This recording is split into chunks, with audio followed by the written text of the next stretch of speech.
Suddenly, office workers heard a loud and furious scream from a woman. Deciding to find out what was happening there, one of the workers ran in the direction from which the scream was heard.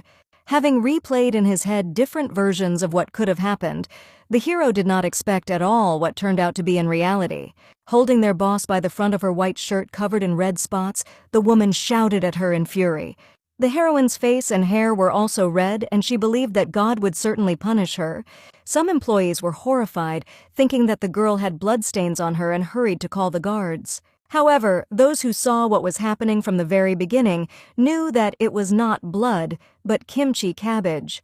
Namely, the leader Cha Ye-ryong got in the face with a traditional Korean twist. The guards who arrived in time pounced on the enraged madame, not understanding what she allowed herself at all. While she was twisted and taken away, the stunned woman tried to break free, simultaneously pouring insults in the direction of the boss. Suddenly, the smell of rotten kimchi emanating from the heroine reached the noses of the employees, causing everyone to immediately pinch their noses. Turning to them with a menacing look, Ye-ryong couldn't understand why they would allow themselves to look at the spectacle during working hours. Everyone immediately ran to their places, and Deputy Lee walked over to the boss, hoping that she was okay. The heroine thought that everything was fine, except for the stench, so she decided to go to the toilet, wash, and change clothes. As a result, the employees had to hold a morning meeting without her and send her the minutes of the meeting in the afternoon. Everyone was delighted with their cool leader, who, even in such a situation, still remains a professional. Cha Ye-ryong was the youngest daughter in a family that owned one of Korea's leading conglomerates. And she was also the youngest executive to achieve her position thanks to her exceptional abilities. After washing and cleaning her clothes and hair, the heroine thought that this is really how you can go crazy. After all, even the fact that she had prepared a change of clothes and perfume in advance could not calm the irritation raging in her. And of course, she knew in advance that a rotten kimchi would fly into her face today. That's because 2 years ago, she opened her eyes in the body of Cha Ye-ryong, the villainess from the drama filled with cliches. It was an ordinary Korean series full of different plot twists. Episodes of this drama were released every day, and it was very popular for more than 100 episodes. Many vows of unwavering love have turned into catchphrases thanks to this series. The protagonist, Cha Ye-byung, the son of a wealthy family, is fascinated at first sight by the innocent Han Seo-ri, the main character.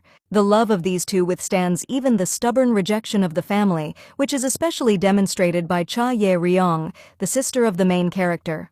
But at some point it suddenly turns out that these two are also brother and sister. After a long period of despair, they accept their fate and begin to live as if in hell, like brother and sister.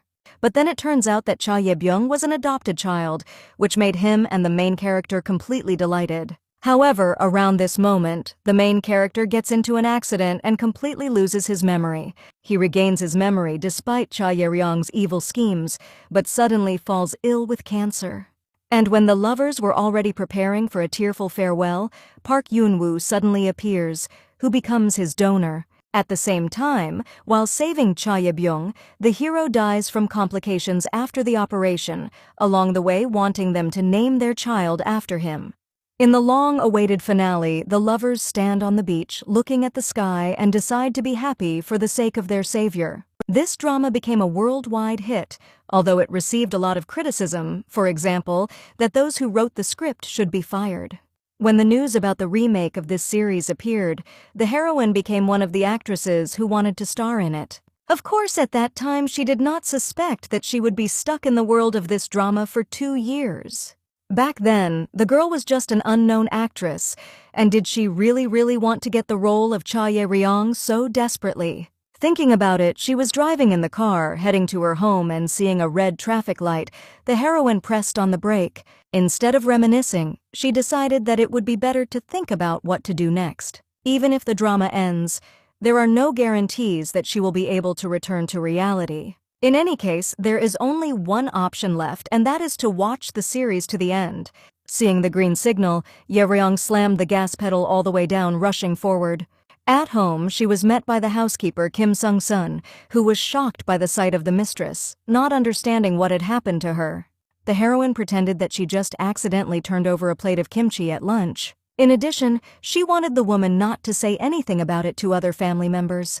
Kim Jong-sun was a good-natured 54-year-old madam who had been watching over their house for a long time. She had taken care of Ye Ryong from an early age, and the woman was trusted by her family, so she had to be especially careful with. In the original, after she finds out about the heroine's evil deeds, she steals her documents and gives them to Han Seo-ri. However, her efforts will be useless, as Cha Ye-ryong will find out anyway. Locked in her room, the heroine only now realized how tired she was. But even though she was tired, she had things to do and needed to check something urgently. Approaching the bookshelf, she carefully pulled out one of the books, stepping a little to the side. At the same moment, part of the cabinet began to turn, revealing a secret passage. It led to what Ye Ryong started doing first, how she got into this world, and what has kept her from giving up for the past 2 years. Going inside, she walked along the dark corridor, eventually finding herself in a small room. Standing in front of the wooden board, the heroine sighed and looked at it attentively. Attached to the blackboard were various papers and documents related to the plot of the drama, connected by lines in chronological order. Today, according to the plan, after learning the results of the genetic test, Han Seo-ri's adoptive mother doused Cha Ye-ryong with kimchi. After that, the main character, who does not know the results of the test, must throw a tantrum at her parents because they are against her marriage. It will take about 2 episodes, so for a while the heroine will have nothing to do and she can relax. The story of the drama has just reached the middle, and Cha Ye-ryong has not yet begun her evil intrigues. She was the main villain who didn't stop foolishly bullying Han So-ri even in the face of failures. Ye Ryong organized the attack, falsely accused, and even kidnapped the girl, after which she decided to kill her by trying to hit her with a car. Having failed this time as well, the villainess pointed the barrel of a gun at Han Seo-ri, intending to finish her off.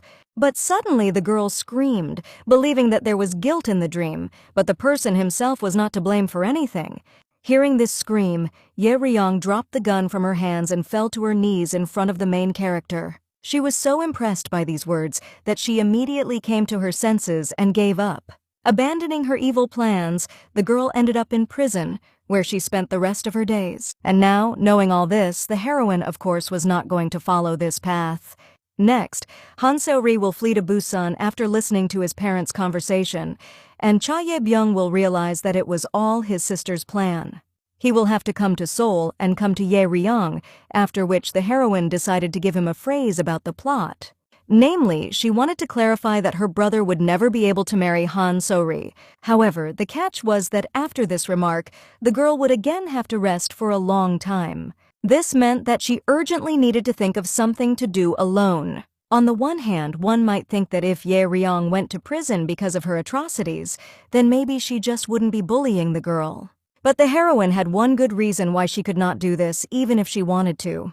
As she walked out of the secret room and closed the passage, Ye Ryong suddenly heard a knock on the door. It turned out to be her brother, who urgently wanted to see the heroine. As Cha Ye-ryong let him in, she thought that the hero hadn't been in her room for quite some time. A tall man with gray eyes stared at the heroine for a while, saying nothing. The girl wondered why he had come to her in the first place. After all, Ye-byung didn't care about her. As it turned out, after learning about what had happened today, her brother wanted to hear the details from her, but Ye Ryong decided that he shouldn't worry. Then the hero suddenly wondered if this really had anything to do with Han Seo-ri. Before he met his beloved, he and his sister had a pretty good relationship, but now he was only worried about Ye Ryong harming Seo-ri, which was a little surprising to the heroine. According to the scenario of this world, Ye Ryong a priori cannot stop committing his atrocities. Just like there is no way she can restore her relationship with her brother. And now, for the sake of interest, the heroine once again tried to decide that she would no longer prevent Ye Byung from marrying Seo-ri. Having experienced the deepest shock, the hero could not believe what he heard, deciding that she had eaten something wrong. However, Ye Ryong continued to insist that she would no longer interfere with their love. Moreover, she now felt that she was wrong and only Seo-ri was suitable for him. At the same moment, the room went dark. Ye Byung's eyes turned red, and glitches and flickers began to appear everywhere. Sharply changing his face, the hero decided that this was not her line, and the girl needed to follow the script. In other words, when the heroine left the image of Ye Ryong, the drama did not leave it just like that. 2 years ago, when the heroine first entered this world, she found herself in her room, completely confused. Looking at her phone, she didn't understand why she had become Cha Ye Ryong. But suddenly, she realized that she was in the world of a popular drama and even found herself in the body of the main villain. Trembling with fear, the girl could not believe in the reality of what was happening. Terrified, she threw her phone on the floor and smashed it, locked the door of her room, and never came out again. Soon, on the other side of the door, the voices of the parents began to be heard, who wanted their daughter to open and talk to them. But the heroine sat motionless on her bed, trying to keep her sanity. She constantly assured herself that this world was not real, and she absolutely did not want to be here and live the life of Cha Ye Ryong. In the meantime, the screen of the broken phone suddenly caught fire, despite the huge cracks.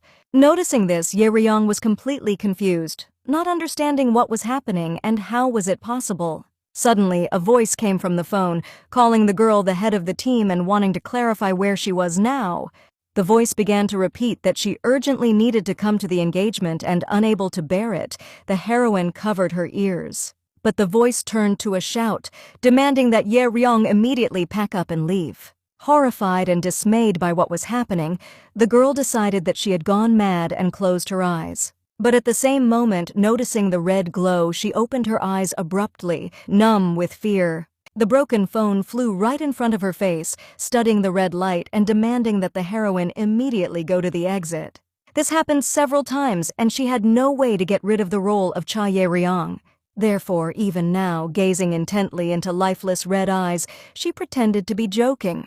Defiantly raising an eyebrow, she wondered if her brother could marry Han Seo-ri. Deciding that she would never allow this woman to enter their family, the heroine saw how everyone, including Ye Byung, returned to their previous appearance. Enraged by what he heard, the brother wanted his sister to be more careful with her words.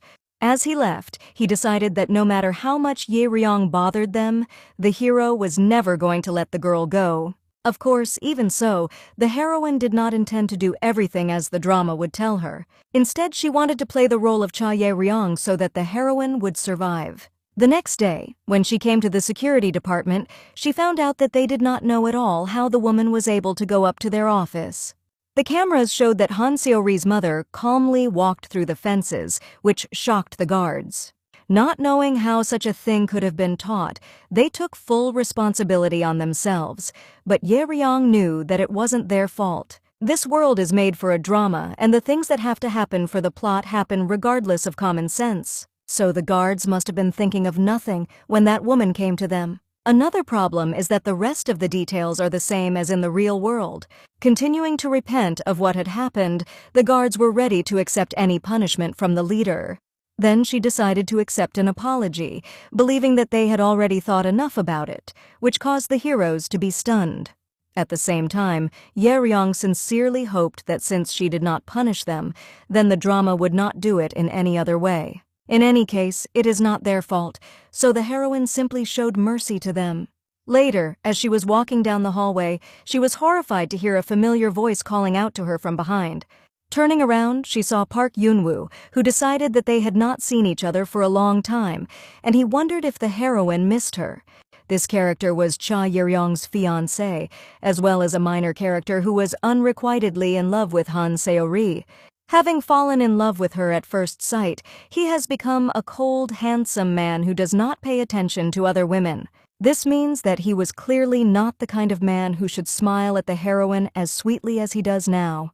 Moreover, he must hate Ye Ryong because of the fact that she annoys Seo-ri and must be acting like this now because he is up to something. Not wanting to talk to him, the heroine wanted to clarify that she needed to hurry, but Park Yun-woo suddenly interrupted her. He wanted the girl to call him only by his first name, because after all he was her fiancé. He was very upset that Ye Ryong was so cold with him, which made the hero immediately droop. Having come to a stupor, the heroine decided that these words sounded too romantic for someone who, in theory, should hate her. Yun-woo heard that it was not easy for her and ran here because he was worried. And if the girl has free time, then he would be very happy if she agreed to drink a mug of coffee with him. Ye Ryong pretended that she needed to urgently prepare for the meeting, but Yunwoo decided that it wouldn't take long. After that, taking her by the curls, he remembered that he had not seen his bride for so long. And even if she did not miss him, the hero himself did not stop thinking about her.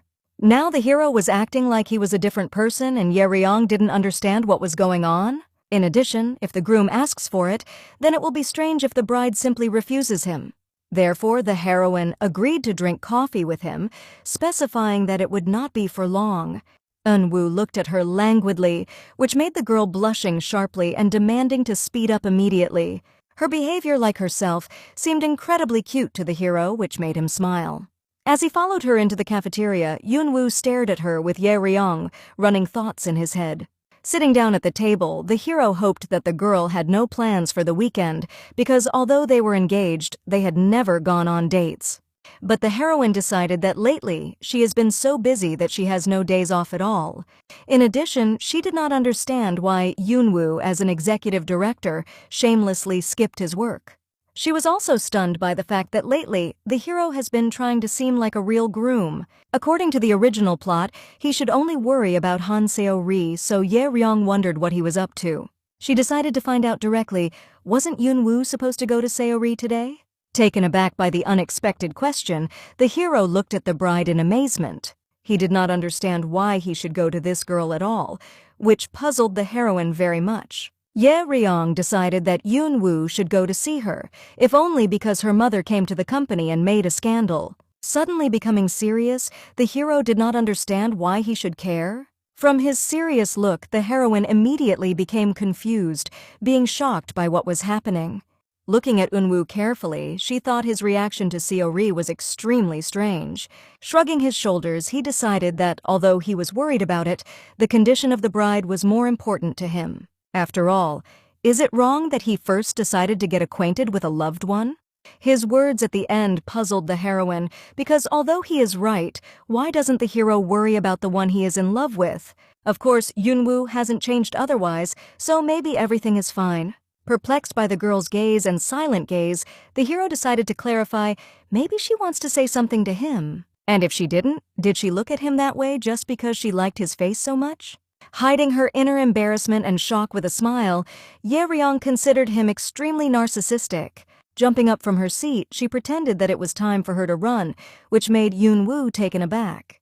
However, the heroine had already warned in advance that she did not have much time, and thanking her fiancé for the coffee, she hurriedly left. Seeing her off with a look and a smile, the hero immediately lowered his face, realizing that once again their date was postponed. As she entered the hallway, Ye Ryong exhaled heavily, relieved that it was over. This man was extremely ambiguous, and it was not clear whether he was a snake or a fox. In the hallway, she unexpectedly met with Deputy Lee Yoo-jin from the 3rd Marketing Department. The girl understood that it must have been difficult for the boss, because today she had so much in the morning. At that moment, the heroine remembered that the minutes of the meeting did not appear on her desk, so she decided to find out the reason. As it turned out, Han's deputy was not in our place, and the minutes of the meeting were only in her laptop, which they could not unlock. Ye Ryong realized that Han Seo-ri had received a call from her biological mother, who was against her marriage, and so she had simply run home. Due to the urgency, Yoo-jin handed over a brief report to the planning department, but unfortunately, the response was not yet ready. Grudging her teeth with indignation, Ye Ryong was shocked that Seo-ri was getting away with everything simply because she was the main character. The girl enjoyed a kind of privileges, but in this world, everything is like in reality, except for scenes from the drama. Because of this, the job that Han Seo-ri drops does not disappear, but is passed on to other employees. And although the heroine was not the real Cha Ye Ryong, she is still a villain who mocks the main character. Having decided to start acting, the heroine wanted to go to the 3rd Marketing Department herself. Therefore, she wanted Deputy Lee to organize a meeting of the entire department right away. And now Ye Ryong, as a villain, it's time to show how to torture the main character. Soon, the entire department was standing in front of the heroine, and on the faces of everyone you could clearly read indifference to what was happening. Knowing how busy they all were, the boss apologized for distracting them, but she clarified where Deputy Han was now. According to the head Choi, she was away for a short time for personal reasons, but the man did not understand what was wrong with it. Then the heroine decided to clarify that she had recently heard a very entertaining story. Namely, that Deputy Khan was responsible for the protocol, which neither the planning department nor the head ever received. Without a protocol, the work of the next department is delayed, and the person responsible for it left work without saying anything. Smiling, Ye Ryong didn't understand. Did head Choi think this was normal? Horrified by what he heard, the hero immediately ran to the phone and began to call Seo Ri. After that, the heroine turned to the next eldest head, Kim Hyun-jae. After learning from him that the girl's other project had been gathering dust for a month, Ye Ryong wondered if the others were working the same way. Knowing that this wasn't the case, she didn't understand. After all, they were one team, not Seo Ri's assistants. But at the same time, all the employees of this department sacrificed themselves and their time for her. Of course, absence from the workplace was a good reason for disciplinary action, but the heroine decided to turn a blind eye to this. However, if something like this happens again, the whole team will be punished. Meanwhile, Choi's deputy, blue with fear, could not get through to the girl. The home phone as well as the personal one were not available, which greatly annoyed the boss. However, there was nothing to do, because this issue was very serious and could not be delayed. Therefore, someone from the department had to make a protocol instead of Deputy Han. Seeing the gloomy faces of the employees, the heroine realized that this was her way of mocking Han Seo Ri. Namely, she made the other characters in this drama gradually realize reality. After leaving the department and moving on, she came to the conclusion that this world is no different from reality. If there are main characters who move the plot, then there are ordinary people who always clean up after them. But the catch is that when one makes a mess and the other cleans up, then it is incredibly inconvenient. All you need to do is open the eyes of the secondary characters to the fact that they do not need to clean up after the main characters. The advantage of this strategy is that Ye Ryong won't have to get Seo Ri herself, because even the changed attitude of the team should be enough. Over the course of 2 years, the heroine gradually changed her behavior, wanting it to be different from the original. Thanks to this, as a result, she was able to make a different choice, different from the drama, without affecting the main plot. In other words, as long as Cha Ye Ryong's evil deeds do not become persecution, the degree of what is happening can be changed. This means that by committing only minor atrocities, the heroine will also be able to watch the wedding of the main characters. There is a possibility that she will not be able to leave this world, even if she follows the original plot. Therefore, it was necessary to be prepared because Ye Ryong did not want to accept the ending in prison for any reason. The heroine decided to protect Cha Ye Ryong at all costs, because if she does not manage to return to the real world, she will become this girl. Later, when she returned home from work, she suddenly heard the housekeeper screaming. Not understanding what had happened, the heroine rushed into the room from which the scream came. Running there, she saw Song Song pressing herself against the wall, trembling with fear. Trying to calm her down, Ye Ryong found out that Mr. Ye Byung had suddenly started smashing the furniture around her. Running up to her brother, the heroine demanded to immediately explain what had happened to him. From this question, a violent wave of rage swept over the hero again. After all, in his opinion, it was he who should have found out from his sister what had happened. Seo Ri's parents were against the wedding, and Ye Byung was sure that Ye Ryong was to blame. The heroine was shocked that because of this, he turned the whole house upside down, but her brother did not want her to change the subject. Hearing the accusations against her again, the girl only sighed, after which she began to leave, wanting him to clean up after himself. Pointing his finger at it, the hero believed that it forced him to raise his tone. Ye Byung wanted her to stop acting like a child. After all, how could they get along with her again? Having stopped, the heroine wondered, what does her brother think about this? He yells at her for something he's not sure about and takes his anger out on the furniture in the house. Hearing that she liked the old one better, Ye Byung blushed in shame as he timidly lowered his gaze. Deciding that it was better for him to clean up before his parents returned, Ye Ryong calmly left the room. Through the wall, she heard the hero's muffled apology, which made her freeze in place. The girl did not understand how it had come to the point that she and her brother were now in such a relationship. Remembering how he had overcome the blizzard, carrying her on his back, she remembered that before, everything was different. Upon arriving at her room, Ye Ryong immediately went to bed, feeling very tired after a hard day. Suddenly, there was a knock on the door, followed by Ye Byung's voice. Not understanding what he wanted again, the heroine just hoped to take a break from everything. After a short silence, the brother again apologized to his sister for what had happened. Grinning, the girl decided that for today it was enough to ask for forgiveness. But the brother did not stop there, and, as it turned out, he thought a lot about her words. Upon hearing that he had decided not to marry Seo-ri, the heroine was petrified with shock. It now seemed to the hero that he was not himself, because he had abandoned his family and company, as if something had taken possession of him. But after listening to his sister, Ye Byung came to his senses, thinking that although he loved Seo-ri, it was wrong. Continuing to ask for forgiveness, he intended to become the best brother for Ye Ryong. Not believing her ears, the girl suddenly had strength, and jumping out of bed, she rushed to the door. With a trembling hand, she took hold of the doorknob, hoping that he really thought so. Glad that they would now finally become a family again, the heroine abruptly opened the door. And then let's bring it back. Ye Byung became like a demon and began to laugh maliciously, considering all his words to be lies. Opening her eyes, Cha Ye Ryong was still lying in her bed, surrounded only by darkness and hopelessness. It was not the first time that this dream had tormented her soul, giving her a momentary sweet taste of hope. Viewers of this drama overlooked the story of the villain, who was hidden behind the bright light of the main character. Cha Ye Ryong's family was harmonious and loving, full of care and support for each other. It was thanks to her family that the girl imprisoned in the drama was able to pluck up the courage and leave the room. Before that, in the real world, she never had a family, and the heroine was always lonely.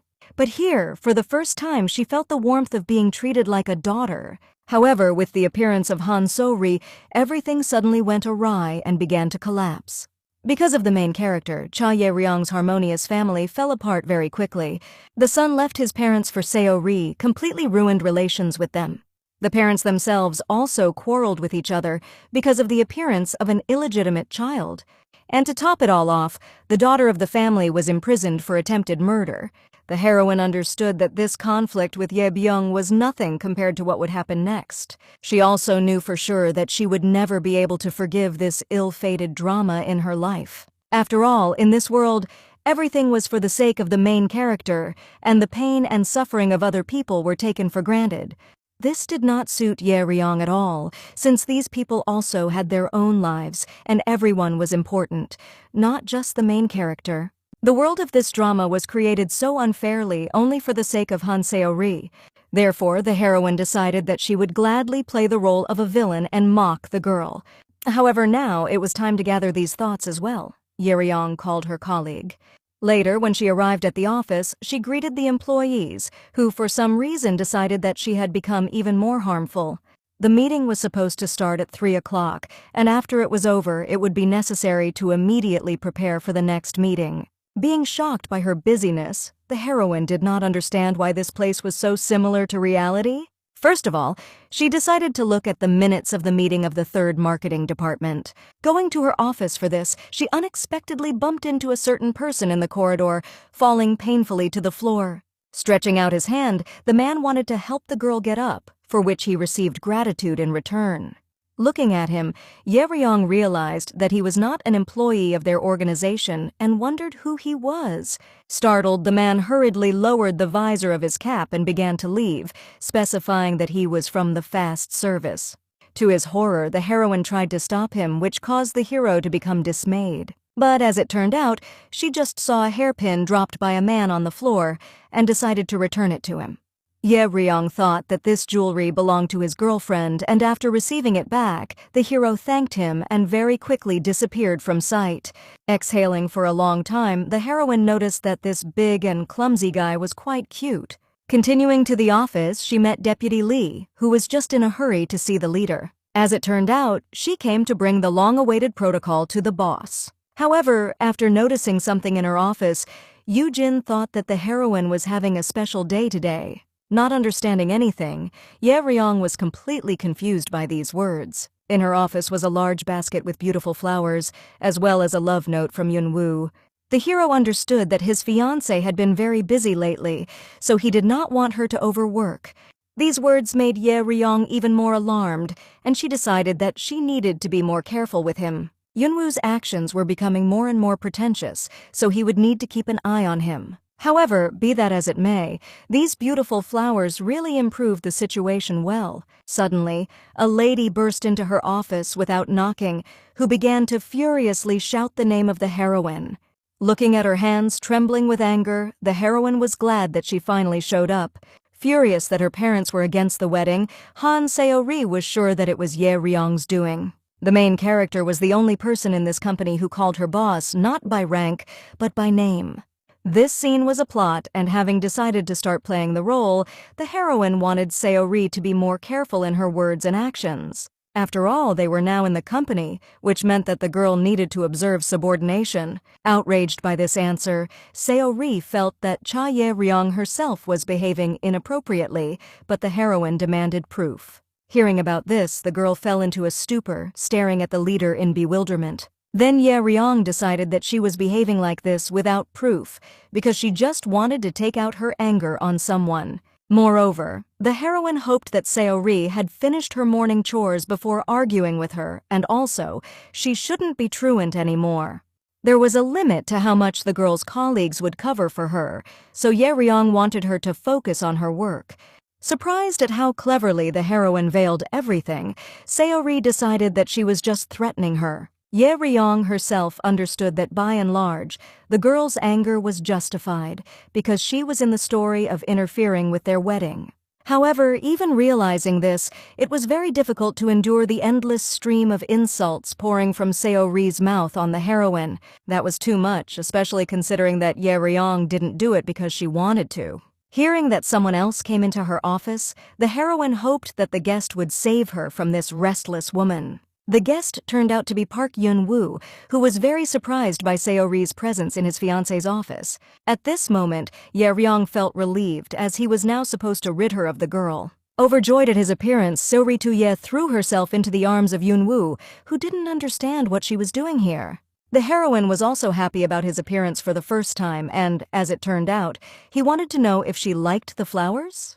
The girl decided to tell the hero immediately, which annoyed Ye Ryong, who wanted them to leave as soon as possible.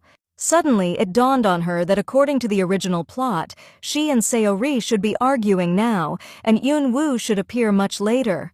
However, even if he came earlier, this does not change the essence of the matter, because soon he and his girlfriend will have their own romantic scene. From Seo-ri, the hero heard that her parents suddenly opposed the wedding, and now she did not know what to do. Wanting to enjoy the solitude and silence as soon as possible, Ye Ryong was looking forward to the hero's plotline and their subsequent departure. But suddenly, Yun-woo decided that the girl should find another way to get the blessing of her relatives and stop blaming the heroine for everything. Both girls were immediately numb with shock, because this phrase was radically different from what it should have been. In the original, the hero was supposed to suggest that she not marry Ye Byung, believing himself to be the one who could make her happy. Not knowing when things had gone wrong, Ye Ryong shouted, demanding that the two of them leave her office immediately. A moment later, Seo-ri and Eun-woo were already standing outside the door, feeling like guilty schoolchildren after talking to the headmaster. Suddenly, the girl decided to clarify whether the hero was angry with her because of something. As it turned out, she thought so because he had just been cold to her. After apologizing, Yun-woo didn't want to see her cry over the wedding. With a sigh of relief, Seo-ri realized that she should not have worried, and in any case, she owed a lot to the hero. After all, the girl was sure that he was deliberately distracting Ye Ryong's attention for her and Ye Byung. Looking at her carefully, Eun-woo wanted her to go to her lover first. They will definitely find a way to convince their parents if they think about it together. Deciding to listen to his advice, Seo-ri happily ran forward, along the way sincerely thanking the hero. However, as soon as she turned away, the smile fell from Yun-woo's face and he coldly looked after the girl. Meanwhile, Ye Ryong was confused, not understanding why the hero's attitude towards Han So-ri had changed. The characters of the drama cannot avoid their roles, and Yun-woo's role was definitely an unrequited love for the main character. However, the heroine could not deny what had happened, as she heard everything with her own ears, which puzzled her even more. It was time for lunch, and the hero went back to Ye Ryung's house, wanting to invite her to eat together. Looking at him warily, the heroine decided that she had had enough. She wanted him to stop caring about his fiancée, in whom he was not even interested. After all, their relationship has never gone away and is unlikely to go beyond business. Ye Ryung had never thought that she would have to say these words. After all, this remark was meant for Yun-woo. The hero froze in place in surprise, looking at the bride in bewilderment, and then lowered his gaze thoughtfully. The heroine was quite satisfied with their formal relationship with him, so she wanted him to stop pretending. Hoping for his understanding, she believed that there was no need to worry about each other more than necessary. Abruptly approaching her from behind, Yun-woo did not want such a formal relationship at all. Frightened by the surprise, the girl jumped away, which made the hero laugh a little. Furthermore, he hoped that Ye Ryung hadn't forgotten his request to address him simply by his first name. For a few seconds, the heroine silently pierced his gaze, as if trying to read Yun-woo's thoughts. Realizing that this could not go on, she decided to do something urgently. First of all, she thought that if the hero really wanted a relationship like a real engaged couple, then there was only one way out. To begin with, the heroine wanted to have dinner with him somewhere, tonight. At the same time, Ye Ryung mentally decided that she needed to bring the attention of the secondary character back to the main character. In addition to Yun-woo, the heroine also invited Seo-ri, and soon, they all gathered together at the restaurant table. However, to Ye Ryung's surprise, her brother also came, not understanding why she had gathered them here in the first place. Looking at him intently, the heroine also did not understand why he came uninvited. In response, Ye Byung decided that he could be considered the girl's bodyguard. Deciding not to dwell on this nonsense, Ye Ryung wanted to get straight to the point. Turning to Han So-ri, she wondered if the girl really wanted to marry her brother. Gently running her fingers over Ye Byung's face, she couldn't imagine her life without him. Taking her hands, the hero could not understand why Seo-ri was so cute, but she thought he was cute. Tired of these calf tenderness, the heroine defiantly coughed, attracting attention to herself. First of all, if her intentions were serious, then Ye Ryung wanted her to behave properly. Seeing the surprise on her face, the heroine hastened to clarify that there was now another person among them, namely Yun-woo, who was on the back and could replace her brother in case of anything. As the hero was recovering from the shock of what he had heard, Ye Ryung remembered that Seo-ri was constantly running into Eun-woo's arms to whine. Handing the towel to the groom, red from shock, the heroine no longer intended to endure it. Putting her arm around his shoulders and turning to the girl, Ye Ryung was outraged by this attitude. Therefore, she demanded that Seo-ri no longer dare to climb on her fiancé. Shocked by this, the girl was furious, deciding that she had never meddled with Yun-woo. After that, she buried herself in tears in the arms of Ye Byung, who didn't understand if Seo-ri had ever cheated on him. The heroine apologized to her fiancé for dragging him into this, but he was perplexed by this because Ye Ryung usually does not care about this. Initially, he was surprised that she had invited him to dinner with Han Seo-ri, but why would he start all of this? Then the heroine reminded him that he himself did not want a formal relationship, which means that now she will behave like a bride. Confused, Eun-woo hastened to clarify that he didn't want to quarrel with anyone because of this. From these words, Ye Ryung deduced that the hero still didn't want Seo-ri to get into trouble. Exhaling for a long time, she decided for a second that perhaps she was worried in vain.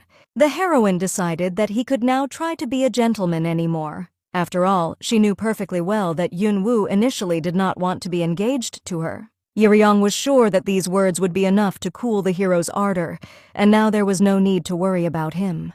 Suddenly, the girl wondered why the heroine mocked her so cruelly. After all, if she just wanted to be with Ye Byung, then what was her fault? Ye Ryung decided to clarify how exactly she was bullying her, and at that moment, Seo-ri turned to a mad scream. Spitting out of anger, the girl believed that since the heroine was against their wedding, she pointed out to her colleagues that she was neglecting work. But she suddenly stopped, realizing everything she had just said. At the same moment, Ye Byung looked at the girl who couldn't move in shame. In fact, Ye Ryung had stripped her of her privileges, but she had never bothered her like in the original story. After casting a cold glance at her, the heroine decided that it was time to get to the point. She wondered if Seori knew why her adoptive parents suddenly opposed their wedding. The girl was confused, and then Ye Ryong handed her a document with a smile. It was a genetic test that her parents also received. And of course they were shocked that their adopted daughter, whom they raised as their own, wanted to marry her brother. Hearing this news, all three heroes were petrified and lied into a stupor, staring at the document in bewilderment. After recovering a little from the shock, Yunwoo jumped up from his seat and turned to the heroine, not understanding why exactly she was saying this. This question puzzled Ye Ryong, who didn't understand what was happening to the hero. In the opinion, heroines, it is better to learn about this from her than from the parents who raised her. Not understanding how she even knew about it, Yunwoo found out that she was the one who sent the results of the genetic test to the Han family's house. Ye Ryong also believed that she had even helped Seori, as it would be a pity if she never found out. Without answering, the hero silently looked away, then abruptly stood up and walked away. Most of all, it was his behavior that puzzled the heroine because he behaved extremely strangely. Moreover, she noticed that when the hero stood up, he could hardly hold back his laughter. But on the other hand, maybe he is just glad that the one with whom he is unrequitedly in love can no longer get married. After flipping through the document, Seori started shouting at Ye Ryong again, believing that the genetic test was very easy to fake. Therefore, she wanted to hear the heroine's honest confession that she was the one who forged it. However, Ye Ryong did not fake anything, because she was indeed the daughter of Cha Hee-sun, but only Cha Ye-byung was an adopted child. The heroine wondered if Han Seo-ri didn't notice that her pink toothbrush was missing. It was lying on the girl's desk, and with the help of this object, the heroine did a genetic test. Seo-ri was horrified, as it not only meant that Ye Ryong was right, but it was also proof that she was absent from the workplace. Crying from powerlessness, the girl began to accuse the heroine of blatantly lying to her. Running without looking back, she decided that there was no way she and Ye Byung could be brother and sister. In the end, Ye Ryong was left alone at a table, pondering what had happened. It was the first time she had interfered so directly with the original plot. It may have been a minor action, but it has never changed the storyline. But despite the fact that she herself revealed the truth to them, instead of Seo-ri's adoptive parents, everything should be fine, because it would have been revealed anyway. Sighing heavily, the heroine thought aloud that since no one punished her, then surely everything would be fine. And then we'll bring it back. Yunwoo was hiding behind a large curtain and staring at her. A little later, she went down to the parking lot and went to her car, wanting to be home as soon as possible. However, when she saw Park Yunwoo near her car, the heroine came to a stupor. Confused by the surprise, she did not understand what he was doing here. Smiling sweetly at her, the hero was glad that his dear bride had finally arrived. As it turned out, Eunwoo was waiting for Ye Ryong to give her a ride home, because he was her fiancé. Knowing that he had to worry about Han So-ri, the heroine didn't understand what he was up to. She wondered if he had dated a girl and how it turned out that they really crossed paths. Seo-ri cried very much, and the hero offered her his shoulder, which she used instead of napkins. Stretching his hand forward, Yunwoo wanted to get the keys to his bride's car so he could get behind the wheel. At first, Ye Ryong refused, but after a few seconds of persuasion, she decided to trust her fiancé. Warily watching his movements, the heroine was extremely collected, expecting a catch. But to the girl's surprise, the hero behaved absolutely calmly, which puzzled her even more. A few minutes ago, she had hit Yunwoo with such news, and he had a face as if nothing had happened. After a moment of silence and observation of him, Ye Ryong decided to clarify if he really didn't care at all. After all, it is because of her that Han Seo-ri, with whom he was so much in love, is crying. The heroine did not like his imperturbable appearance because she knew everything very well. Therefore, she wanted the hero to finally admit that he hates and despises her. But suddenly, Ye Ryong felt Eunwoo's warm breath as he abruptly moved towards her, wrapping his arm around her. Sighing languidly and looking her straight in the eyes, the hero did not consider his bride terrible at all. His gaze became moist, and their lips were so close that one slight movement could make a difference. Feeling her heart beating fast in her chest, Ye Ryong closed her eyes, afraid to think about what would happen next. But suddenly, nothing happened, and the heroine heard only a suspicious crunch from the side. At this time, carefully walking around her, Yunwoo took his seatbelt and fastened his fiancée. Deciding that he could go further, he calmly returned to the steering wheel, while Ye Ryong froze with shock. Turning away from the window, she decided that she was not such a person, with which the hero fundamentally disagreed. The heroine did not understand why Yunwoo was so different from the original, because he should hate Cha Ye Ryong. Is it all because she possessed the body of this heroine and gradually began to correct her actions? Unable to stand it, she decided to find out why he behaved like this at all. The girl he loved so much was now completely free. Ye Ryong decided that if she were Yunwoo, she would immediately take such a chance. Therefore, she was surprised that the hero did nothing as if he was not interested.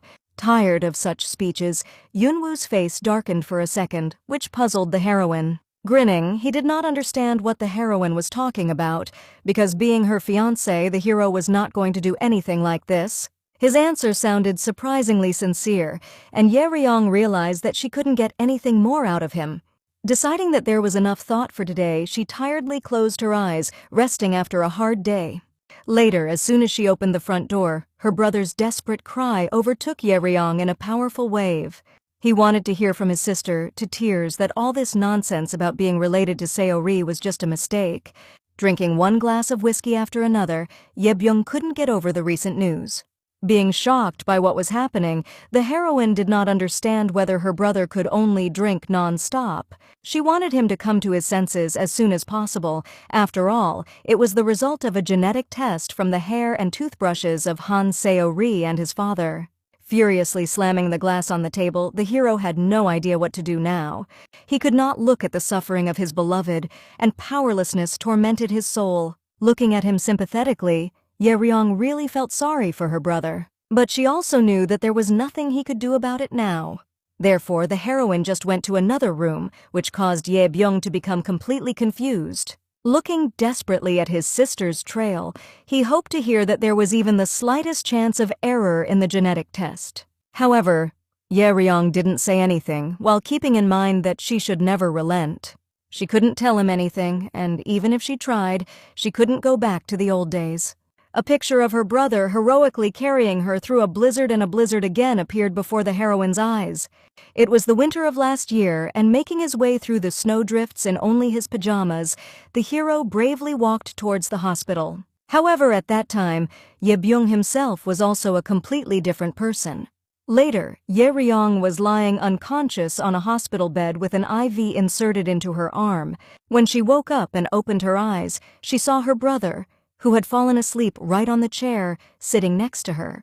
The hero looked very tired, and the girl looked at him silently for a while.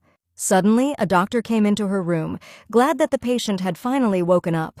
In the heroine's head, everything was clouded by the experience, and she wondered what had happened at all.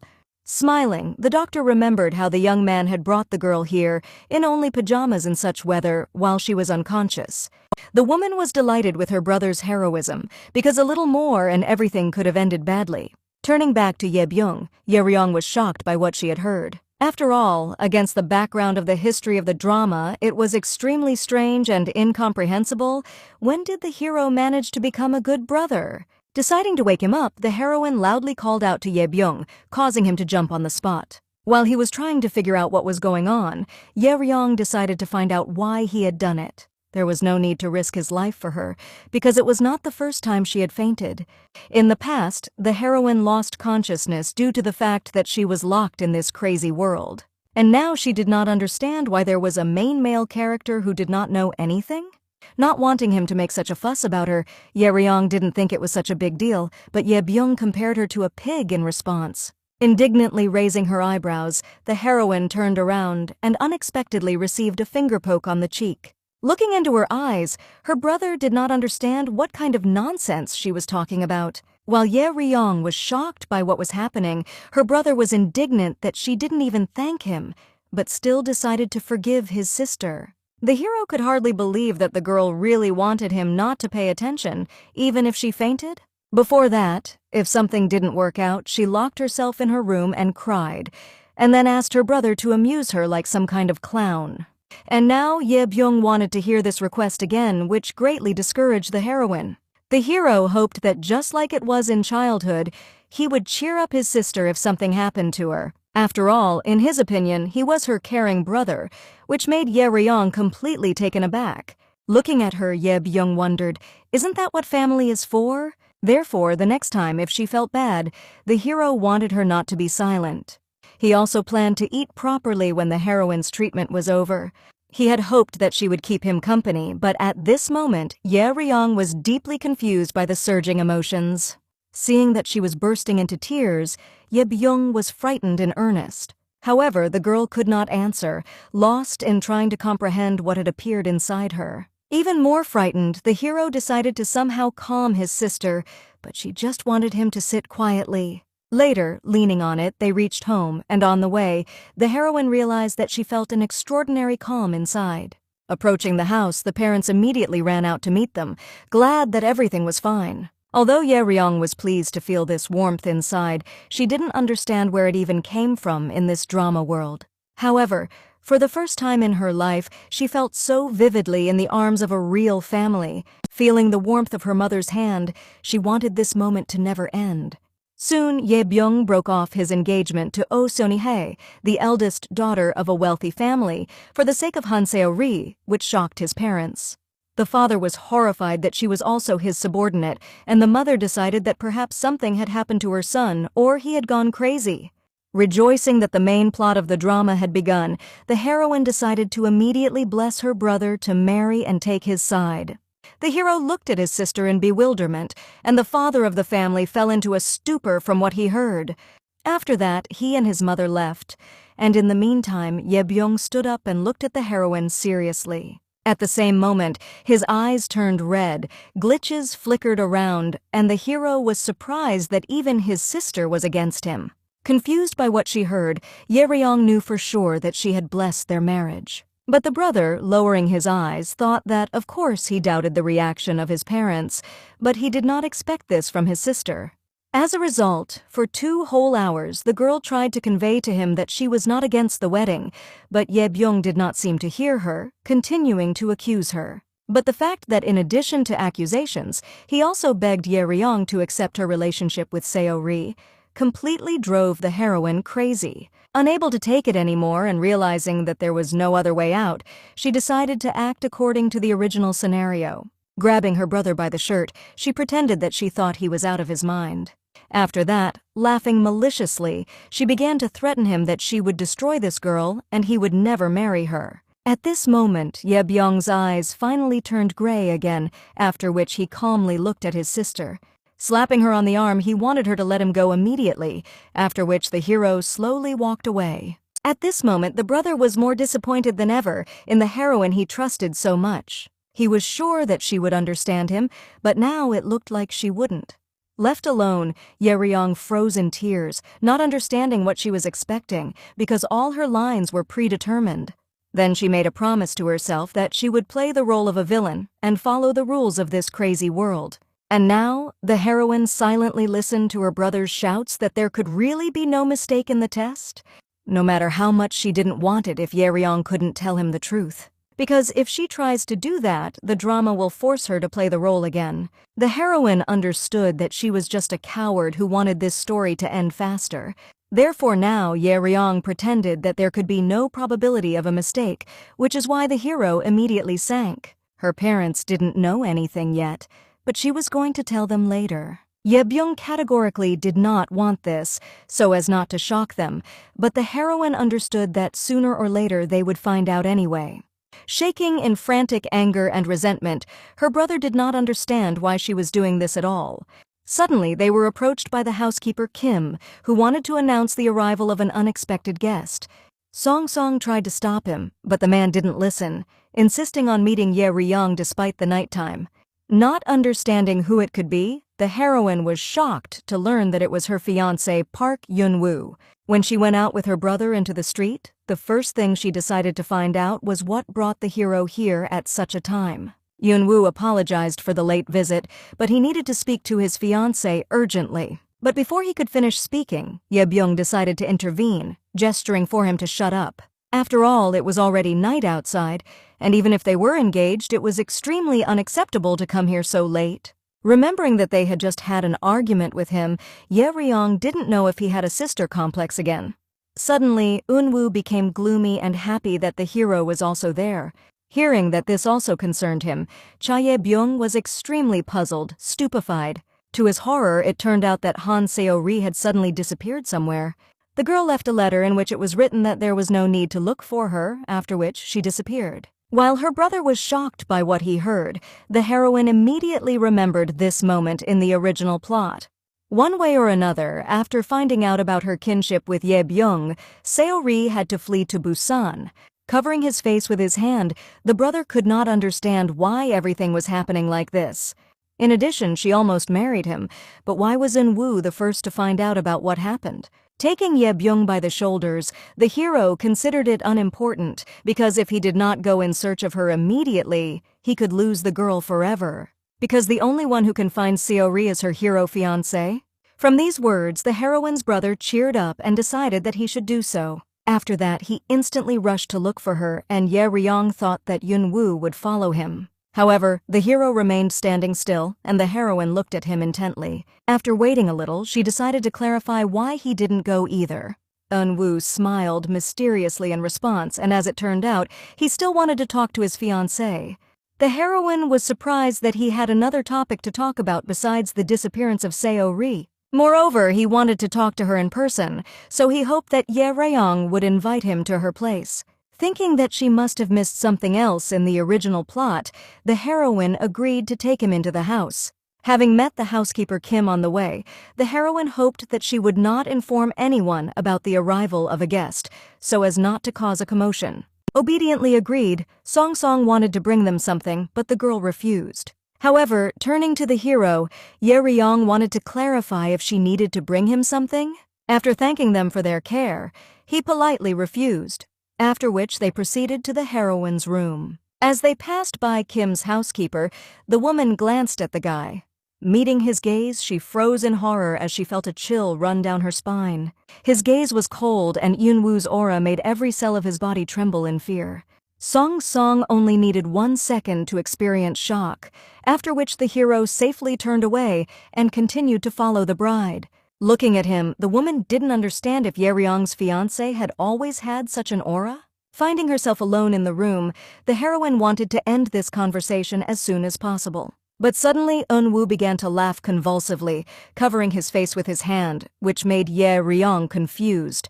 Suppressing his laughter and suddenly becoming serious, he looked at the girl menacingly. The hero decided that if she wanted to talk to him, then they would do it right now. From just one look at him, the heroine was horrified, instinctively grabbing the door handle. Slowly walking towards her, Eunwoo found his bride very interesting. Coming close to her, he put his hand on the door, blocking her escape route. Not understanding what was happening to him, Ye Ryong thought that the hero was just joking. However, suddenly he wondered who the heroine standing in front of him was. Shocked by his words, Ye Ryong didn't understand what he was talking about, but Eunwoo was sure that she was just trying to get out of it. After all, the hero was now finally convinced that she was not from here. With horror, the girl's mind became clouded, and she began to convulsively ponder over what was happening. To begin with, she needed to calm down, and pulling herself together, the heroine decided that in any case, she needed to play the role of Ye Ryong. Looking coldly at Park Eunwoo, the heroine found him very rude, and he'd better leave right now, if he didn't want her to call someone and make a scene. The hero immediately realized that she was pretending, but Ye Ryong pushed him away, considering his words delusional. Deciding not to waste any more time with him, she abruptly opened the door of the room and pointed him to the exit. Realizing that she didn't want to talk, Eunwoo sighed sadly and headed towards the exit. While in the doorway, he apologized for disturbing the girl at a late hour. Thinking that he was finally leaving, the heroine breathed a sigh of relief. But when he suddenly returned, the hero decided to warn Ye Ryong about something before leaving. Namely, he strongly recommended to stop rocking this ill-fated drama. Realizing what she had heard, the heroine's soul sank into her heels, and goosebumps ran through her entire body. Realizing that the time was already late, Eunwoo turned around and began to leave, apologizing for what had happened along the way. But suddenly, Ye Ryong stopped him by grabbing his hand and wanted him to repeat his words. The girl was at a loss. How does this character know about the drama? The reason turned out to be that just as she was not Cha Ye-ryong, he was not Park Yun-woo. Opening her mouth in surprise, the heroine froze in silent shock, staring at her fiancé in amazement. The hero was also silent, patiently waiting and hoping that now she would not refuse to talk. The girl suddenly decided that she could not believe him because it could turn out to be a trap. Therefore, in order for her to believe him, the hero had to somehow convince her. After thinking for a while, Yun-woo sighed with a smile, deciding to remember how it all began. 4 years ago, he also suddenly found himself in this drama, and a little later, the hero categorically refused to console Han Seo-ri. The main character was shocked and confused, not understanding why he was so rude to her. But the more she was perplexed, the more irritated the hero became and began to get angry. The drama had a scene showing Eun-woo's past, which caused him to be stuck here for 4 years. Several times, the hero made desperate attempts to escape from all this, but each time this drama did not leave him alone and prevented him from escaping in every possible way. And now, for 2 hours, Seo-ri did not stop chattering in bewilderment that he did not console her. Unable to withstand such pressure, Yun-woo decided to take a walk and went to the corridor. Then the girl began to beg him even more persistently, but the hero decided to simply ignore him. Suddenly, she began to talk about herself in the third person and demanded that Yun-woo console poor Seo-ri. Unable to stand it, the hero desperately screamed, distraught by what was happening. As he closed the office door behind him, he suddenly noticed that it was not closing completely. At the same moment, he heard the quiet, calm voice of Seo-ri, who addressed him by name. The girl did not understand what was wrong with him today. Looking out of the office, Seo-ri decided to ask if he really wasn't going to comfort her. Looking at the hero with bright red eyes, she decided that in this case he would regret it later. At that moment, Eun-woo had an epiphany and turned to the girl. Her face was no longer sad, and she just stood in the ambassador's office, watching him. Running up abruptly, Yun-woo took Seo-ri in his strong arms, burying his face in her shoulder. At the same moment, the girl returned to her usual state and was glad that the hero still consoled her. While she was in the clouds with delight, the hero looked indifferently at the floor, realizing the hopelessness of the situation. No matter how hard Yun-woo tried, there was nothing he could do about it, and he had to strictly follow the script. All he was allowed here was to please Han Seo-ri and make sure that the main characters were together. When this realization came to his mind, the hero decided to follow the plot of the drama incessantly. It seemed to him that if he reached the finale of the drama even a little earlier, it would not be so terrible. So he played the role of Park Yun-woo, following the development of the plot, when suddenly, something strange happened. One day, Seo-ri confessed to him that she met Cha Ye-byung's sister for the first time on the weekend, and she immediately hated her. Listening to her monologue about the hero's angry one sister, Yun-woo felt a slight nausea and thought that he had eaten something wrong. Not understanding why he did not answer her, the girl was worried about the health of the hero. Deciding that perhaps it was worth bringing him medicine, Soo-ri gently ran her hand over his cheek. Not expecting this, Yun-woo automatically knocked her hand aside, bringing the girl to a stupor. Realizing what he had done, he immediately prepared to face the inevitable consequences. But suddenly, nothing happened, and Soo-ri suddenly decided that he was really not well. Blushing with embarrassment, the girl apologized for the inconvenience, but she did not know that he was unwell. After that, she hurried to leave, wanting Eun-woo to have a good rest and return early today. Then the hero realized that the drama had fewer prohibitions, and now he was allowed more actions. He began to diligently search for the reason for this and found out that it was all about Cha Ye-ryong. She pointed out to her colleagues Seo-ri's neglect of work, after which all her privileges as the main character were taken away. The heroine herself was not like the Ye-ryong who dealt with stupid horses, so since then it all began. Eun-woo hoped that she was also not from the world of drama, but here it could be a trap, or a change that happened because of him.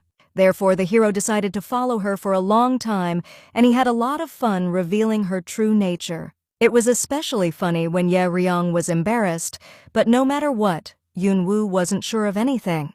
But this changed when the heroine suddenly uttered a plotline intended for himself. After that, when he met her in a restaurant, he also found out that she also knew the original plot. And that evening, when Ye-byung and Seo-ri left, He stayed behind a curtain and overheard her monologue about how there was no punishment. And now, he wondered if the heroine understood what he felt at that moment. Now he came to her because of a sense of responsibility, because she came to this world of fakes. Eun-woo decided to warn her as a person who had come here much earlier. After listening to his speech, Ye Ryong first thanked him for his advice. However, since the hero has been following her for so long, he must already guess what question she will ask him. The heroine desperately tried to change the plot only to avoid the end of Cha Ye Ryong in prison. And now his words that there was no need to change the plot meant that he accepted Park Yoon-woo's death, which seemed delusional to her. Shrugging his shoulders with a smile, the hero decided that theoretically he could not die, but just return to reality. But the heroine did not understand how he could be sure of this. After all, he was not a god. No matter what happened, the characters of the drama did not allow them to deviate from the plot, and Ye Ryong fainted every day due to hallucinations. At these moments, the whole family was leaning over her, wanting to know what was going on, and her brother was even willing to give up the engagement for the sake of her health. Shaking from her daughter's suffering, her mother embraced her while Ye Ryong pondered Ye Byung's words. Burying herself in the woman's shoulder with tears, she decided to cancel the engagement in this case.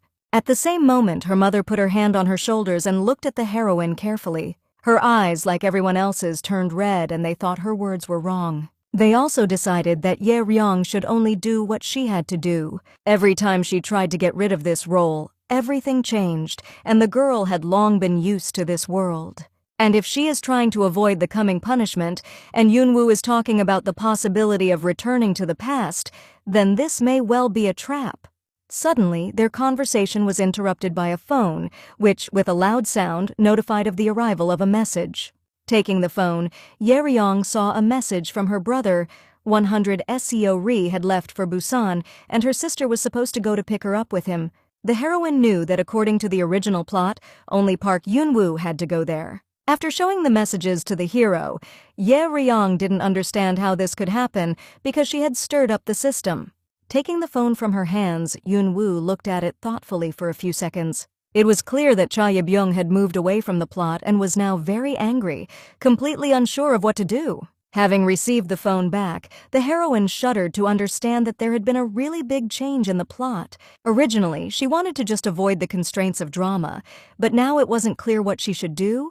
Meanwhile, the hero silently looked at her, patiently waiting for what decision she would make. But seeing the confusion in her eyes, he wondered if Ye Ryong really thought she could change the plot of the drama. She fell into a stupor, not understanding why he had asked such a question, but Yoon-woo was just curious. In fact, his words that there was no need to change the plot of this work were just a probe. The girl changed Cha Ye-ryong's actions to be prepared for the impossibility of returning to reality, so he admired her. And now, he really wanted to know what the drama changed by the heroine would be. Moreover, he was also sure that Ye Ryong herself was very curious about it. Also, the hero was sure that she was interested in his true feelings, in addition to the petty excuses that he gave. Yoon-woo was right, and looking at him in confusion, the heroine really wanted to know what was inside him now. As it turned out, she did what he could not do, because the hero's interest in her was constantly growing. This was the very thing that her fiancé felt for his fiancée right now. Languidly closing his eyelids, Yoon-woo resolutely looked into the girl's eyes, which made her blush. But Ye Ryong decided not to be charmed ahead of time because she didn't know for sure if he was telling the truth. As proof that he wasn't Park Yoon-woo, she wanted the hero to go with her to Busan. Holding out her hand to shake hands with him, she hoped that he would not run away. But Yoon-woo confidently shook her hand, wanting to prove everything to her with pleasure and trusting the heroine. Of course, even though it happened, Ye Ryong was no longer sure that she needed more proof. After all, she hoped more than anyone else that he really was also a person from the real world. Soon, they, together with the heroine's brother, arrived in Busan and found themselves near the beach. Yoon-woo couldn't understand why they should have taken Ye Byung with them in the first place.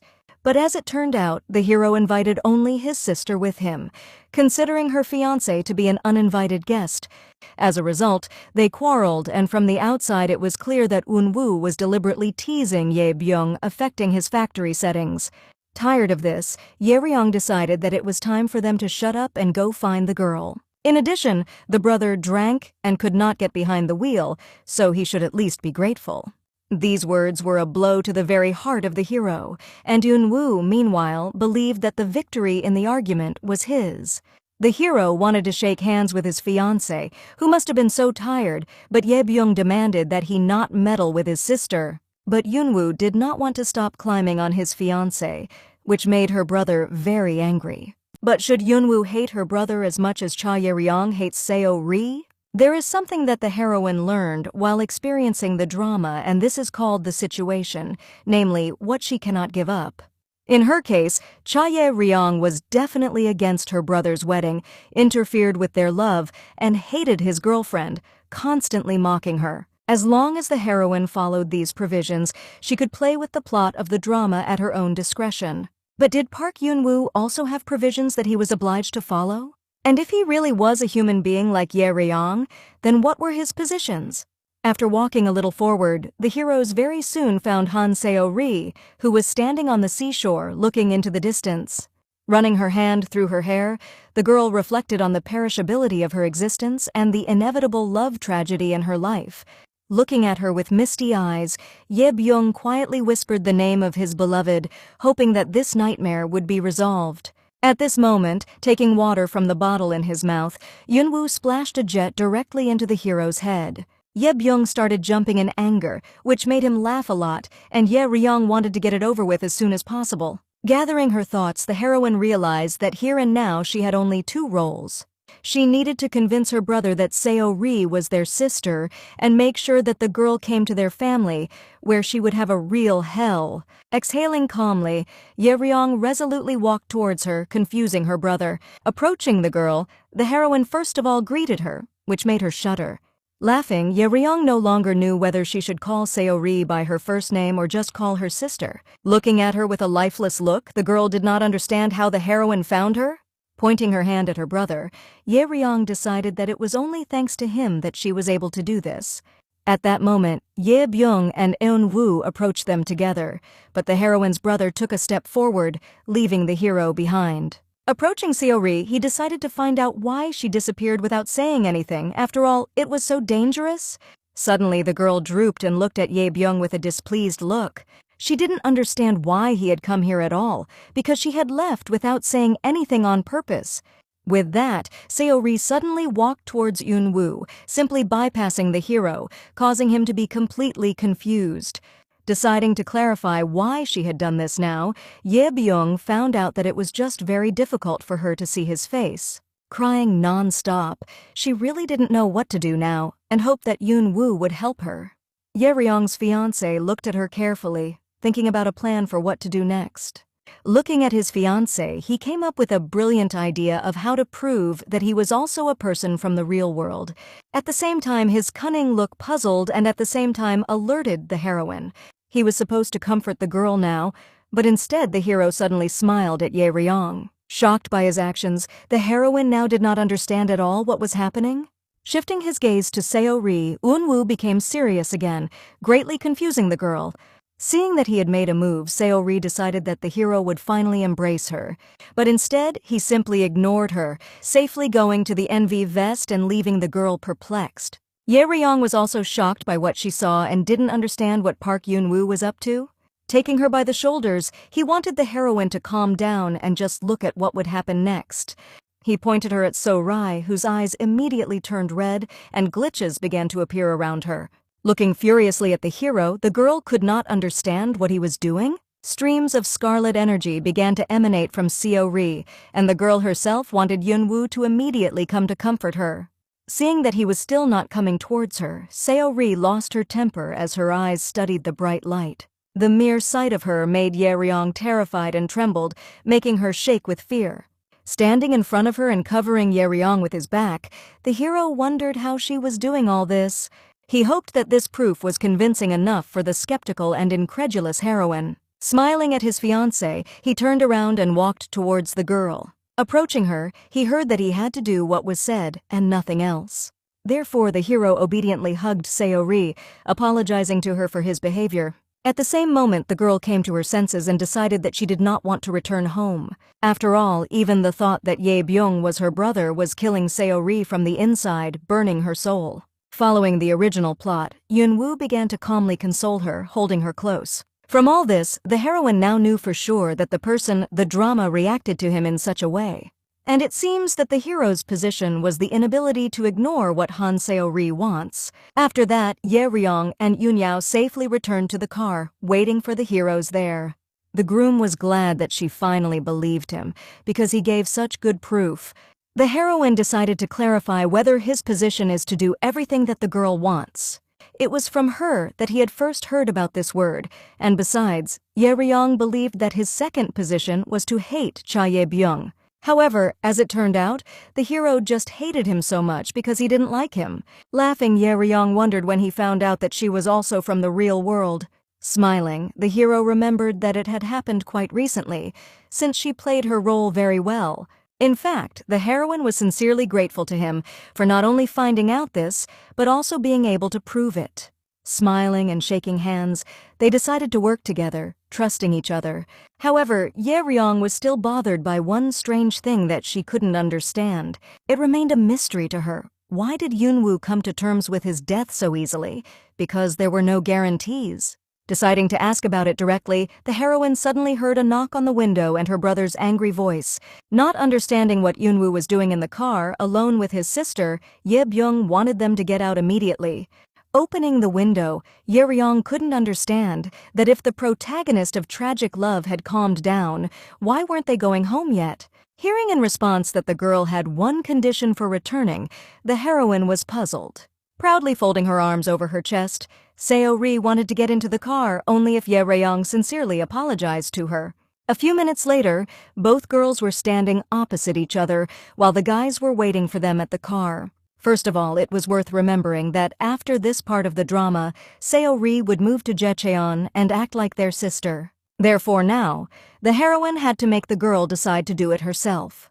Suddenly, Han Seori decided that Ye Ryong wasn't going to admit her guilt until the very end. Looking furiously at the heroine, the girl did not understand whether she really thought that she had done nothing of the sort. After all, Ye Ryong accused her of harassing Yunwoo, prevented her from marrying Ye Byung, and turned her colleagues at work against Seori. From all this, the girl concluded that the heroine was just jealous of her. After all, she, who had nothing since birth, received more love than Ye Ryong, who had everything. Therefore, for sure, the heroine was afraid that if Seori married her brother, he would take away everything that was left. The heroine found this explanation extremely interesting, but in her opinion, the girl was mistaken in one thing. Wealth wasn't what was different from theirs, and if Seori was rich and Ye Ryong was from an ordinary family, nothing would change. In this case, the girl would be the same stupid egoist who thinks only about herself. Smiling, the heroine decided that even if Seori went to Jecheon, she would still remain the same. And maybe then she will understand that a person with a northern character will not improve, even if she gets rich. Furious at her words, the girl decided that it was even ridiculous to assume such a thing. She firmly decided that she would go to Jecheon and get recognition, after which she would definitely bypass Ye Ryong. With a satisfied chuckle, the heroine decided that this was the end of her role. After taking Eunwoo's car keys, she and the others headed back to Seoul. After bringing Han Seori home, the joyful mother ran out to meet her runaway daughter. With her, Ye Byung got out of the car to see off his girlfriend. Seeing Ye Ryong driving a car, her mother went berserk, demanding that she get out of here immediately. Suddenly, the heroine decided to leave, which puzzled Yunwoo because her brother had not yet returned to the car. However, this was the whole point, and realizing this, the hero safely fastened his belt. Hearing the sound of a car driving away, Ye Byung turned around, completely confused. From the car rushing forward, Ye Ryong shouted, wishing her brother a great time. Going out on the track, the heroine could not stop laughing, remembering the face of her brother. Now she felt much better, and she hoped that the former bride and groom, who were now brother and sister, would have a great time. The hero understood that Ye Ryong had been through a lot today, but now Seori would move to Jecheon. This meant that now the heroine would be very busy. However, she had a plan. Hearing this, Yunwoo wondered, since they were now colleagues, could he help her in any way? In response, Ye Ryong also wanted to clarify that wouldn't the changes she was causing hurt him? Then the hero remembered his words, that he really wanted to know what this drama would be like when the heroine changed it, and he was almost 100% sure that she would be able to change the ending. Surprised by his words, Ye Ryong closed her eyes for a moment, realizing what she had heard. Having come up with something interesting, she decided to turn to Yunwoo with a small request. Smiling back, the inspired hero was ready for anything. The next day, when Deputy Han arrived at work, Deputy Kim placed a huge pile of documents in front of her. Hoping that she had a good rest, the employee was happy to give her back all the work she had left for them. Before that, he did this work for her himself, so now he decided to just return it, since he had a lot of his own tasks. Taken aback by the surprise, the girl did not even know in what condition everything was, but as it turned out, he sent her the parts by mail. Suddenly, Deputy Park also approached her, bringing materials sent by the girl, which needed to be redone before 3 hours. Completely confused, Seori couldn't understand why she was only being informed of this now. At the same moment, the head of the third department called out to the girl, wanting her to come up to him immediately. Approaching him, she suddenly heard that her health improvement project had failed miserably. He did not advance at all, and before reporting it to the top, the head of the department personally suspended him. Therefore, before lunch, he wanted to get a report from Deputy Han, and then the girl clarified that she had already been assigned a lot of work. Hearing that a lot of pressure had fallen on her, and it would be difficult for her to work alone, the head raised his eyebrows in surprise. Looking menacingly at his co-worker, he didn't understand if she had even worked properly before that moment. Seori herself neglected her duties, so she could no longer rely on the help of her colleagues. Hearing a timid apology in response, the manager sent the girl back to her workplace, wanting to get a report from her before lunch. Sighing sadly, Seori slowly wandered to her seat, not understanding why everyone around her had become so angry. They hadn't behaved like that before, and was she really guilty of something? In the recent past, all of these people were only too happy to help her with anything. She was distracted from these thoughts by Deputy Lee, who called out to the girl. Pointing to the door, the woman wanted to go out with Seori for a short time to talk. Once alone, the girl admitted that she was now in complete confusion. Seori didn't understand what she had done wrong and why everyone was angry, throwing work at her. After understanding the essence of the matter, Yujin decided to clarify if she had ever completed her tasks on her own recently. To her surprise, the girl could not find what to answer to this. But Deputy Lee already knew that she wasn't, and besides, Seori didn't even bother to thank her colleagues who did everything for her. There must be a limit to everything, and Yujin didn't understand how long she was going to neglect her duties and responsibilities. Thank goodness that the head of Cha notified them in time, otherwise the entire marketing department could have been closed. Hearing this, Seori went wild with anger, not understanding what Cha Ye-ryong had to do with it. But Deputy Lee was also furious that the girl dared to call her boss by her first name just like that. After coming to her senses and asking for forgiveness, Seori decided to find out more about when it happened. Now Yujin herself was surprised that no one had noticed before how they were all literally sacrificing themselves for the sake of the girl. Furious at what she heard, Seori resolutely rushed away. Looking at her in surprise, the woman didn't understand what had happened to Deputy Han. She hadn't finished talking to her yet, but she didn't care anymore and opened the door furiously. Walking quickly along the corridor, she suddenly heard the voice of the employees who noticed her. Now everyone around believed that she had seduced Vice President Cha Ye-byung and given up on work. The workers also believed that, probably thanks to the man, she was able to become a deputy. Seething with anger and shame, Seori decided that she would never forgive Ye-ryong now. Meanwhile, the vice president of the company sat quietly in his office working on his computer. Suddenly, he heard the scream of a girl who was furiously fighting her way through the stunned guards. Bursting into his office with her, the guards apologized for not being able to stop this mad woman. Deciding that everything was fine, Ye-byung ordered that Deputy Han be released and left alone. Breaking free, the girl ran screaming towards the hero who was in complete confusion. Falling into his arms, she thought that it was very difficult for her, and Ye-byung decided to find out what had happened. According to Seori, it was all his sister's fault, who brazenly framed her. And now everyone around hated the girl and gossiped about her, and the work that used to be done for her began to be returned to her.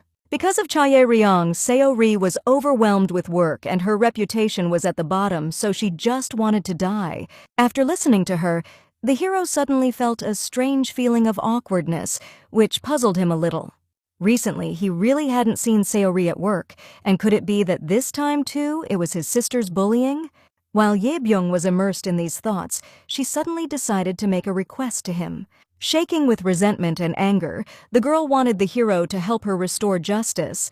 At these words, Yebyung was even more taken aback, not knowing what to do next. First of all, he decided to investigate the situation, and to do so they went to Ye Ryong. At this time, the heroine was calmly sitting in her office, working and enjoying the silence. Suddenly, she heard her brother's voice, who wanted her to make time for them. Ye Ryong didn't understand what brought them here after all. She had an appointment soon, so there was no time for idle talk.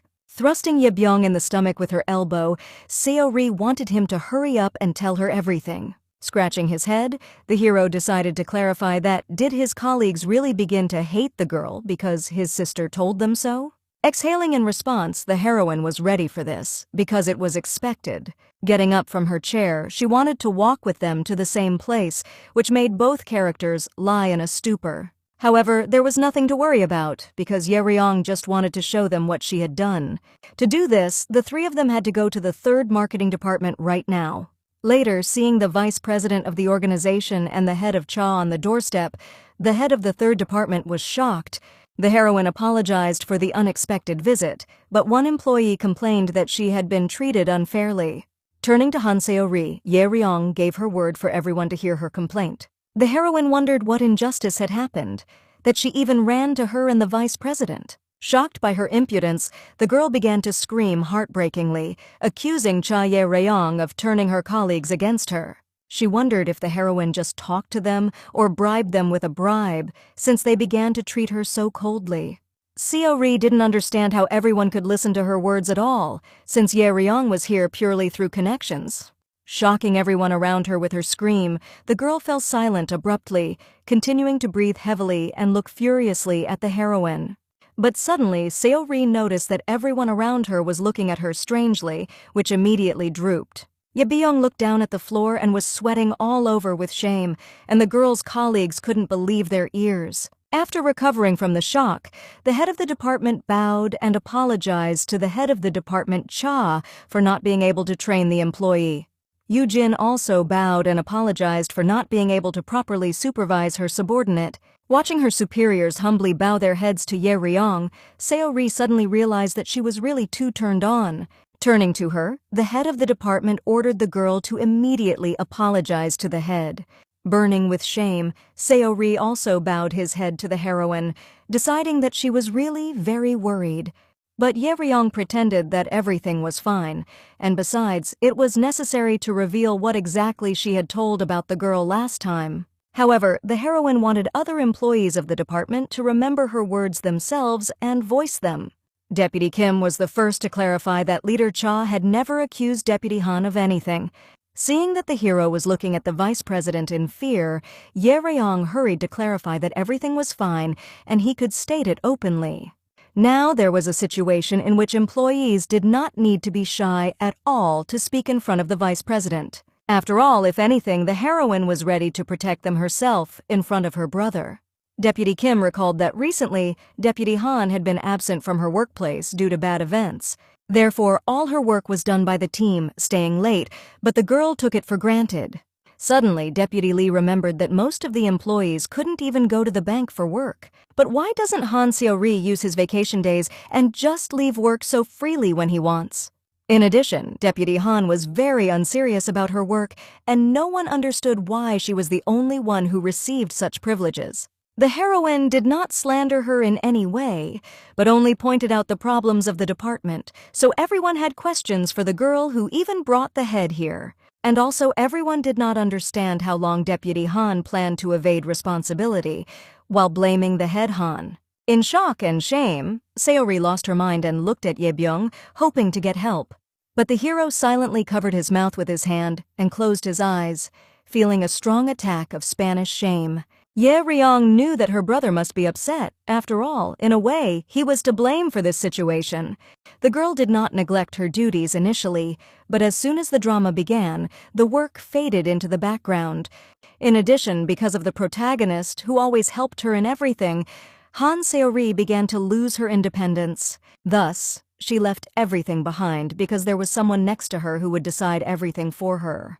Suddenly, Ye Byung apologized to the staff of the department, bowing to them, causing everyone to fall into a stupor. It all happened because he took the girl with him too often, not knowing how careless she was about her work. As he left, he hoped that the heroine would deal with everything further, which is exactly what she was going to do.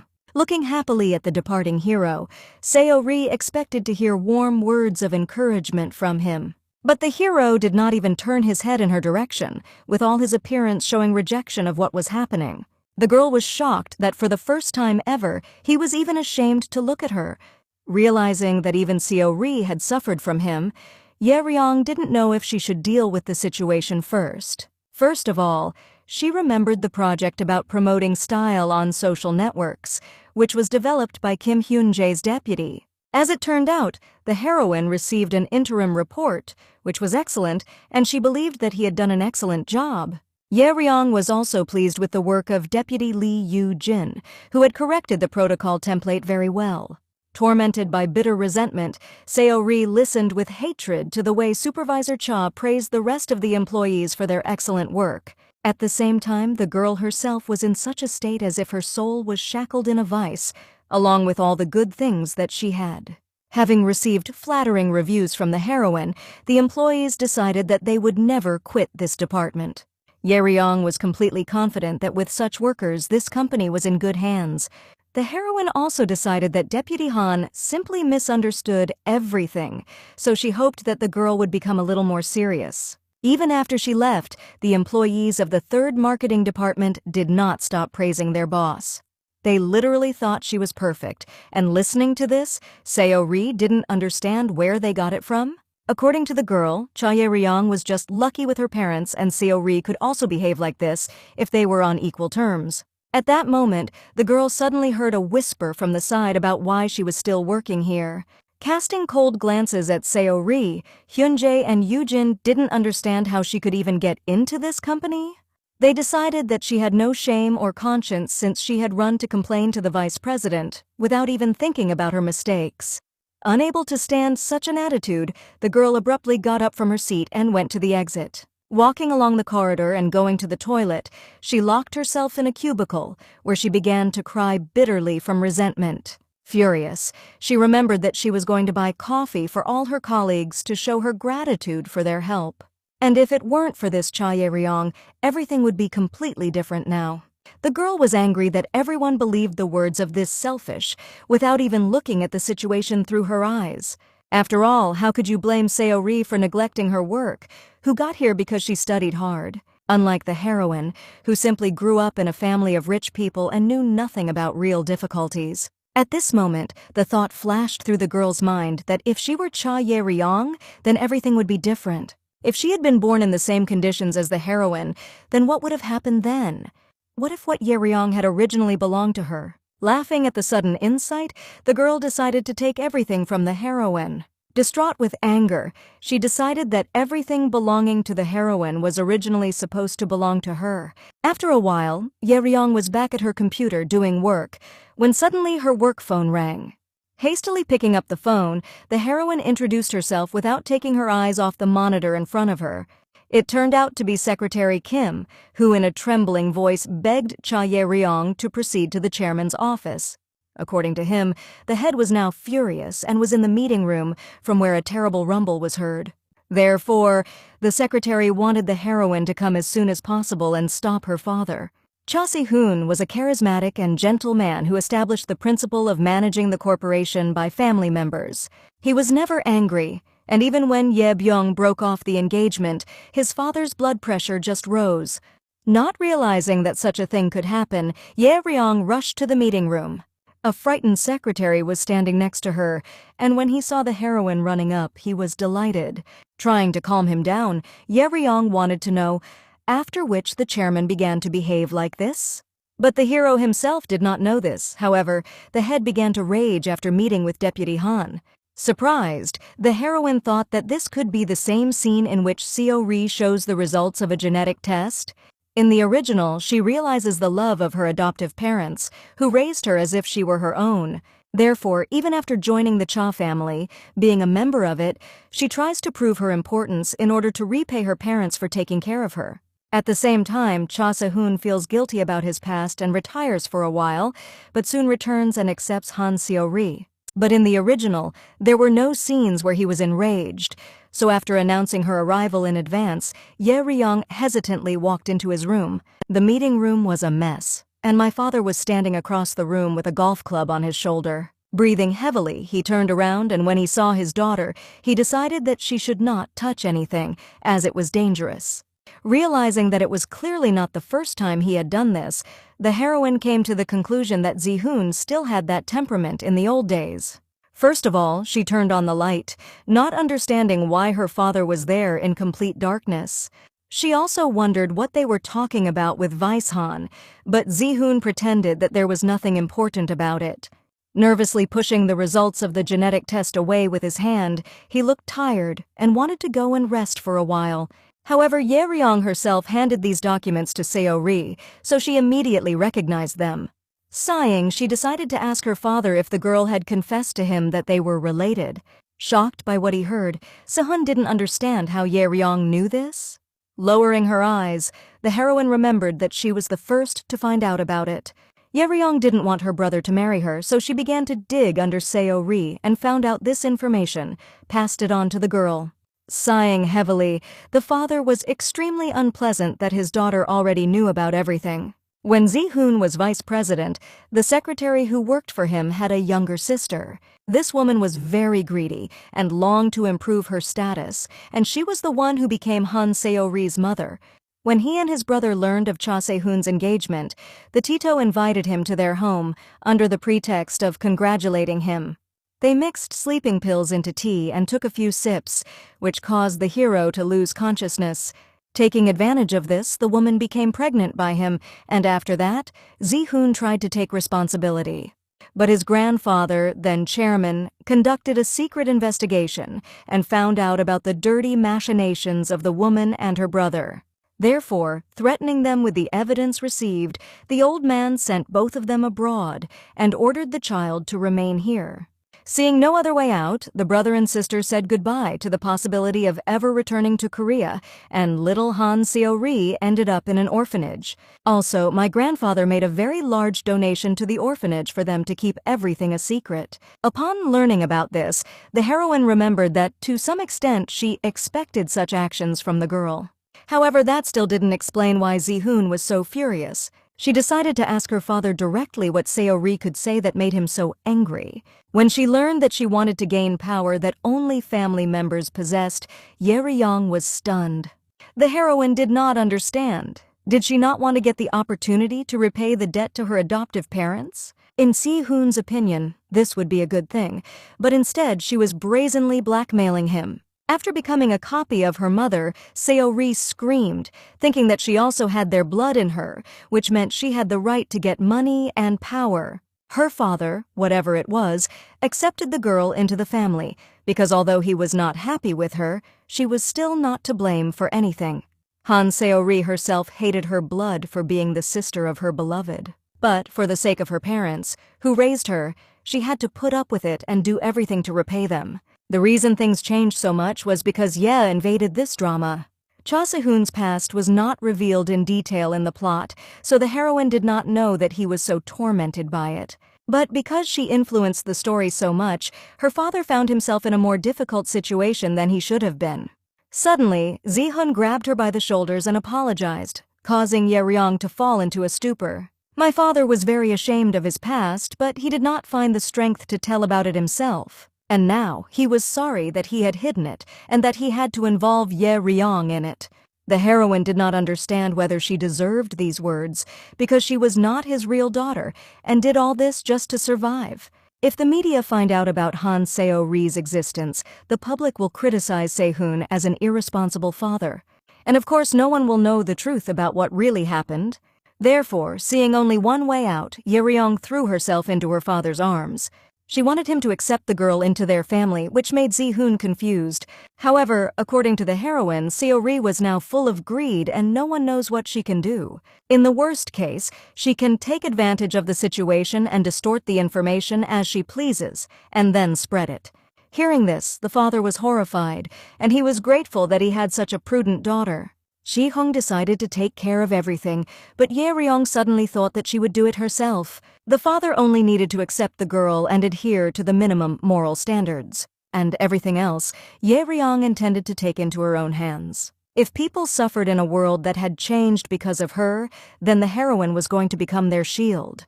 After that, she immediately went to the head office of the Park family's company to meet Yoon-woo. Smiling from the top of his mouth, the hero did not understand what could have happened, which is why Yeryong herself came to him. The heroine was embarrassed that she called him so sharply, but the matter was urgent. But Yoon-woo was always happy to see her, and Yeryong wanted to talk to him as soon as possible. However, seeing several employees around, the heroine wanted to talk in private. At this moment, seeing Park Yoon-woo's smile on his face, the workers were shocked. Seeing their CEO smile for the first time, they turned blue with bewilderment. Shocked by this reaction, Yeryong wondered how the hero behaved in everyday life. Entering his office, the heroine sat down on a large sofa, and Yoon-woo sat opposite her, looking at her impatiently. Hearing that Han Seori had apparently changed a lot, the hero was a little puzzled. Although she was tactless, she nevertheless remained good-natured, but lately she began to look as if she was overwhelmed by evil. Yeryong wasn't sure if she could change the ending, and she didn't know what to do if she couldn't influence the outcome at all. Then, the hero wondered if she knew why this drama was not as smart as it seems. The thing was that it is enough just to look at it from a different angle, and it becomes clear that the plot can be easily changed. Realizing that Yoon-woo clearly knew something, Yeryong wanted to clarify what he meant. First of all, the hero remembered that they have provisions. When violated, the drama begins to interfere. In the heroine's case, it was a mockery of Seori and an attempt to destroy their marriage. Smiling, Yoon-woo thought that this drama was like an artist in the process of drawing. After that, the hero took out felt-tip pens and drew a small circle on a sheet of paper.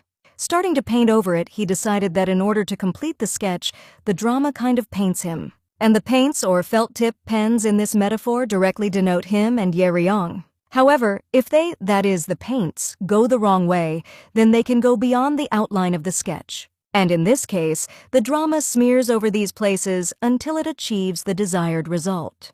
The new catch is that she doesn't have the ability to do anything with the main characters who go out of their way. The reason is that they are the sketch, namely the purpose of the existence of this world, and the creation that the artist has already finished. But what if their paints have slightly changed the plot, which is why the main characters cannot move as they need? Greatly puzzled by this question, Yeryong sat for a few seconds in thought. But suddenly a thought struck her, from which goosebumps ran through the heroine's body. From Yoon-woo's face, she realized that her guess was correct, which made the heroine even more taken aback. After all, if the main characters go astray, then the drama itself adjusts the sketch, in other words, transforms the plot itself. And if this theory was correct, then Yeryong could indeed have escaped the terrible end that was destined for her. However, even in this case, there was still a question that did not give her peace in any way. After all, why, knowing all this, did the hero not try to change his ending, and even put up with it? After all, if the sketch is changed, it means that he can also avoid his death. However, Yoon-woo knew that the drama was clearly not a fool, and they did not go to change the plot the way they wanted. They could start doing something that caused change, but the consequences were completely unpredictable.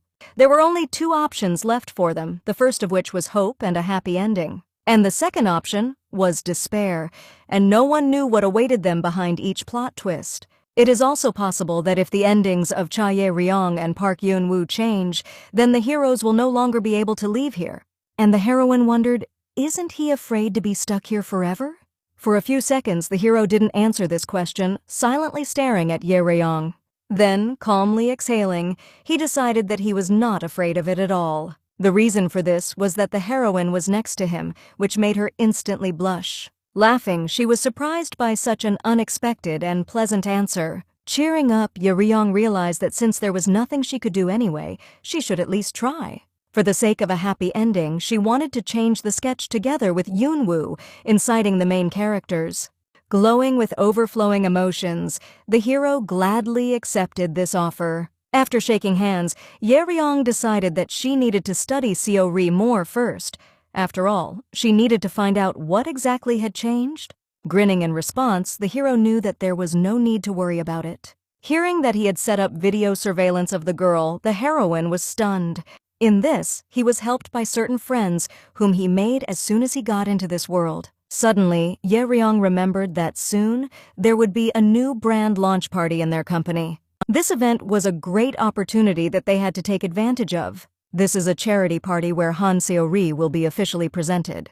It will be easy to make sure of the girl's changes, and there will probably be a chance to influence the drama. However, Seori did not yet know some rules of behavior at such an event, so the heroine had a different plan. Namely, she wanted to introduce her to the teacher, whose photo Yeryong showed to the hero. But the girl wouldn't believe if the heroine introduced them herself, so Yeryong wanted to pass this task on to Unwoo. The hero was not sure that Seori would accept help from this person, but in the opinion of his fiancée, there was no better candidate. After all, she was the queen of social circles whom everyone knows, and soon the heroine came to meet her. Coming out to her, the woman happily greeted Yeryong, whom she had already missed. Taking off her sunglasses, she decided that the heroine had become much prettier since their last meeting. Oh Sung-hae, the eldest daughter of an influential family, and the ex-fiancé of Cha Ye-byung, wanted to clarify how Yeryong had been doing all this time. Sitting at a table in a restaurant, the woman took a piece of beef with chopsticks and carefully handed it to the heroine. After feeding her, Sung-hae was amazed at how beautiful Yeryong was when she ate. Smiling sweetly in response, the heroine hoped that the woman would stop embarrassing her so much. Sung-hae wanted Yeryong to order whatever she wanted because she didn't spare anything for her. Looking at her, the heroine did not understand how such a charming person was not shown in the drama. This woman was the eldest daughter of a family that owns one of the 3 largest conglomerates in Korea, as well as the Cha Ye-ryong family. Although she did not appear in the drama, she was mentioned once in the original heroine's line. Since Song-hye was Ye-byung's fiancé, Ye-ryong was furious at her brother who was going to break off the engagement, which meant betraying this woman. After the hero met with Seori, he unilaterally broke off the engagement, ignoring the interests of both families. Because of this, Sung-hae could find herself in a very precarious position. However, she deftly took advantage of the situation. The woman strengthened her position as a leader, taking everything under her control, and was recognized as the official successor. After that, she terminated the contracts with the Cha family's company, causing tremendous damage to it, thus avenging the breakup of the engagement. Although Sung-hae was a rather scary person, Yeryong did not stand on ceremony and quickly jumped at her chance. First of all, she personally took care of the terminated contracts instead of Cha Ye-byung, so the woman paid attention to the abilities of the heroine who has since won her favor. They had a good relationship before the breakdown of the engagement, so it wasn't difficult to get closer, but Sung-hae became too protective of Yeryong. And now, she even ran into Park Yoonwoo, who, in her opinion, cared too little about the heroine. But when she heard that he treated her well, the woman remembered that recently the hero had become noticeably friendlier. Previously, there were rumors that looking into his eyes could make you lose your head, but lately, Yoonwoo wasn't so terrible. At this moment, Yeryong remembered how she had obtained his consent yesterday to introduce Oh Seong-hye as Han Seori's mentor. Then she immediately decided to arrange a meeting with her as soon as possible. However, the hero, although he gave the go-ahead, looked very dejected, sadly looking at the floor. Turning his gaze to the heroine, he decided that he should not trust this woman so much. After all, although she is good at work, she is still too obsessed with Yeryong herself. The heroine did not see this as a problem, because Seong-hye only cherished her, but Eunwoo still believed that this woman should not be trusted. Looking at him carefully, Yeryong suddenly wondered if the hero was jealous of her now. Coming into a stupor, he made a blank look, which made the heroine laugh a lot. She also pretended that she just had such a feeling, after which Yoonwoo suddenly began to move closer to her. Gently looking into the eyes of his fiancée, the hero wanted to clarify one point with her. He wondered if her relationship with him was really closer than with Songhai. Taken aback by the surprise, the heroine decided that, of course, their relationship was closer. But feeling the uncertainty in her voice, Yunwoo decided to think that if he and that woman fell into the water, which one would Yi Ryong save? The heroine was even more shocked, but the groom was absolutely serious. He was eager to know which one Ye Ryong would choose if only one could be saved. Therefore now, the heroine was even more perplexed by Songhai's words that Yunwoo had become friendlier. The woman believed that the hero was now relaxed, and so Ye Ryong couldn't take her eyes off him. The eyes of other noble ladies were also turned to him, and if this scoundrel tried to bring the heroine to tears, Seonghye would personally take revenge on him. Deciding that it was time to stop talking and get down to business, Ye Ryong turned to the woman with a request. Hearing that she had been having a very hard time lately, Songhai came, confused. As it turned out, the heroine's father, quite unexpectedly, had an illegitimate daughter. Upon learning that it was Han So-ri as well, the woman's expression instantly changed and her gaze became cold. Ye Ryong knew that this would worsen Songhai's mood. After all, this girl was the reason for the breakup of her engagement. The woman understood that the heroine did not want to hurt her with these words. Smiling, Songhai realized that her precious girl needed something from her. Maybe Ye Ryong wants her to help her get rid of Han So-ri, once and for all. Laughing, the heroine decided that she could not ask her for something like this at all. However, she believed that her half-sister, who would so suddenly enter the family, would need a mentor to teach her manners. After listening to her request, Songhai decided that she had a suitable person for this person and could introduce Seori to a mentor. But the woman was also wondering that if this happened, what would Ye Ryong be willing to give in return? After the conversation ended, the heroine went to her home, calling Eunwoo on the way with the good news that she had managed to come to an agreement. The hero did not understand what they had been talking about for so long, because when Ye Ryong had lunch with him, she always left very quickly. But for the heroine, the most important thing was that everything was going according to plan, and Songhai would introduce the girl to her mentor. In return, the woman wanted to be free from responsibility for everything that would happen to Seori after that. The second condition was that Songhai would go on a journey with Ye Ryong for 2 days, which made the hero very indignant. He was shocked by this because the heroine did not even go anywhere with him, although he is her legal fiancé. Ye Ryong then decided to hang up immediately, hoping that he would attach a mentor to the girl as naturally as possible. Seeing that she had indeed hung up, Yunwoo sighed heavily, deciding that it wasn't fair. He did not understand what he needed to do, so that the heroine began to think about him as much as he thinks about her. Leaning back in his chair, Yunwoo tiredly looked out the window at the night views of the city when suddenly an idea came to him. Abruptly getting up from his seat, the hero suddenly remembered that the bride liked his face. Looking intently at his reflection in the window, he decided that perhaps it was worth taking advantage of it. Meanwhile, when Ye Ryong returned home, she suddenly heard her father's voice calling to her. In the spacious living room, all the members of the family sat opposite each other, with a look full of bitterness. Sitting down with everyone, the heroine did not understand, but as it turned out, Si-hoon wanted to report something. To Ye Ryong's surprise, the date had already been set for Han Seori to move into their house. Sighing sadly, the father of the family lowered his head guiltily, hiding his face from shame. He considered this illegitimate daughter to be nothing more than the result of his past mistakes, but now there was nothing he could do. Since Ye Ryong knew about this beforehand, it wasn't a big deal for her, but her mother and brother's faces made her wary. Ye Byung lowered his gaze to the floor, sitting with a face as if he had eaten sour tomatoes. As for the mother, she lowered her head in her hands and closed her eyes, hoping that it was just a bad dream. Looking at her worriedly, the heroine sincerely hoped that everything would be all right with her.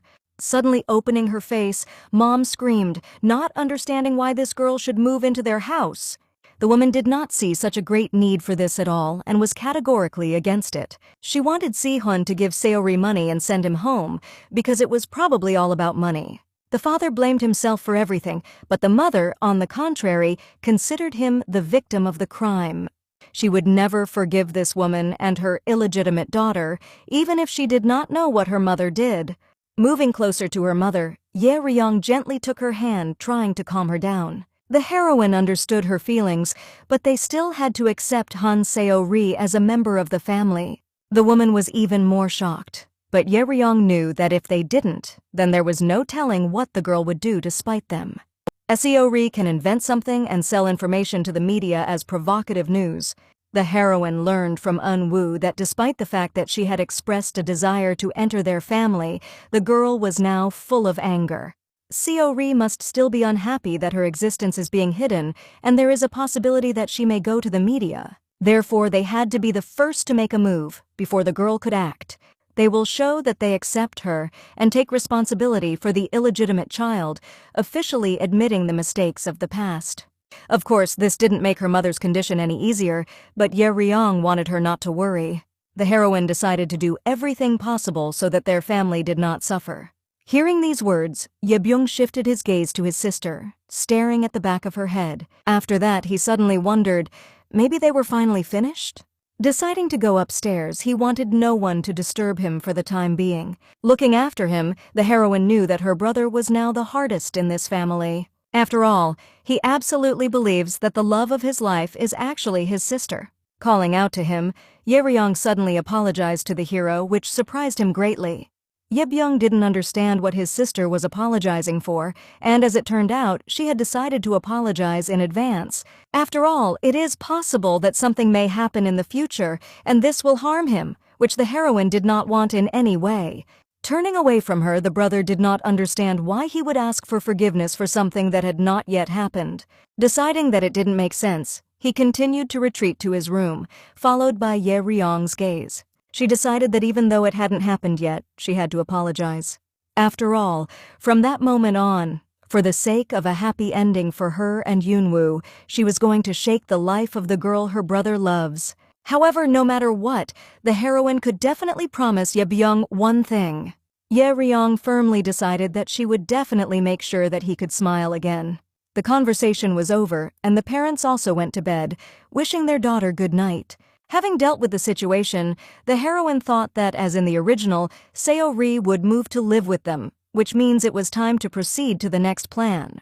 Suddenly, she heard the voice of Kim's housekeeper, who had just prepared a room for Han Seo-ri at Ye Ryong's request.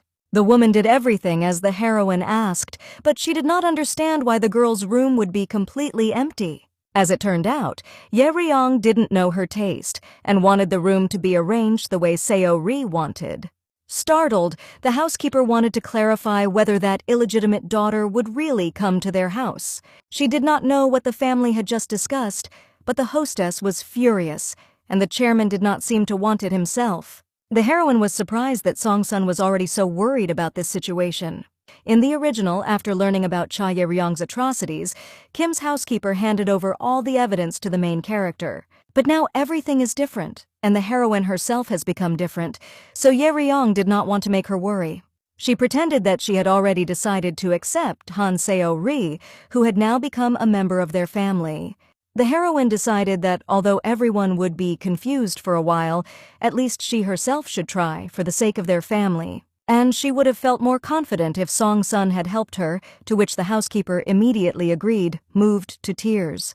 Thus, Kim's recruitment was done with, and now she will definitely not betray in the future. All the preparations had been completed, and now all that remained was to wait for Seo-ri to arrive. A few days later, the girl arrived safely at the Cha family's house and froze in place from shock. Looking at the gigantic modern palace that smacks of luxury and grandeur, Seo-ri didn't even think that such houses were really inhabited. The girl could not wrap her head around how a residential building could be so huge. Now she thought Ye Ryong was even more ridiculous because she had so arrogantly pointed out her flaws while she was bathing in chic.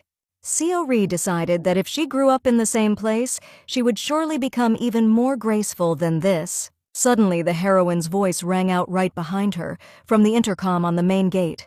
Greeting the girl, the heroine invited her to enter the house as soon as possible.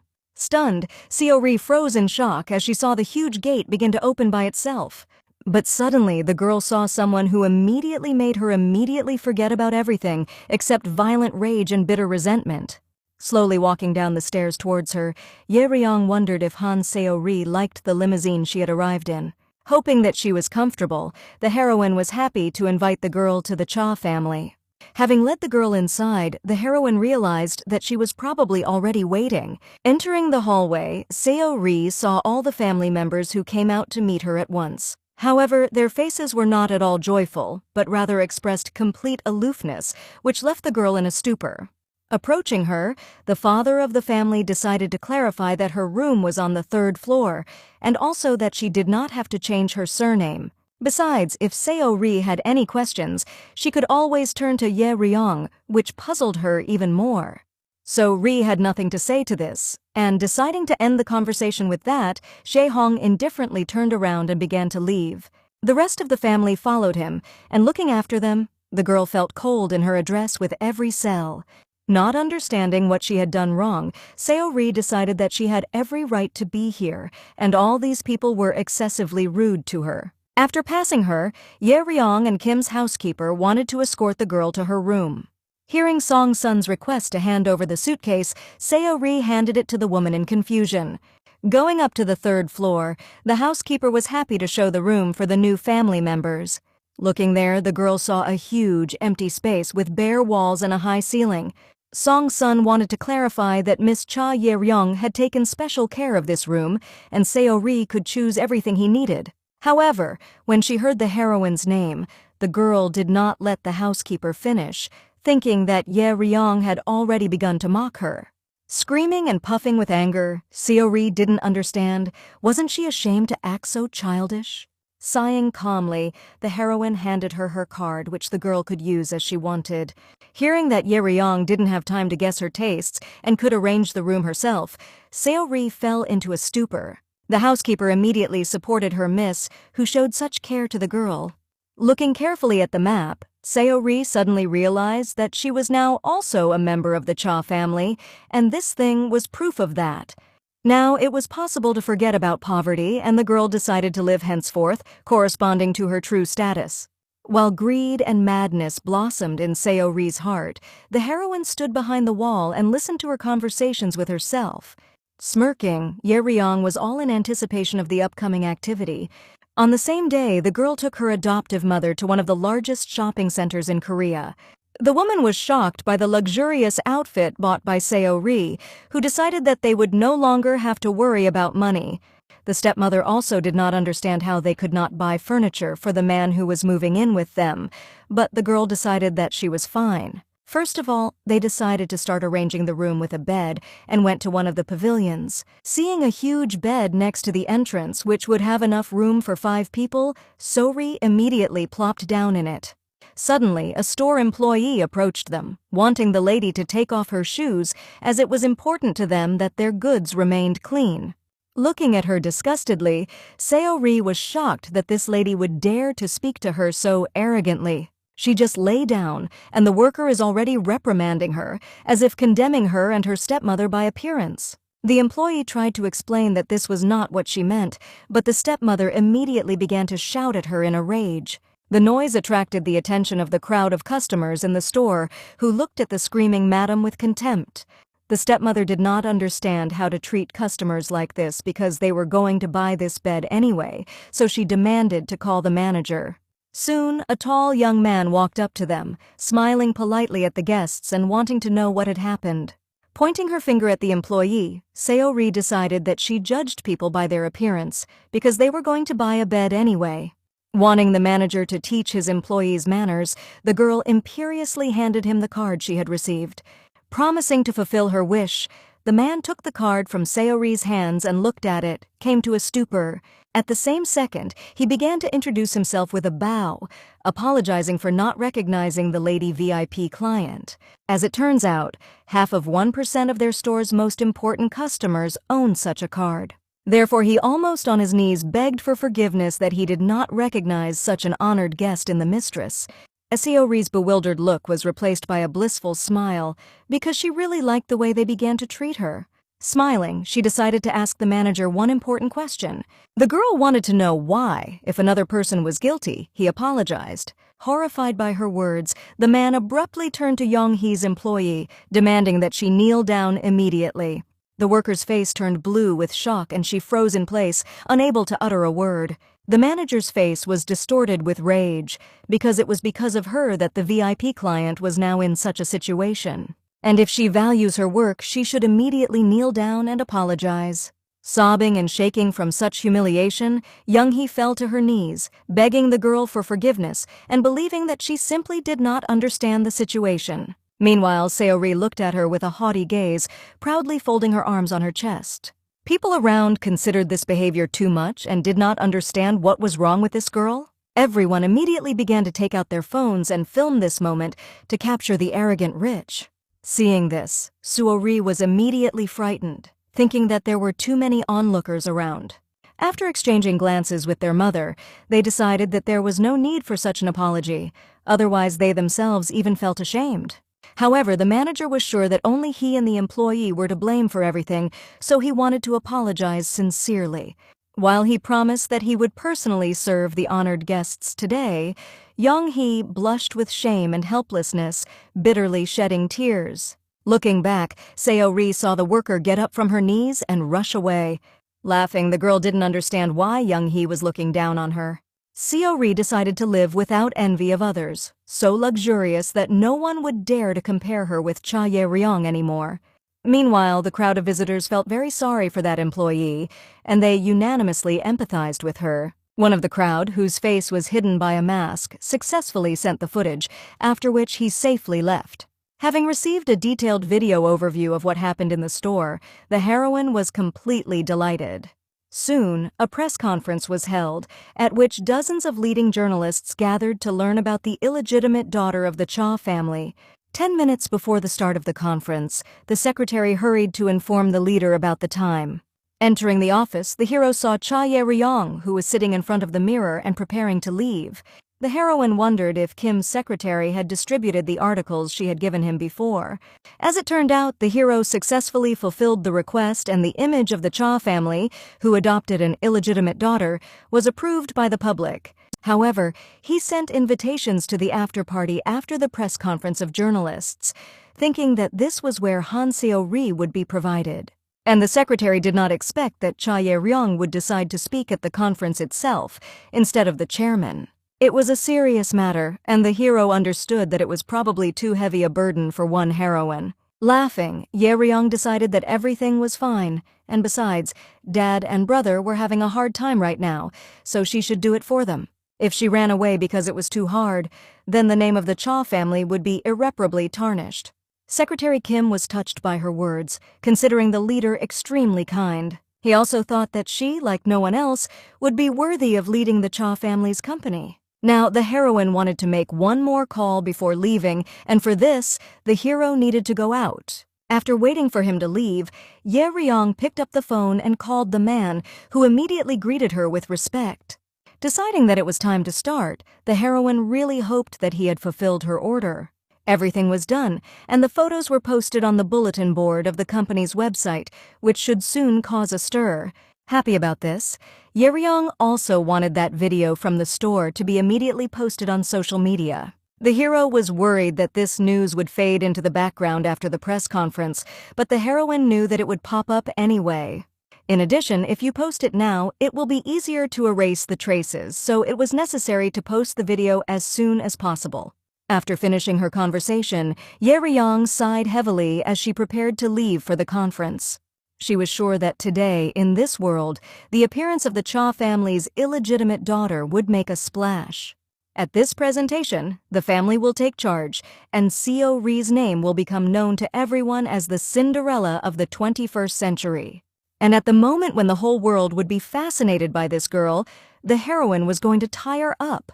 The press conference, in which Cha Ye-ryong officially welcomed Han Seo-ri into their family, was broadcast throughout Korea. The heroine emphasized that it doesn't matter what kind of life the girl had before and what name she lived with, but now she is part of the Cha family.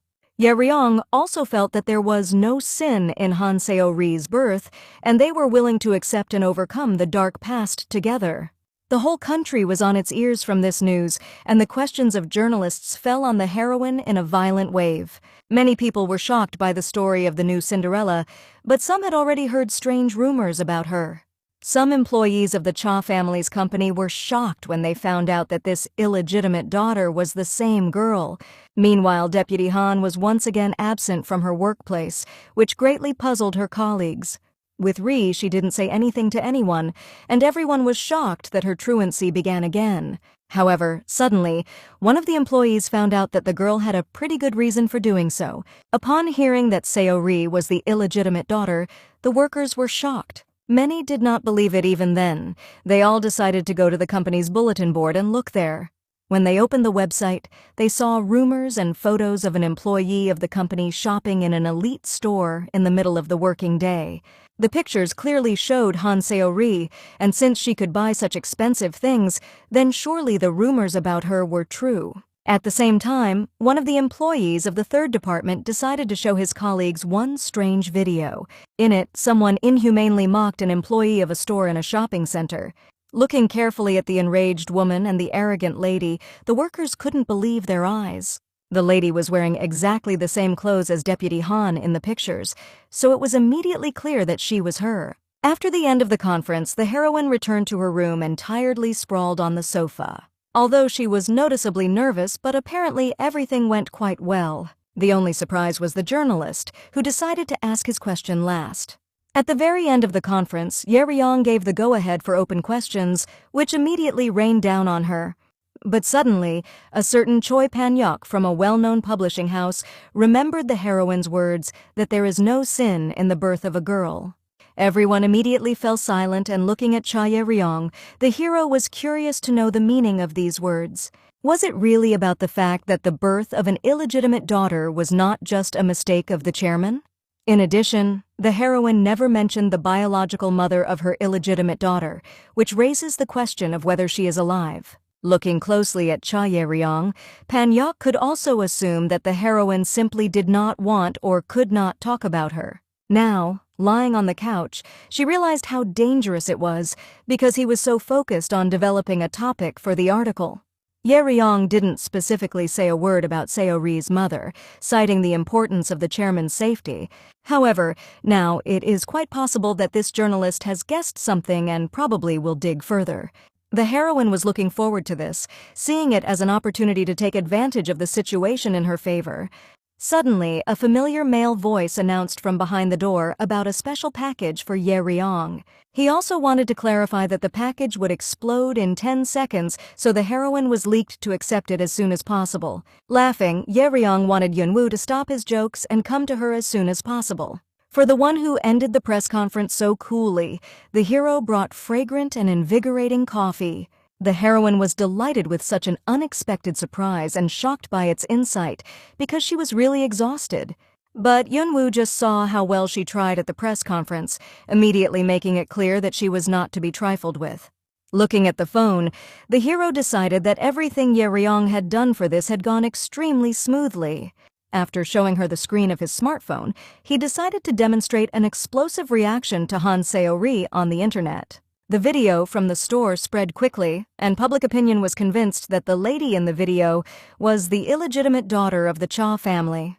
There was a real commotion on the bulletin board of their company's website, and everyone was indignant that Han Seo-ri was abusing his newfound power. Yunwoo was delighted with the heroine's excellent decision to release this video before the press conference. If it had been released immediately after the incident or after the end of the performance, it would not have attracted so much attention. In the hero's opinion, being one step ahead was just a lot like Ye Ryong.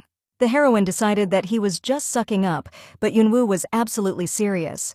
In any case, Ye Ryong was worried that the hackers, along with Han So-ri, might criticize Cha's entire family. The girl did a lot of things, and it would be good if they could somehow show that they were not involved in this. Suddenly, the hero had a brilliant idea on this matter, which he immediately hurried to share. Leaning into Ye Ryong's ear, the hero whispered the entire plan to her in detail. Hearing it, the heroine was shocked by Yunwoo's ingenuity, admiring his idea. In her opinion, the plan was simply excellent, which made the hero very embarrassed. After that, he suddenly stood up, deciding that it was time for him to go about his business. Ye Ryong was surprised that he was leaving so quickly.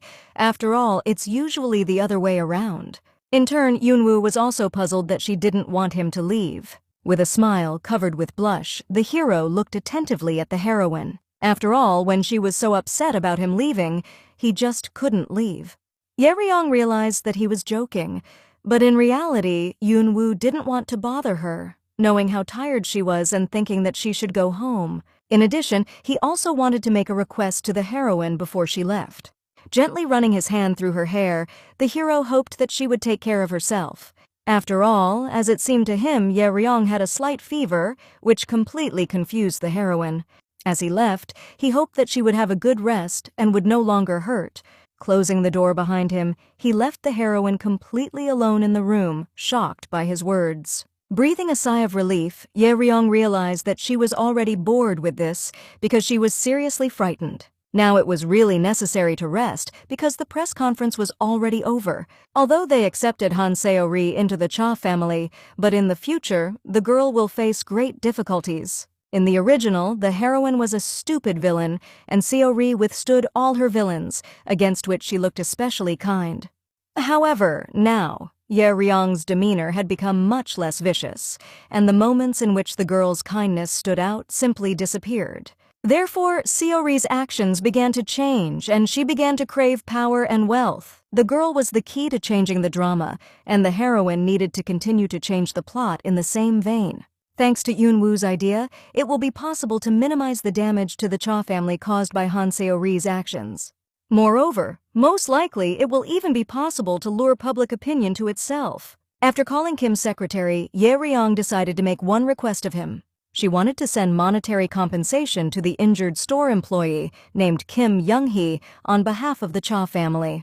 However, what was more interesting was how much she needed to send. It should be equal to the amount that the girl, together with her stepmother, spent that day in the mall. In other words, Young-hee had to send 95,520,000 won. In addition, when the money is sent, the secretary will need to inform the heroine about this in person. After finishing the conversation, Ye-ryong didn't understand how far Eun-woo had calculated everything. His idea was to send compensation to an employee who had fallen to her knees because of Han Seo-ri. Then they can easily separate the girl from the Cha family, protecting themselves from negative opinions. Did the heroine not understand what was in his head and why he just lived like that, corresponding to the original plot? Why did such an ideal person never try to somehow change the drama? Did the hero really just give up in the 2 years while she was not here? And this is despite the fact that he can plan and rock the plot so well. In any case, Ye-ryong felt that since this was the past, it didn't matter now. After all, now the most important thing for them was the future that lay ahead. If you continue to change events like this, there will certainly come a time when Han Seo-ri will change. The heroine hoped that this would happen soon, and they would overcome the trials in order to eventually meet a happy ending. Tired from a hard day, she went to the underground parking lot to get into the car as soon as possible and go home. Already near the car, she saw a notification that the compensation had been sent to the victim. Suddenly, the heroine received a message from an unknown number that they wanted to tell her something. Looking at the phone screen in bewilderment, Ye-ryong didn't understand who had sent her such a strange message. Suddenly, a masked man appeared behind her who thought that everything had happened according to his words. From surprise and fear, the heroine screamed loudly and jumped abruptly to the side. Twisting her leg, she began to rapidly fall down towards the hard concrete. But the hero arrived in time and bravely caught Ye-ryong in his arms. Looking carefully at the leader, he apologized for scaring her. Leaving the embrace and looking at him, the heroine was surprised by his unexpected appearance. This guy was an informant from the underworld who was assigned to her by Yoon-woo. He was the one who filmed that video from the mall with Han Seo-ri and posted it online right before the press conference. Although he was Ye-ryong's confidant, spreading information within the company, the hero was frightening with his sudden appearance. The heroine was wondering if there was this strange message from him and why does it always appear so abruptly? As it turned out, this was how he had always met with the master, which puzzled Ye-ryong even more. She wanted them to either arrange a meeting place in advance or have an informant come directly to her office. Suddenly, the heroine heard that the hacker had given them evidence of monetary compensation, and soon he would begin to act. Ye-ryong was shocked because the money had been transferred a few minutes ago, but the informant had also prepared a public opinion report. In short, now people's opinions differ on the question of who is behind the scandal in the store, the heroine or Han Seo-ri. Mr. Park believes that it is better to leave everything as it is for now because this can be used when the situation changes. Knowing that this guy wasn't in the original story, Ye Ryong was shocked by his skills, not understanding where Yoon-woo managed to find him. After thanking him for the work done, she looked at the informant with admiration, which made him very embarrassed. Returning to the phone, the heroine thought that judging by the fact that the reaction was quite violent, the basis was already prepared. Now it was possible to safely arrange for the appearance of the Cha family's illegitimate daughter. And as soon as it becomes known about her, the scandal with her abuse of power will flare up like fire. And in the end, it will become known that her half-sister, Cha Ye-ryong, has sent compensation to the victim in an amount equal to Seo-ri's spent. Any journalist will be interested in what is happening, and perhaps now is the right time for something. Once again, thanking the guy for the report received, the heroine intended to give him another task. She wanted him to send out an invitation to the press to a party dedicated to her illegitimate daughter. They had already sent out invitations to journalists loyal to them, so they could not be sent. The informant stared at Ye Ryong silently for a while, and then decided to ask her a question. Tilting his head in embarrassment, he wanted to know if the heroine was okay. After all, she must be confused about these events, so he was worried about how she felt? At this moment, Ye Ryong found him extremely cute, which was fundamentally inconsistent with the field where he worked. After thanking him for his concern, she admitted that she was doing well. She also noticed that the hero was much more delicate than it might seem. Hearing these words, the guy immediately tilted the visor of his cap, completely hiding his eyes, and his ears lit up with a scarlet light. Seeing this, the heroine was shocked by how shy the hero turned out to be. Suddenly, the thought occurred to her that perhaps this was the same courier guy who delivered flowers to her office from Park Yoon-woo. Remembering how they had met in the hallway, Ye Ryong decided to clarify her guess with him. The hero blushed even more, which was perceived by the heroine as consent, and she was surprised that he did not immediately admit it. Hearing that then she would greet him properly, the informant immediately jumped aside. After that, after bowing goodbye to Ye Ryong, he quickly ran to his motorcycle, surprising the heroine with his speed. Seeing him take off his mask and begin to put on his helmet, shielding herself from it with her hand, Ye Ryong tried to stop him. At least she wanted to know the name of the hero who had helped them so many times. However, putting on a motorcycle helmet, he only silently turned to her, nodding at the end. After that, the informant flew like a rocket, instantly disappearing from the heroine's field of vision. Ye Ryong was completely confused by how shy this person turned out to be.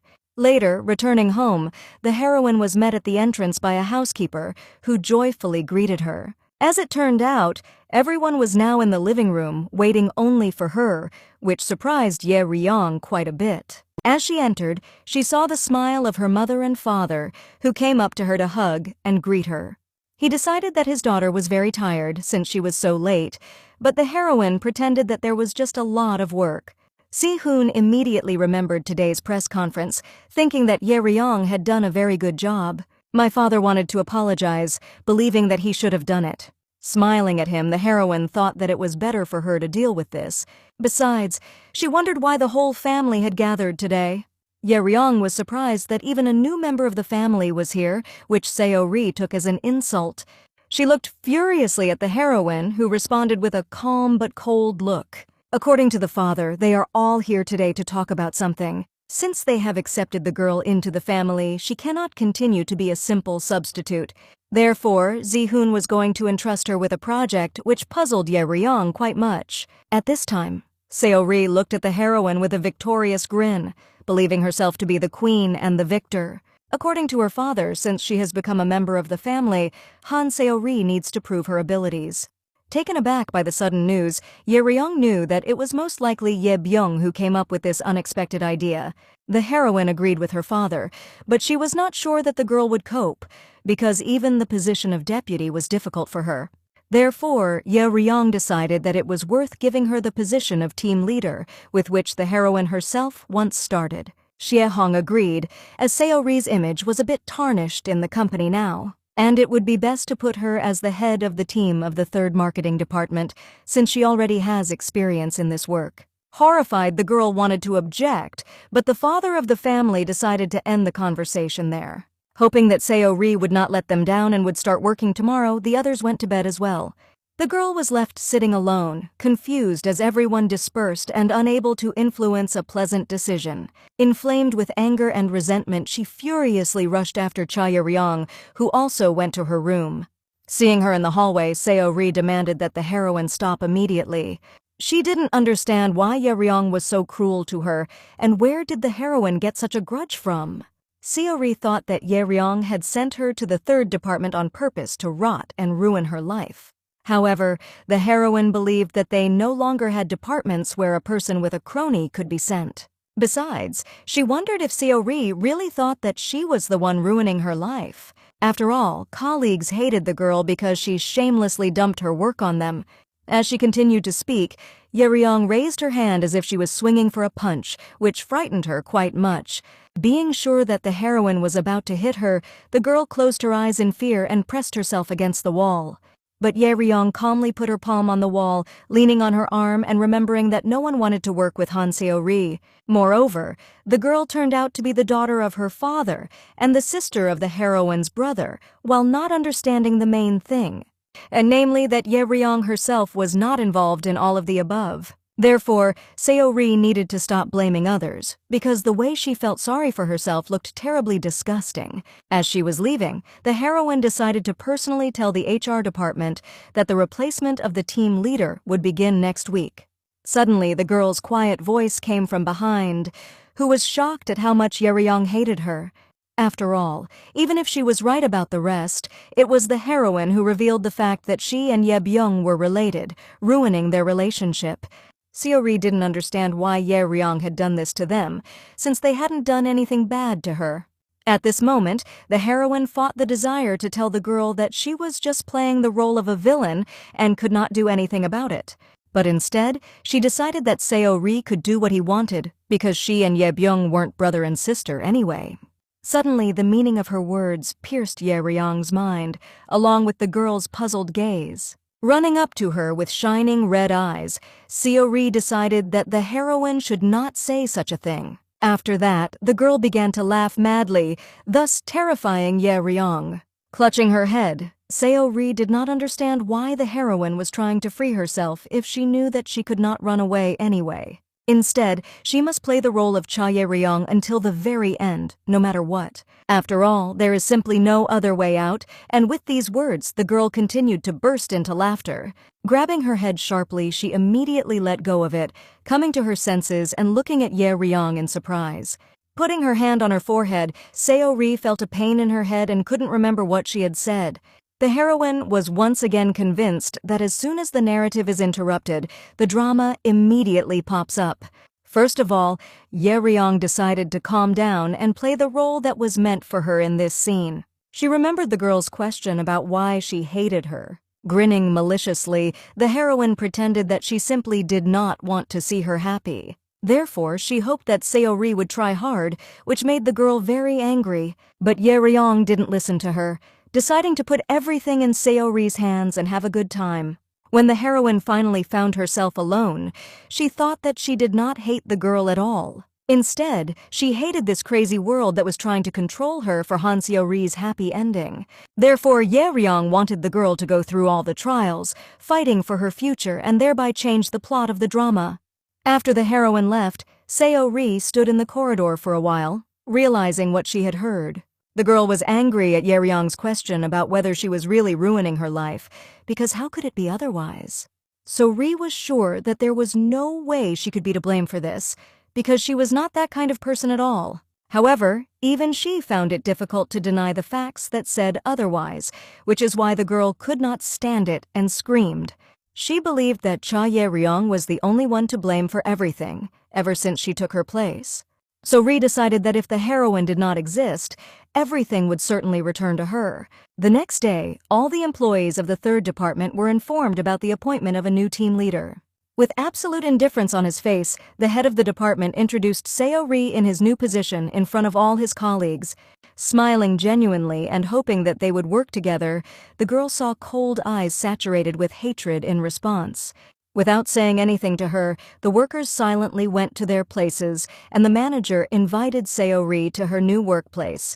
Sitting there, the girl knew in advance that this would happen, and she wondered what the employees thought of her. She didn't understand why she was being portrayed as a bad person, because it was all because of that Ye Ryong. One of the employees tore her away from these thoughts, bringing a stack of documents to the manager. It turned out to be the head Park Youngji, who was happy to congratulate Han Seo-ri on her new position.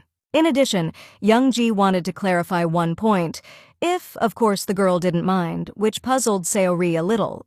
When she heard that it was about that illegitimate daughter of the Cha family, the girl was taken aback with horror. Drilling her with a cold gaze, the manager wanted to know if this was really her. For a few seconds, Seo-ri stared at her silently, speechless in shock. Closing her eyes and collecting her thoughts, she decided that it was no longer worth hiding it.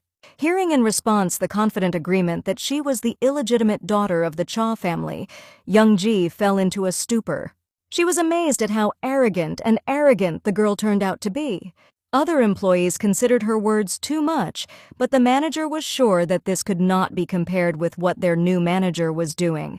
The documents brought by Youngji were originally the work of Han Seo-ri, who had dumped them on her, causing her to always stay late. Is the girl happy that she got a promotion because of her background, despite her irresponsible attitude to work? Confused by her words, Seo-ri didn't understand how anyone could be so selfish. After all, how can you say this to a colleague who has had a hard time because of personal problems? Hearing that she also wanted to live a simple life by working hard, Yeonji suddenly burst out laughing. This surprised the girl very much, and in the meantime, the head decided to show her one video. As she poked the screen of her smartphone at Han Seo-ri's face, Youngji wondered if she was in the video. Hearing the familiar pleas for forgiveness and seeing the recording of what happened in the store, the girl felt incredible horror. She looked at herself, proudly standing in front of the leaning employees of the store. According to the head, she became quite famous, and she and her mother began to be called Rabid. And daring to think after that she wanted a simple life? Doesn't Seo-ri enjoy power too much? Unable to stand it, Kim's deputy decided to stop the employee who was clearly going too far. Seo-ri was grateful for his help and protection, but she wanted to talk to her herself. But suddenly, the hero decided that if Yeonji continued to behave like this, then she would certainly be fired, because everyone saw how Seo-ri behaved in the video. His words instantly removed the rose-colored glasses from the girl's eyes, revealing the harsh reality to her. It turns out that Deputy Kim did not want to protect her at all, but thought that she would mock the head Park. At this moment, the eyes of all the employees turned to Seo-ri, and she didn't understand why they were looking like she was a bad person. A panic attack swept over the girl because she was a victim of circumstances, but what went wrong? Running out of the office in horror, Seo-ri began to frantically wonder who could get her out of this department. Ye Byung could help, but she wouldn't survive if he was disappointed in her again like last time. Therefore, there was only one person left in this entire building who could help her, and the girl rushed to his office. Bursting into the chairman's office, Seo-ri begged her father to transfer her to another department. But when she saw an enraged Si-hoon and Cha Ye-ryong calming him down, the girl froze in bewilderment at the entrance. Rejoicing at her appearance, her father was furious at what Seo-ri had done, because now the PR team is trying to delete the news and everything is on its ears. Realizing that it was about a video, the girl pretended that it was not her, but that manager forced the employee to kneel. But Si-hoon didn't want to hear anything, considering the girl to be as greedy as her mother, and also regretting that he had let her into the house at all. Frightened by his words, Seo-ri decided to blame Cha Ye-ryong, who gave her this strange card. However, the heroine gave her a map that is used by all members of the Cha family, so it could not be related to what happened. Suddenly, the father broke down and began to shout at the girl who had brought the poor guy to his knees because of some card, and now was also blaming everyone around him. Based on this, he decided to isolate Han Seo-ri for some time and forbade him from even approaching the company. After that, he threw her out of his office, and then the heroine came out. Turning to her, the girl was sure that this was also the work of Ye Ryong. In her opinion, the heroine hoped that she would do this and therefore gave her a card. Then Ye Ryong remembered that she had given her a card to furnish a room that was empty, while not encouraging her to buy branded items. In addition, Seo Ri could simply not let that worker kneel, which made the girl suddenly taken aback. She tried to justify herself that she did not want this at all, and then the heroine decided to joke, pretending that it did not happen, as well as the fact that she bought branded things with this card as well as everything else. Screaming in powerlessness to oppose anything in response, Seo Ri did not understand what was so wonderful about the heroine. The girl was at a loss as to who Ye Ryong thought she was to poison her life like this. Hearing these words, the heroine froze in shock and stared at Seo Ri in surprise. After all, this line belonged to the original Cha Ye Ryong and was addressed to the girl herself. Realizing that Seo Ri began to change the sketch again, the heroine wanted to tease her a little more. Smiling, she decided that no one forced the girl to do this. Everything she did was a consequence of her own choices. Therefore, Ye Ryong knew for sure that if Seo Ri continued to blame others as well, she would definitely not be able to defeat her. After that, grinning contentedly, she began to move away, leaving the girl alone with her thoughts. At this time, the girl couldn't understand that if this wasn't all the plans of this creature, then who was it? Seo Ri decided that the heroine was trying to seem good after crushing her. However, Ye Ryong herself lived in luxury and probably spent more money than she did that day. Thinking about this, the girl did not understand why then everyone hated her. Seo Ri also decided that the heroine was jealous of how everyone loved her, and decided to take everything for herself. Therefore, no matter what happened next, the girl was not going to forgive Cha Ye Ryong. She decided to take everything that was originally supposed to belong only to her. So Ri intended to take everything from the heroine until she became more unhappy than her. Meanwhile, as Ye Ryong was approaching her office, she suddenly met Secretary Kim, who was delighted with the leader. The money she sent to the injured employee and what she did to cover for Han So Ri was simply amazing. The media also admired the heroine's actions and considered her the embodiment of the dignity of the third generation of the Cha family. As she walked into her office, Ye Ryong decided that she had just done what she had to do, and the secretary himself had also done a good job. Everything was going well, because if this continues, then the majority of the company's employees will take her side. It is very important which side the workers take, because a big project is coming up and he and Han Seo Ri will compete for it. In the original story, the heroine did all possible nasty things to the girl, but it was not just a matter of wanting to win. Adding fuel to the fire was the fact that shortly before the start of the rivalry for this project, Cha Ye Ryong and Park Yun-woo broke off their engagement. At this time, Si-hoon was in contemplation because of the forbidden love of his son and daughter, who had broken off the strategic cooperation with the Park family's company. But when he accidentally found out that Yun-woo had feelings for Han Seo Ri, he found a solution that would save him from all his problems. Then the father announced the engagement of the girl and the hero, advised his son to put his thoughts in order, and established strong ties with another company. Because of this, Cha Ye Ryong hated Seo Ri to death and eventually decided on the villainy of competing for the project. But now, the likelihood of breaking off the engagement is zero, because the heroine and Yun-woo were completely different from the original. In addition, Ye Ryong no longer commits despicable acts, and Ye Byung will definitely not want to help the girl. As a result, it will turn out that each of them will fight for this project on its own. In addition, the sketch of the original can change drastically depending on who receives this project. Therefore, it is important to understand whose side the company's employees are on, but at this rate, everything should be fine. After all, it is unlikely that anyone will want to work with Han Seo Ri, who got her position through connections. Seeing that she entered the office, the informant greeted the heroine respectfully, making her cry out in fright. Barely staying on her feet from fear and trying to catch her breath, she found out that the hero had come quite recently. Ye Ryong decided that in this case, she should have called in advance instead of waiting for her for so long, but the guy was in no hurry. Of course, this was not the problem at all, but he clearly did not realize that he was violating personal boundaries. First of all, the heroine wanted the guy to finally take off his mask and cap. That time, in the parking lot, she was just as frightened because the hero was completely in black. Apologizing for the inconvenience, the informant began to carefully remove his hat. He had always worked this way with Mr. Park Yun-woo, so he didn't think about it. Deciding to be more careful in the future, the young man took off his mask and, together with his cap, timidly pressed him to himself. Ye Ryong was surprised at how young he looked, as the hero was still a child. Now she wanted to know even more where Unwoo had been able to dig up this young man. The heroine also wanted to know the name of the informant, which made him even more confused. Since they would now work together, she had to call him something, and the hero decided that she could call him whatever she wanted. However, Ye Ryong was uncomfortable doing this because they were now working together. She would be offended if he did not tell her his name, which made the guy blush even more. Covering his mouth with his hand, he could barely find the strength to confess, and as it turned out, his name was Woo Do Wang. Seeing that the heroine was happy, he hoped that now he could wear at least a cap. Looking at him in surprise, Ye Ryong didn't understand why this was necessary. As it turned out, the whole point was that Do Vanya was very embarrassed when the heroine looked at him. This explained why he had run out of the parking lot so briskly, and now Ye Ryong decided that it would be fun to tease him. Taking out the reporting document, the informant prepared to read it to the heroine.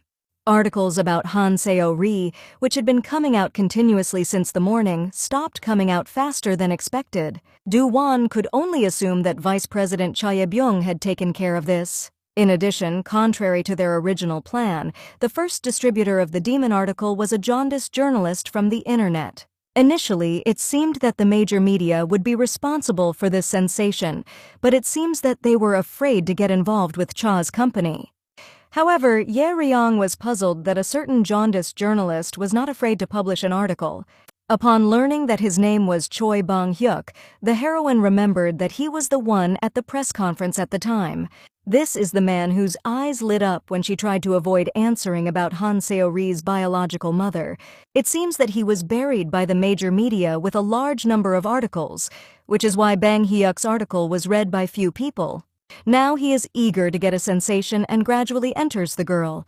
Ye Ryong realized at the press conference that it was a person who had attacked a certain trail.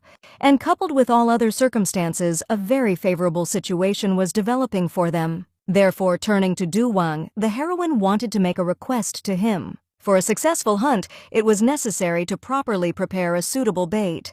Therefore, she wanted the hero to immediately find out where Seo-ri was. Maybe now we should try to fully involve Ban Hyuk in their game? After a while, sitting with the hero in a closed van, Ye Ryong laughed hysterically at how detailed his report was about that journalist. The report even said that Choi Bong-hyuk preferred to eat seolongtang soup mixed with radish kimchi juice. At the same time, there was also a comment from Do Won that this journalist must be a savage for mixing this soup with kimchi. Considering the hero to be extremely blameless, the heroine decided that he did not look like a person from the underworld at all. She also decided to clarify how Du Wang and Unwoo met. As it turned out, the hero's father worked for President Park, and he decided to follow in his footsteps and began to work for the executive director.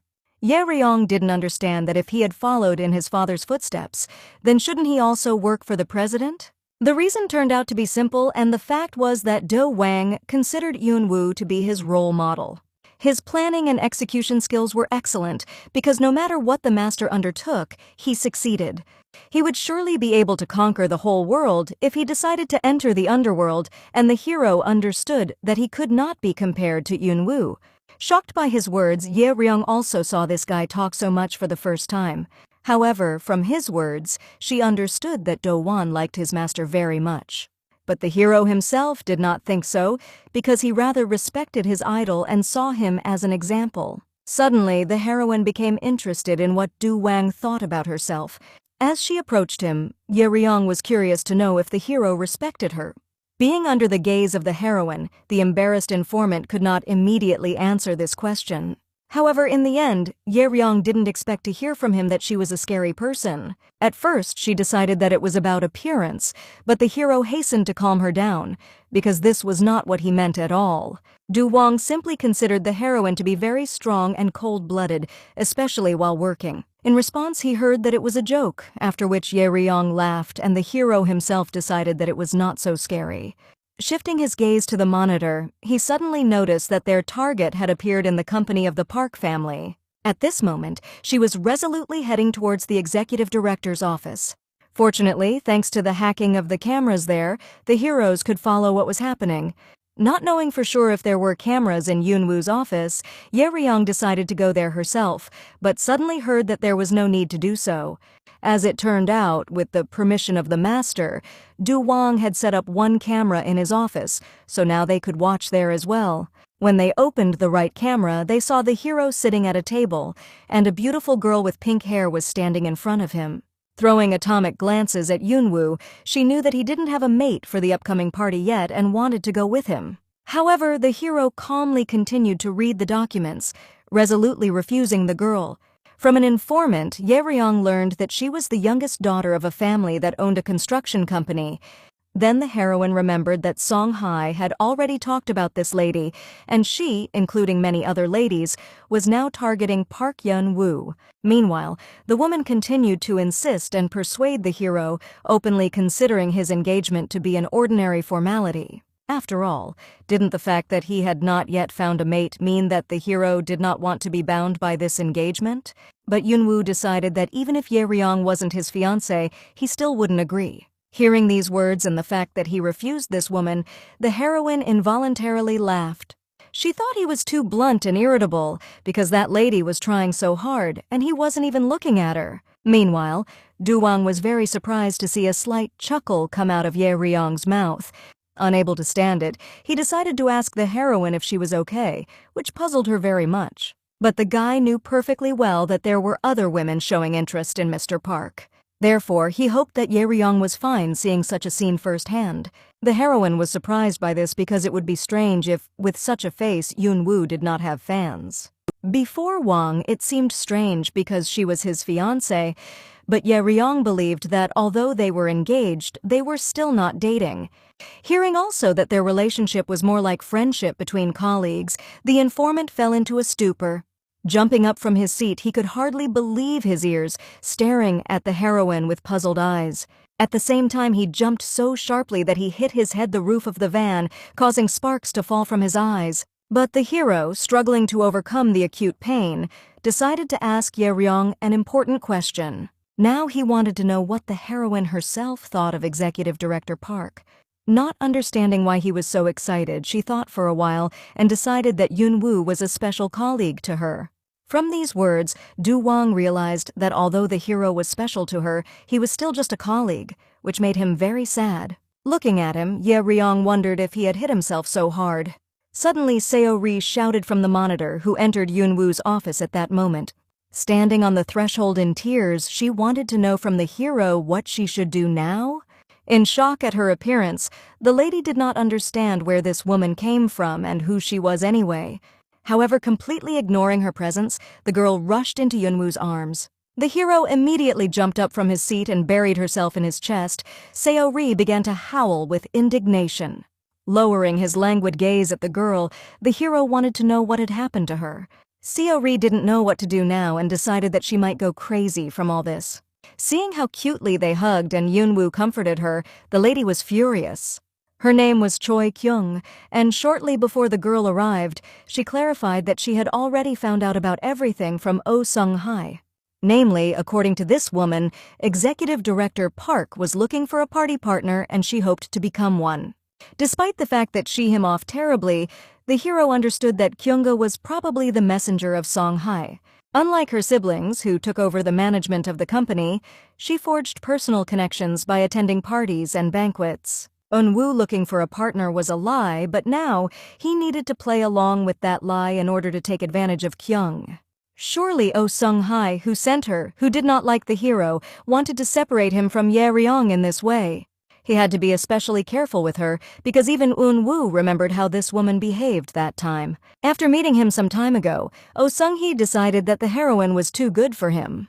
She believed that this was the true truth and considered the hero an absolutely empty person. At that moment, Eunwoo was greatly shocked by her words, completely confused. Now he understood that this woman had a strong intuition, so it was strange that she was not in the drama. After looking at the clock and realizing that according to the plot, Seo-ri was supposed to come soon, the hero suddenly heard footsteps outside the door. Running into his office, the girl absolutely did not understand what to do now. At the same moment, Yunwoo shifted his gaze to Kiona, who was discouraged by the appearance of an unexpected guest. She looked at Seori with genuine contempt, shocked by her arrogant behavior. Smiling, the hero realized that, apparently, the real show would begin soon. That snake Oh Sung-hai had sent an extremely suitable person to be a mentor. Later, wrapped in his arms, the girl decided that Yunwoo could not even imagine how she was insulted. Cha Ye-ryong set a treacherous trap for her and constantly ruined Seori's life. At this moment, shaking with anger, Kiona could not believe her own eyes. She was trying so hard to get the hero's attention, and this girl just came and hugged him. The woman did not understand who this lady was and why Yunwoo was so gentle with her at all. Unable to stand such impudence, she called out to the doves, decided that there was a visitor who came before this girl. Therefore, Kiona wanted the stranger to leave the office immediately if she did not make an appointment in advance. Only now noticing her, Suori was extremely puzzled, not understanding how long this woman had been here. For the first few seconds, Kiona was completely confused, realizing what she had heard. After digesting the information, she was furious that the girl considered her to be an empty space. Considering this to be an obvious overkill, she began to maliciously shout at the offender, and then Yunwoo began to calm her down, wanting the woman to sit on the sofa. Besides, he had already given her his resolute refusal, so he didn't understand what else could they talk about. Taking a deep breath, Kiona decided not to give up so simply and continue the fight.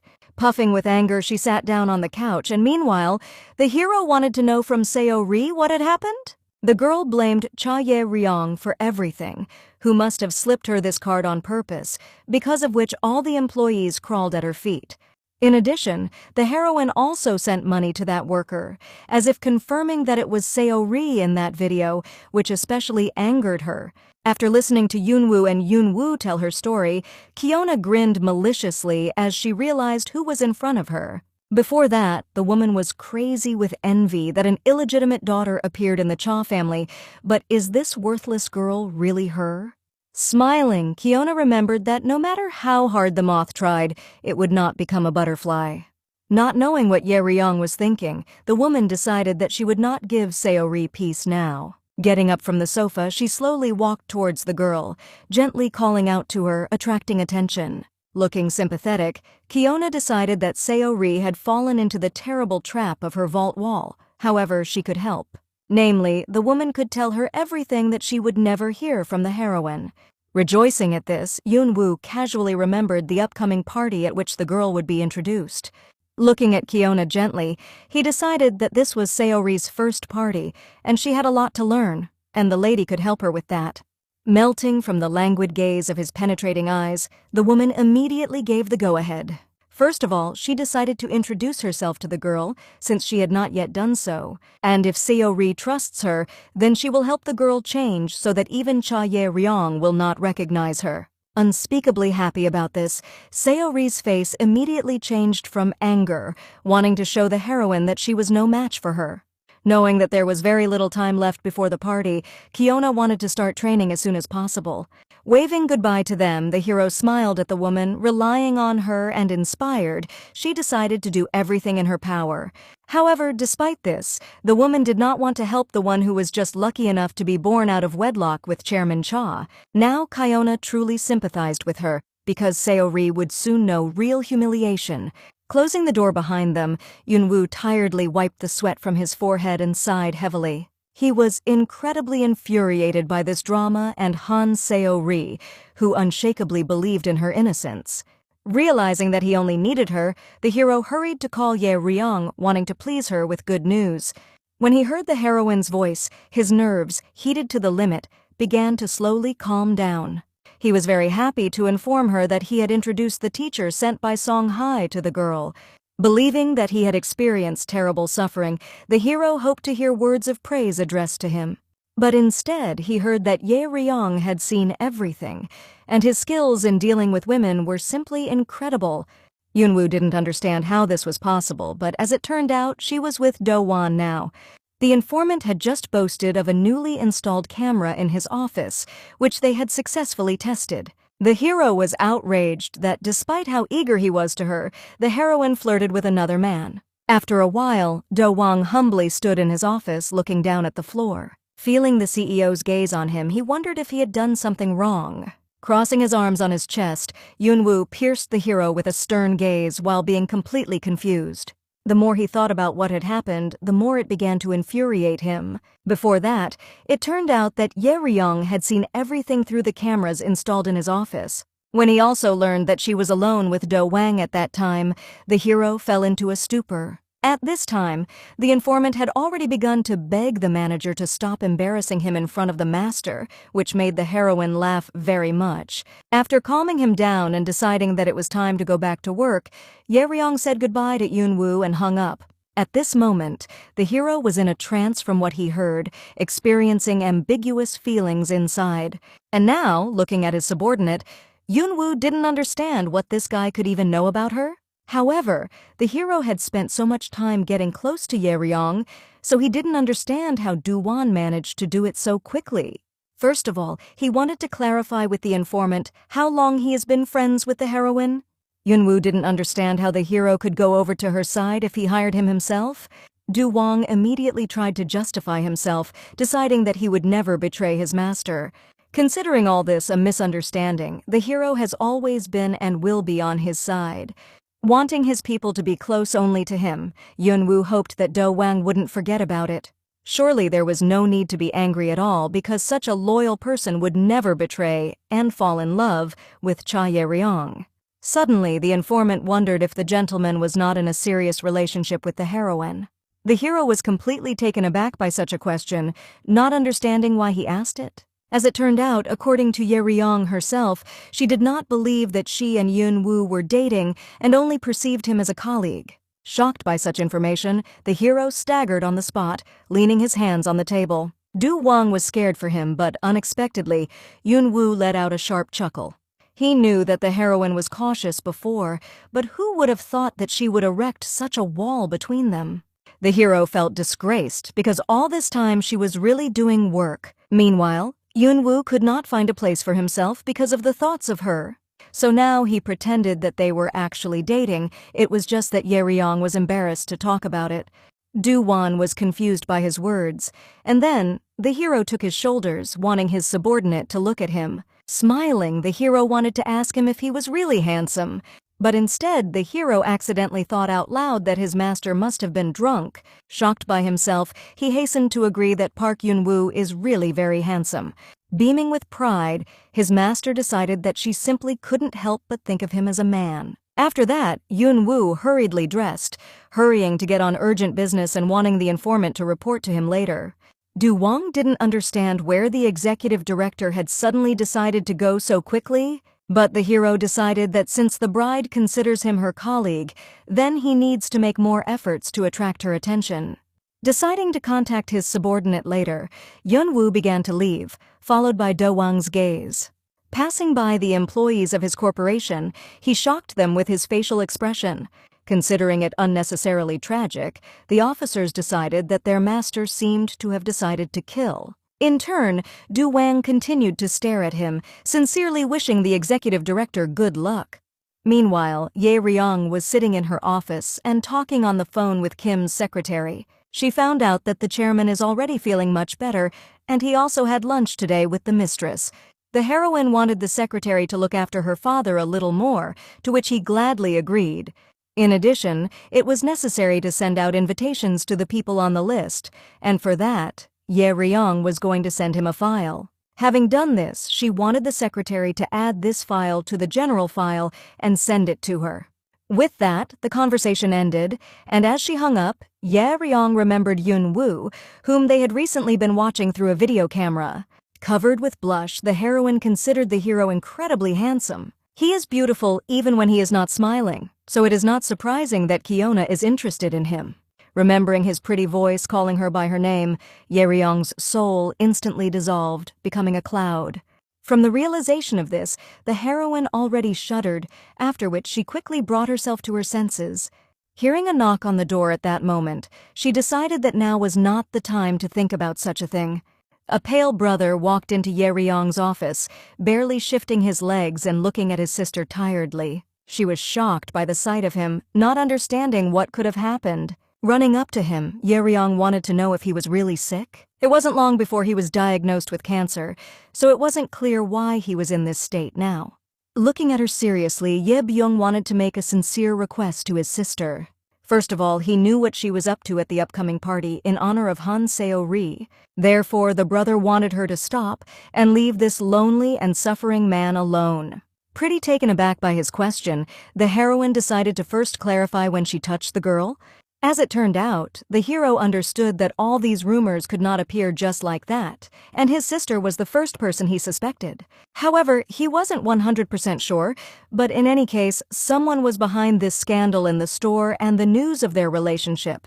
Realizing how hard it was for him now, the heroine came up and hugged her brother, trying to calm him down. In any case, Ye Byung himself must have understood that it was not Ye Ryong's fault. Hearing these words from his sister, the hero bowed his head in front of her, wanting her to help Han So-ri. He knew that it would be hard for the girl anyway, but if Ye Ryong helped her, he would be able to overcome everything. Therefore, taking his sister's hands, Ye Byung almost begged her to agree to this. The hero has changed, because in the original he stopped communicating with his sister, and now he was looking for support, and support in her. However, no matter what, Ye Ryong knew that she couldn't deviate from her role. The heroine decided that while she was sorting out Seo-ri's problems, her brother should deal with his feelings. After all, when she is officially declared a member of the Cha family, there will be no turning back. Hearing this, Ye Byung burst into tears as his heart was torn apart at the sight of the girl, and there was nothing he could do about it. It hurts him very much because he still loves her, and drowning every day in regrets, the hero felt that he was going crazy. He decided that he had gone to a real hell and was deeply convinced that it would be better for him to die. But no matter how much it hurt him, the heroine could not do anything about it, and she just had to watch.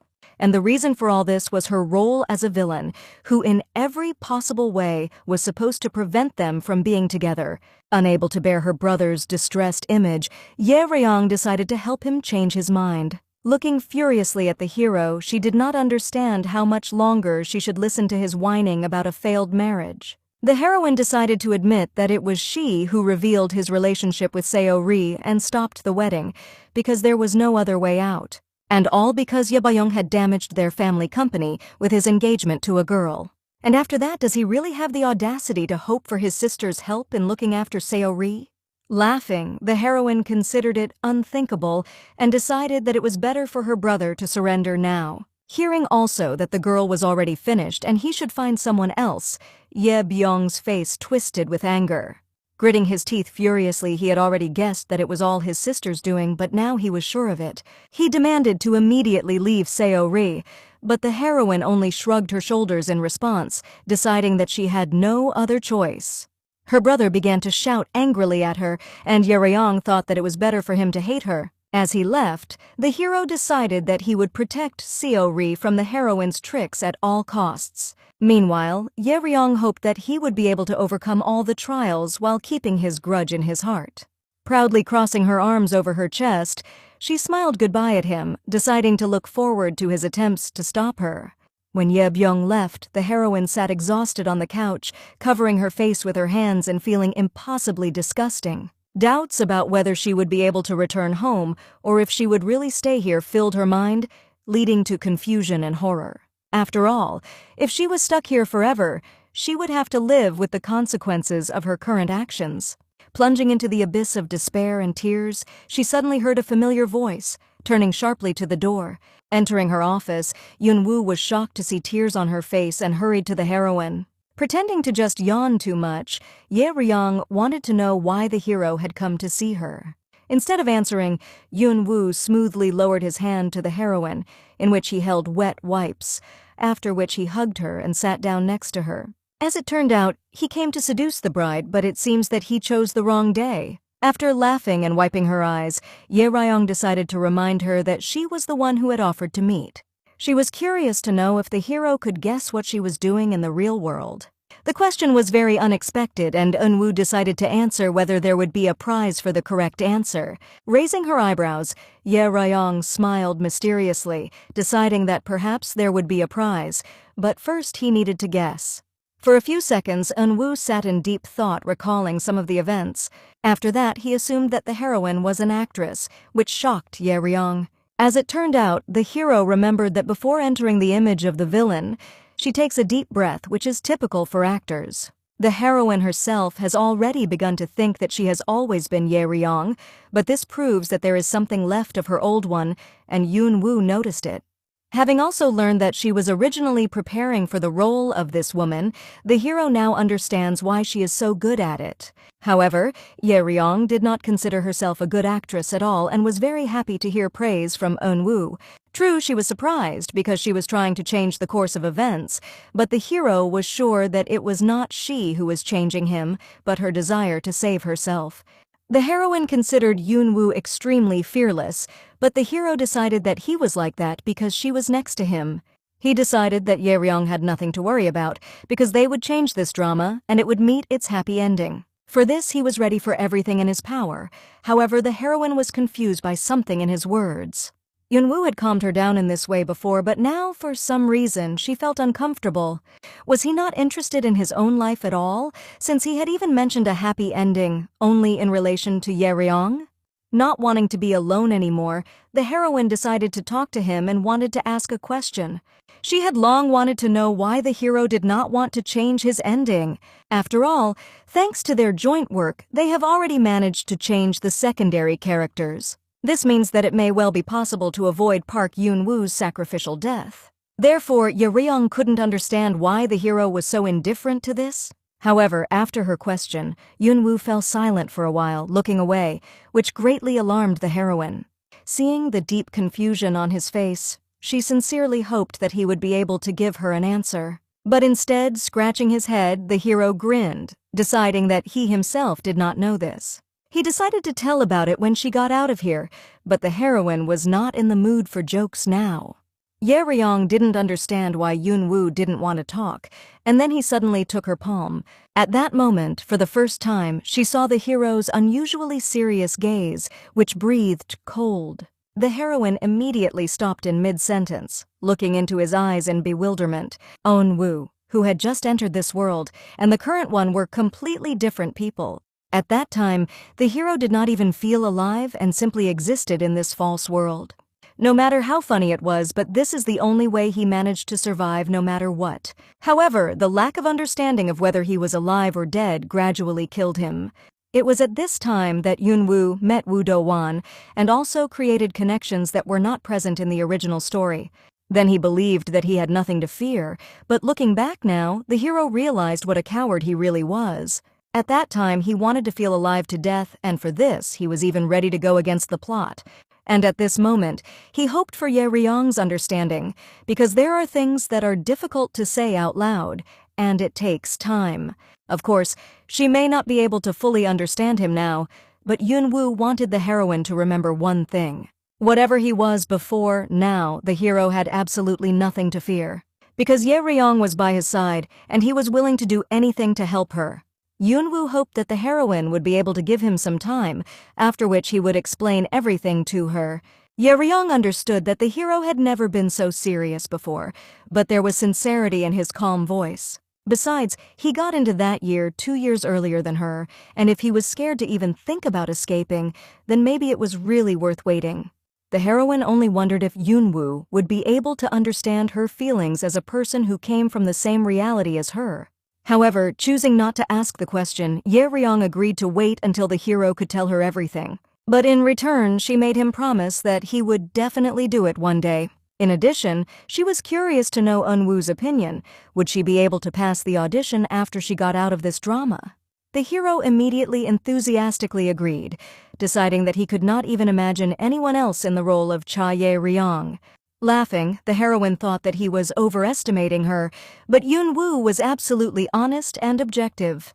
Gently running his hand through her hair, he remembered that in this world, everyone acts according to a pre-written script. And it seems that Ye Ryong is the only one who does not notice that in this whole world, she is the only one who looks truly alive. For the past 4 years, the hero has not seen anyone who would shine as brightly as her. Getting even closer, Eun-woo could no longer hide his sincere interest in the heroine. Greatly embarrassed, Ye Ryong also wanted to know what he was doing in the real world and that he was human. However, the hero decided that she should also guess, just like he had just guessed. Perhaps if the heroine continues to watch him, then she will really be able to do it. At the same time, Yunwoo pressed closer and closer to her, and Ye Ryong wondered, didn't he believe in himself just because he was the first to guess? Deciding that perhaps she was right, the hero looked intently into the eyes of the bride, while the faces were a few centimeters apart. Feeling the warm breath of their partner and the rhythmic beating of their hearts, they slowly closed their eyes. Getting closer with each passing moment, the distance between their lips was less than the width of a finger, and it seemed that nothing could stop them. But suddenly, Du Wang burst into the office, wanting to give the leader important information as soon as possible. Opening their eyes and looking at each other in surprise, the heroes lied in a stupor, and the informant froze at the entrance in amazement. Slowly turning their heads in his direction, Yunwoo and Ye Ryong looked at the young man, making him even more confused. A second before the punishment, Du Wang decided to clarify why the executive director was still here. After a while, left alone with the heroine, he decided that she had a fight with Mr. Park. Ye Ryong didn't understand why he had made this decision, but in the hero's opinion, Yunwoo looked very angry. Remembering that he was in a good mood with her, the heroine thus made it clear that it was about Du Wang himself. Hearing this, the guy immediately slumped, from which Ye Ryong concluded that he really didn't understand anything. When he entered the office, Yunwoo thought that the guy had come for him, but in fact the heroine herself wanted him to inform her about everything personally. The hero was furious, shaking in thoughts that he had warned the informant in advance about his visit to Ye Ryong. And now, looking angrily at his subordinate, Yunwoo did not understand what was incomprehensible in his words. Seeing this, the heroine came to the unequivocal conclusion that the character of the hero was not sugar. And now, Du Wang was afraid that the master hated him, to which Ye Ryong simply shrugged her shoulders, jokingly sympathizing with his big problems. At this moment, looking at his confusion, the heroine mentally apologized for this bullying, but she just couldn't help herself. Deciding to finally get serious, she hurried to calm the guy down and wanted to find out the reason for his arrival as soon as possible. As it turned out, during the surveillance of Bang Hyuk, the hero was able to find out that the journalist got involved with Han Seo-ri for a completely different reason. This reason was the girl's biological mother, who left a letter in the shelter especially for her daughter. And apparently, in some incredible way, Bang Hyuk managed to get hold of this letter. He found the orphanage where Han Seo-ri grew up, and then tracked down her biological mother. Ye Ryong had previously suggested such an option, but she didn't think that this journalist would turn out to be such a fearless person. Moreover, according to the report, now the girl and her mentor have gone to the mall, and it is unlikely that Bang Hyuk will miss such a sensation. Variables are a little annoying, but such a stubborn person can be useful. The heroine found out from Do Wang that he had saved the contacts of this journalist and, if necessary, it was possible to contact him. In that case, Ye Ryong wanted to send him a message that no matter what and where he found out, he shouldn't pay attention to the little things. In exchange, Bang Hyuk will receive an invitation to a charity party in honor of Seo-ri. Du Wang was confused because such actions would block his article, which would not play into their hands. However, he knew that Ye Ryong wouldn't just do such a thing, and she probably had a plan. The heroine only smiled mysteriously in response, not wanting to reveal all the details of her idea. She only decided to clarify that now that the bait was ready, it was time to release the hounds. Nodding affirmatively, the hero intended to later provide her with a report on the work performed. However, Ye Ryong had another request and wanted Do Wang to schedule a physical examination for her brother. Realizing what he had heard, the guy froze for a few seconds, remembering something. But first, he wanted to know Ye Byung's condition, and as it turned out, the last time he met his sister, the hero looked extremely unhealthy. Upon learning this, Du Wang again went into his thoughts, which puzzled the heroine a lot. Suddenly, he wanted to ask the manager one question, which made her even more wary. The hero understood that what she and the executive director were doing could not tolerate doubts. But there was one strange thing. In fact, as for Vice President Cha Ye-byung, Yunwoo gave the informant one task. The gentleman instructed him to find an organ donor who would suit the vice president. Completely delighted with what she heard, the heroine could not believe that it had finally happened.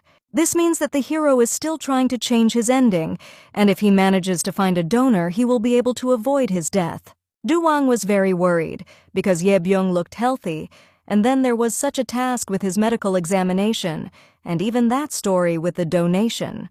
But, inspired, Ye Ryong hurried to calm him down, because she believed that everything was fine with her brother, which made the hero very happy. Now he understood why the master had ordered him to destroy all relevant documents and stop looking for a donor. At that moment, as if a stone wall collapsed on the heroine's head, and her mind became clouded with shock. She decided to clarify whether she had heard correctly, and Do Wang confirmed that Wu considered the search unnecessary and ordered everything to be destroyed. Banging her trembling fists on the table, Ye Ryong didn't understand why he was turning down such a chance. Suddenly, it dawned on the heroine, and she decided to clarify when it all happened. From her appearance, Du Wang lowered the visor of his cap, deciding that perhaps he shouldn't have brought up the topic at all.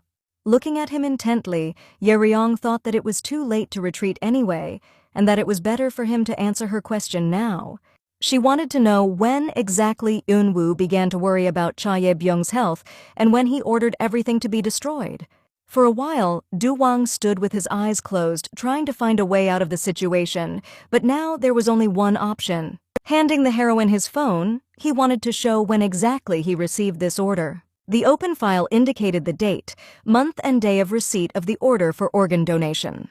Judging by what was there, it all happened even before the appearance of a woman in this world. According to this data, Wu began looking for an organ donor about a year after his arrival here. And a year later, he suddenly ordered everything to be destroyed, shortly before the heroine appeared in this world.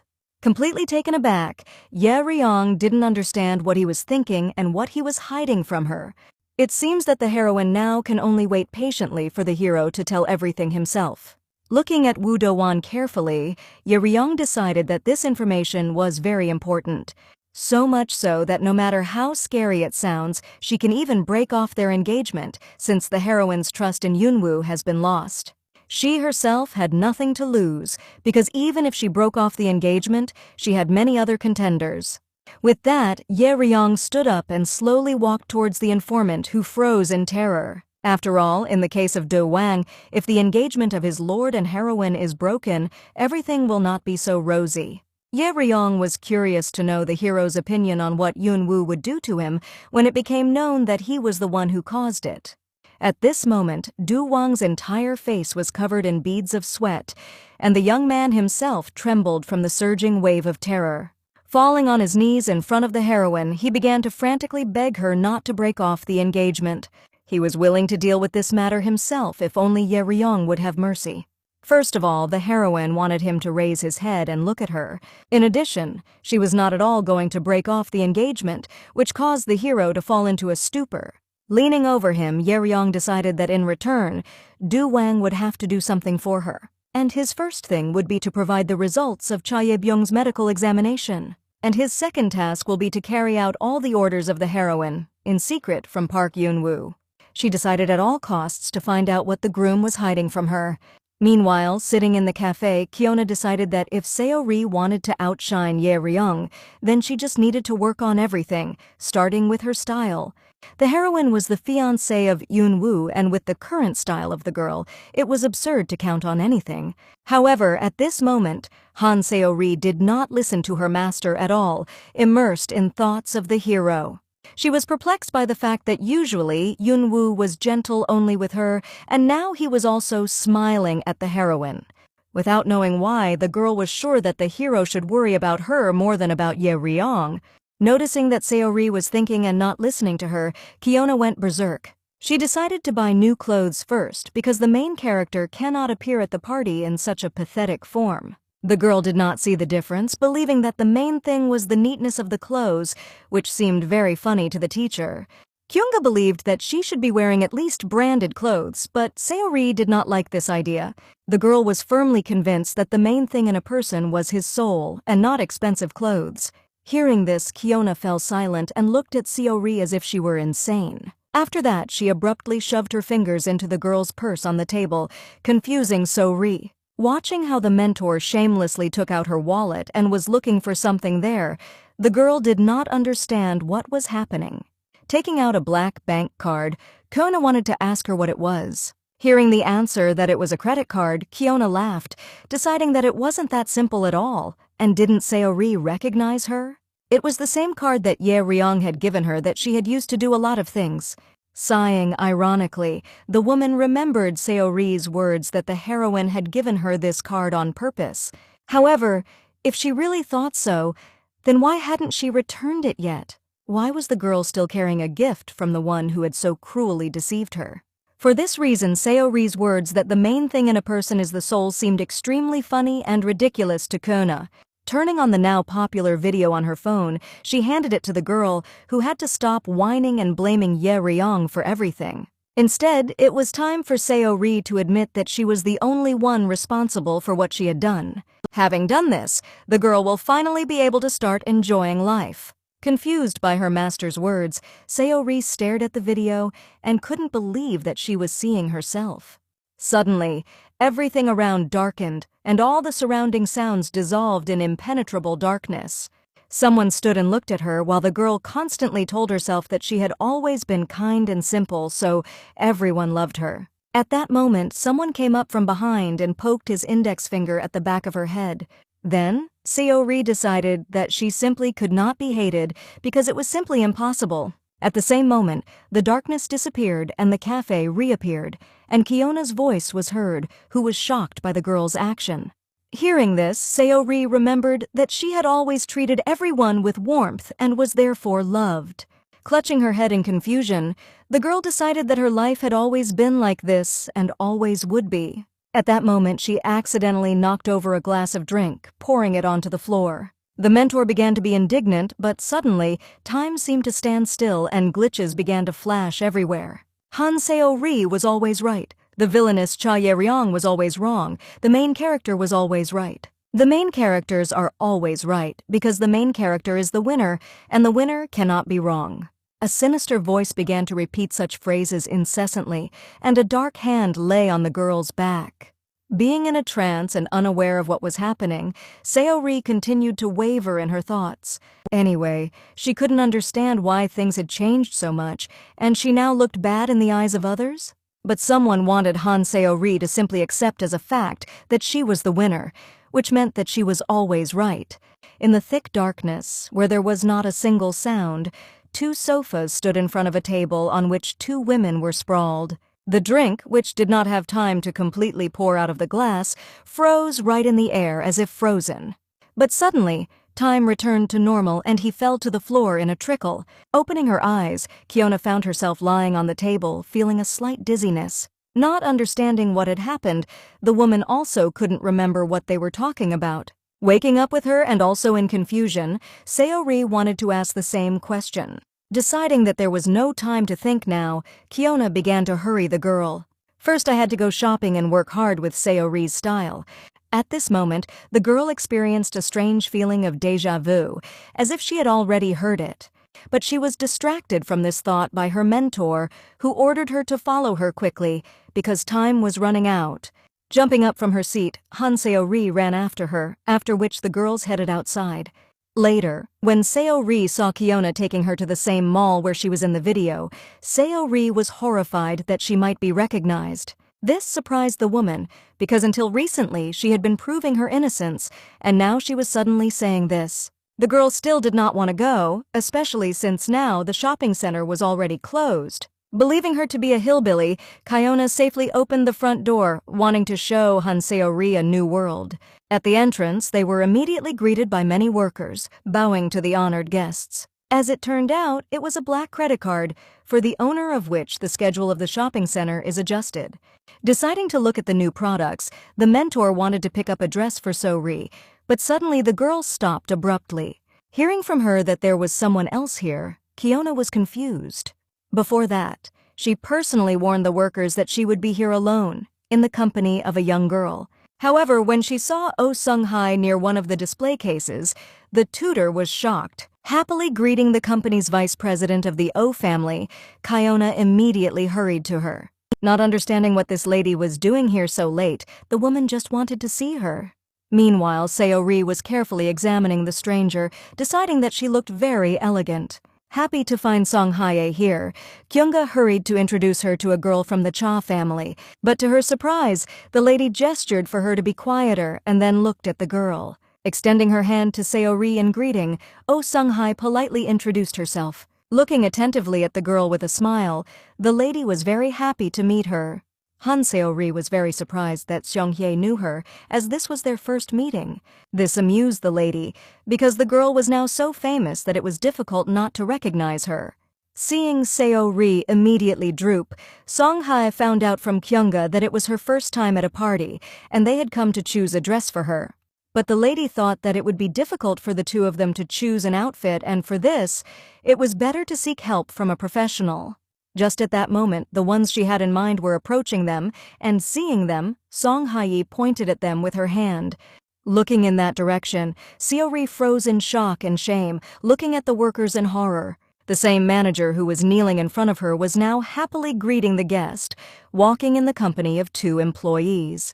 The man and the workers expressed sincere love for the girl and wanted to help her with her choice. At this moment, Seori decided that it was this jerk who made that employee kneel in front of her, even though she didn't want to.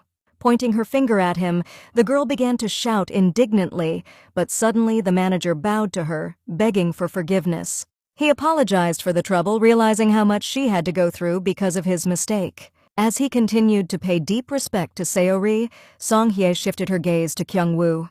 Narrowing her eyes, she hinted that it was time for her mentor to start acting.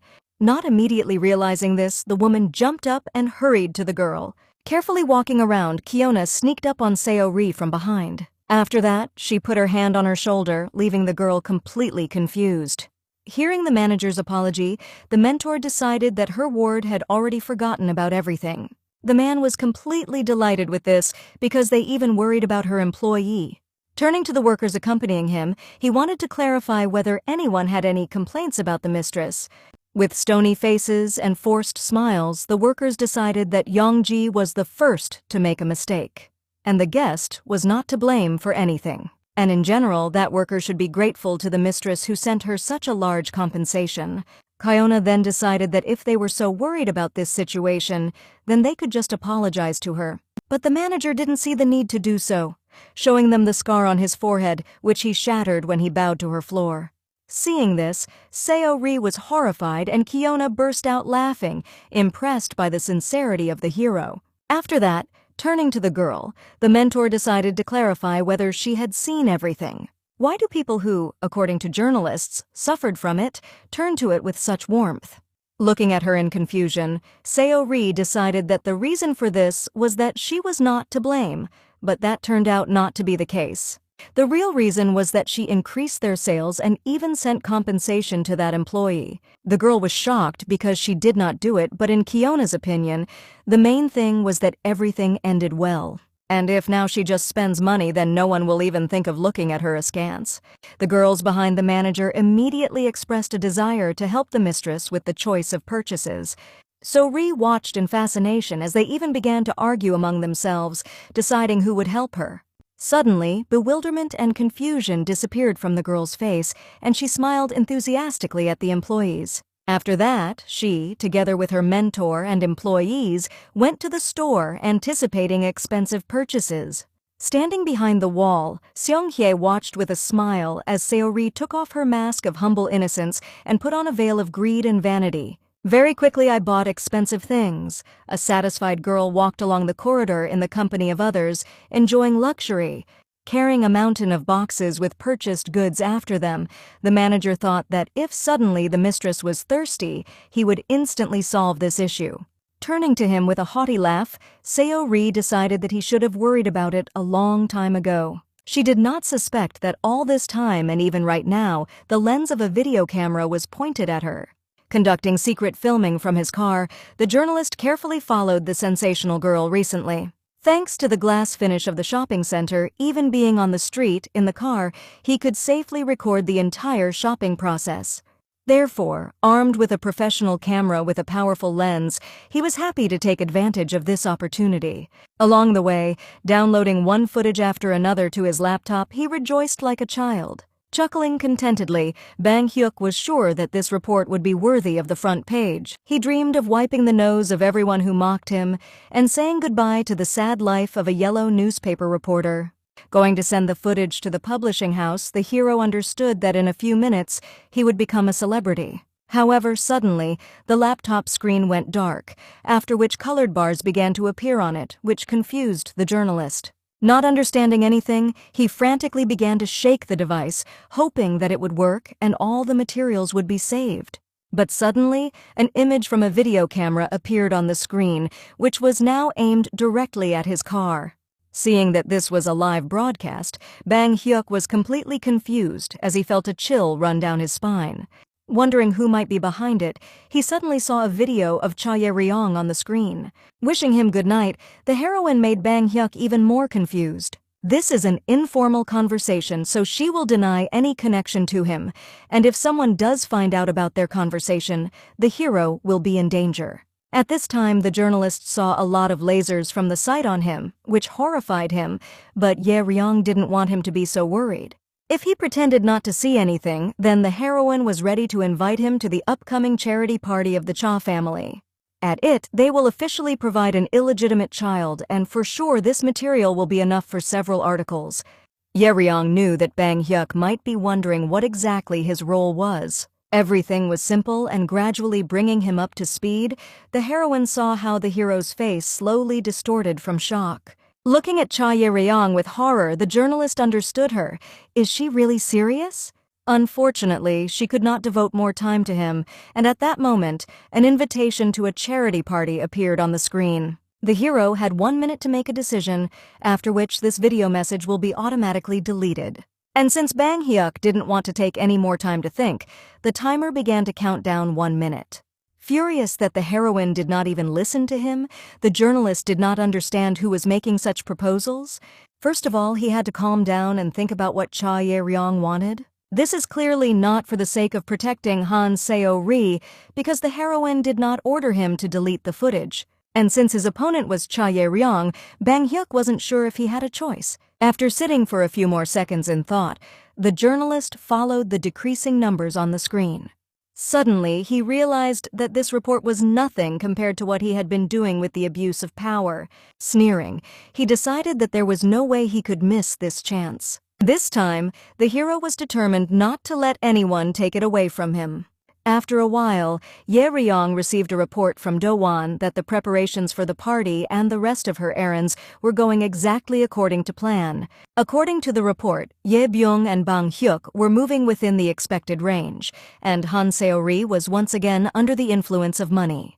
Given Kyona's support, it was only possible because deep down the girl had long wanted it. The heroine only slightly changed her environment, and she chose everything else herself. Ye-ryong didn't want that, because Seo-ri was a kind protagonist after all, but it seemed that the worries were in vain. Flipping through the pages of the report, the heroine decided that she should not worry anymore. Suddenly, the informant remembered that Oh Sung-hae was also with the girls. This left Ye-ryong in a stupor, as she had completely expected to see her there. According to Do-won, the woman was just shopping with Seo-ri and Kyung before leaving safely. The heroine understood that Oh Sung-hae never acts recklessly, which means that she must be up to something. Perhaps she just decided to check how her mentor is coping, or she has a personal score to settle with the main character.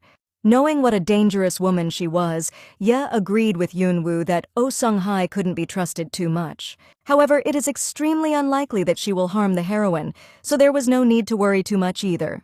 For starters, Do-won needed to focus on Seo-ri, as there was no telling what might happen before the party started. As for Ye-byung's medical examination, the hero had put the matter aside for now, but was going to return to it soon. After clarifying that Park Yoon-woo did not know anything about this, Ye-ryong remembered that she had brought up this topic with him several times in conversation. However, he constantly avoided the topic, and the heroine did not understand how much longer she would have to wait for an answer. The informant promised not to tell the hero about this, so it will not be possible to ask directly. Ye Ryong sincerely hoped that she had already understood Yun-woo, but she still didn't know what he was hiding from her. All this caused a feeling of terrible fear, anxiety in the heroine. For some reason, it seemed to her that this contradiction could become a deadly poison for them. Suddenly, Ye Ryong decided to apologize to Do Wang, causing him to be confused. She understood that because of her, the guy had to lie to his master whom he loved so much. The heroine understood his concern, but the hero tried to clarify that he was fine. But Ye Ryong just wanted him to know that there was no way she would harm Park Yun-woo. Taken aback by such a promise, Do Wang looked at the leader in amazement. In fact, he already knew it, and when the report was finished, the guy hurried to leave. After thanking him for his excellent work, the heroine decided to entrust this problem to Do Wang for the time being. There is very little time left before the party, and you need to focus on it first of all. After all, there they will find out which of them will get the new project of the Cha Company. In the original, it was received by Cha Ye Ryong, but later, Chairman Cha gave it to Han Seo-ri, which made the situation worse. The heroine was thirsty for revenge, so she began to actively spy on the girl. She passed on the project to Park and made false accusations against Seo-ri. But due to the fact that Yun-woo was in this company, all charges were quickly dropped. And Cha Ye Ryong was considered the culprit, and due to the fact that everything did not go according to plan, she despaired of taking a risky step. On the day of the presentation, so that Han Seo-ri could not participate, the heroine kidnapped her, and this became the key point of all her atrocities. If everything goes according to the script, the project will go to the girl, and if not, then to Ye Ryong. Therefore, she wondered that at this party, which was not in the original, which of them would get the key to fate? Gathering her thoughts, the heroine realized that everything would be decided at this charity party. At that moment, she suddenly heard the ringing of her phone lying on her desk. Looking at the screen, Ye Ryong was confused, not understanding why Kim's housekeeper was calling her. Only when she answered the phone did she hear Song Sung's anxious voice, who wanted to notify the miss of a big disaster. As it turned out, the heroine's mother suddenly fainted and now lying in her bed, being in a shaky state. Upon hearing this news, Ye Ryong froze in shock and was dismayed. Now, they were going to go to the hospital and the housekeeper hoped that the heroine would also come there. Deciding to go there immediately, Ye Ryong hoped that they would take care of her mother. After finishing the call, the heroine could not understand how it happened, because in the original, everything was fine with her mother. For the umpteenth time, something had happened that wasn't in the original story, which bothered Ye Ryong quite a lot. Running to her car, the heroine rushed to the city hospital in the blink of an eye. The hospital building was unusually empty, and when she found the right room, she ran into it screaming. In front of her eyes, a large bed appeared on which her mother was lying unconscious, and Ye Byung was sitting next to her, sadly bowing his head. Turning to his sister, it was clear from his face that he was clearly not happy to see her. However, Ye Ryong herself was not happy either, because there was still a residue from the previous conversation. But despite the fact that the heroine wanted her brother to explain to her what happened to her mother, for some time after her question, the hero sat silently in an armchair and did not take his eyes off the woman. After that, he found the strength to admit that she fainted when she heard his father talking. In this conversation, Ye Byung wanted Sehun to hand over the upcoming project to Han Seo-ri. Hearing this, Ye Ryong was shocked for the second time in the past hour. Going out with him into the corridor, she decided that their love was very sad, because the girl does not even know what the hero is doing for her. Ye Byung didn't want to listen to this, but the heroine just felt sorry for him, because Seo-ri knows nothing about his loyalty. For the sake of helping his beloved, the brother hurt the feelings of the family, made his mother lose consciousness and did not even blink an eye. The hero was angered by her words, but Ye Ryong was also furious, not understanding why he didn't care about his parents, who were also hurting. With a desperate cry, Ye Byung didn't know what else he could do. The sister is always bullying the girl, and how else can he help her? Ye Ryong didn't understand what exactly she had done to Seo-ri, but her brother decided that she didn't feel sorry for her at all. In his opinion, the girl suddenly found herself in a new world for her and was completely unprepared for criticism.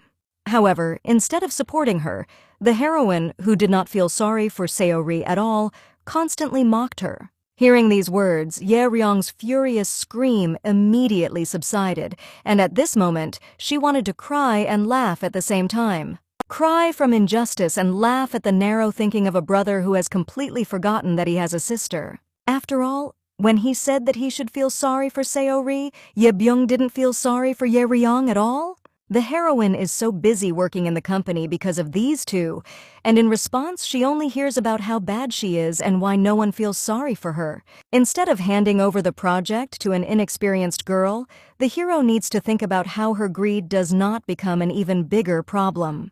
And instead of being next to her and helping her, he did nothing but blame everything on his sister, who did not understand what she was guilty of. Switching to screaming again, the heroine did not understand why everyone treated her like this. Glaring furiously at her brother, Ye Ryong demanded to substantiate all the accusations made against her. Completely confused by her look and words, the hero suddenly realized that he had absolutely nothing to answer this question. He stretched out his hand to calm her down, but the heroine immediately beat her back, passing by her brother. She thought that she was already used to the role of a villain, but no matter how hard she tried to be different from the original, she was still blamed for all the troubles. Instead, Ye Byung should have thought about why this happened, because Ye Ryong couldn't do anything. Walking away from him, the heroine left him in complete confusion, deciding that she had nowhere to retreat. Of course, the drama tries to continue the story along the storyline by any means. Therefore, Ye Ryong again as a villain would be even more diligent and persistent in interfering with them until the very end, and would never allow herself to be broken. Meanwhile, the brother remained standing still, not saying a word and seeing his sister off with his eyes. As he quietly pronounced her name, Ye Byung couldn't help but think about the words he heard from her. Although it was not easy, he had to admit that she was absolutely right. The problems that arose in the family and in the company were solved by Ye Ryong, and she had to take all the responsibility. The hero thought that perhaps he was too absorbed by emotions, which is why he began to think so narrowly. In his confusion, he concluded that it wasn't Ye Ryong's fault in Seori's situation. At the thought that the girl herself was to blame, Ye Byung's mind suddenly blurred, and everything around him began to rapidly darken. Time stopped and all extraneous sounds disappeared, after which a voice was heard from all sides. The truth of this world was that the protagonist was always right, and Ye Byung didn't need to try to change that. As if gripped by 1,000 demons, the hero was in dismay, hearing that he just needed to come to terms with the victory of the main character. And also, he needed to remember once and for all that only the villainous Cha Ye Ryong could be wrong, and nothing else. Slowly letting go of him, the dark hands disappeared into the darkness, believing that the heroine should be defeated just like him. Soon after, the Cha family's long-awaited charity party finally took place. Celebrities, public figures, and representatives of public institutions were invited. Due to the recent scandal with an illegitimate child, many media outlets were interested in the event, but few received invitations. Having prepared people to prevent unwanted entry by uninvited guests, the guards began to let the guests into the hall. At this moment, Ye Ryong appeared, who was majestically marching towards the event. Feeling a faint vibration in her pocket, she took out her phone and read the message that Bang Hyuk had arrived at the party. Unable to hold back a smile, the heroine was extremely glad that everything had already begun. The symbol of this party was modesty, so all the guests came in very restrained outfits despite the status. Initially, this party was prepared to promote their company's new brand. But now it was a great opportunity to introduce Han Seori, and if Ye Ryong wanted to change her fate, she should be on her guard. Since things didn't go according to plan, you never know what exactly might happen, especially now that she had invited a time bomb named Bang Hyuk. At this moment, the journalist was actively preparing his equipment and carefully looked around. Soon they will provide a new project, and Seori, as the project manager, will take the stage alone.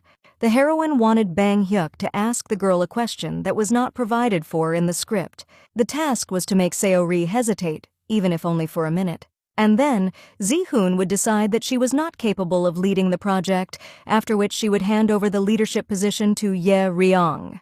The heroine understood that even if everything worked out, her situation might not change. However, whatever it was, she was not going to give up and intended to do everything in her power. In the meantime, Sayori hadn't arrived at the party yet, and all the guests were chatting animatedly among themselves.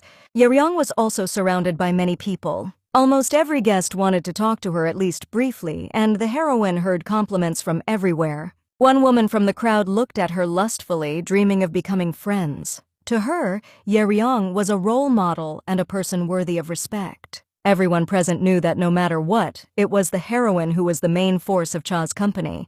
Not understanding how it was possible to be so perfect, the woman thought Yeryong was truly amazing. Meanwhile, the heroine herself has heard dozens of compliments about how refined she is, and that someone is even indebted to her. Trying to pay attention and respond to everyone, Yeryong kept a calm smile on her face. Therefore, no one suspected that she was already tired to death and wanted everyone to leave her behind as soon as possible. Using the duplicity of a professional, she hid a tearful desire to go home under the mask of an inspired image of a successful lady. The woman, who had just stood before this, not daring to approach her, finally found the courage in herself, but suddenly, someone got ahead of her. Squeezing through the crowd to the bride, Yunwoo wanted to steal the heroine from them for a while. Yeryong was surprised by his sudden appearance, and the hero was a little upset that he didn't even have time to greet her properly because of his business. Seeing him, the guests immediately decided that they had already enjoyed enough with Mrs. Cha and hurried to leave. Turning to her with a smile, Yunwoo wanted to invite the bride to go to the buffet. Smiling back at him, the heroine gladly accepted his invitation. And a woman from the crowd, who never managed to get acquainted with her idol, watched doomedly as they left.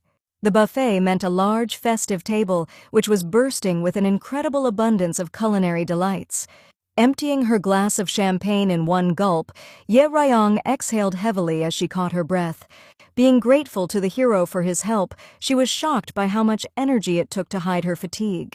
Smiling, the heroine also noticed that Yunwoo was dressed too flashy, while the theme of the party was modesty. The hero considered her words extremely unfair because he was already trying to dress as modestly as possible. Clinging to his fiancée, he decided that she probably found him handsome today. After saying that, he stared at Yeryong with a beaming smile, confusing her. Looking at him, the heroine wanted to smile, but instead remembered Do-won's words about his mission regarding Cha Ye-byung. Yeryong remembered well that the hero had personally instructed the informant to find a suitable donor for her brother. However, after a relatively short time, Yunwoo suddenly changed his mind and decided to stop the search and even destroy the documents. Therefore, the heroine was dismayed that the hero was hiding something from her. In a world where they can only rely on each other, the hero still kept some secrets a secret. Wanting to be honest with him, the more Yeryong cared about him, the more worried she became. She didn't understand why he had destroyed the documents related to Ye-byung's organ donor. Besides, why did he evade answering every time she brought up the subject? And also, why is the hero not in the future, about which he told her with such enthusiasm? In fact, Yeryong really wanted to start trusting him, but she couldn't.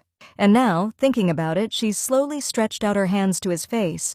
Looking at her puzzled face, Yunwoo thought that she was shy and wanted to kiss him. However, suddenly, the heroine grabbed his cheeks with her fingers and pulled them to the sides, finding the hero too annoying.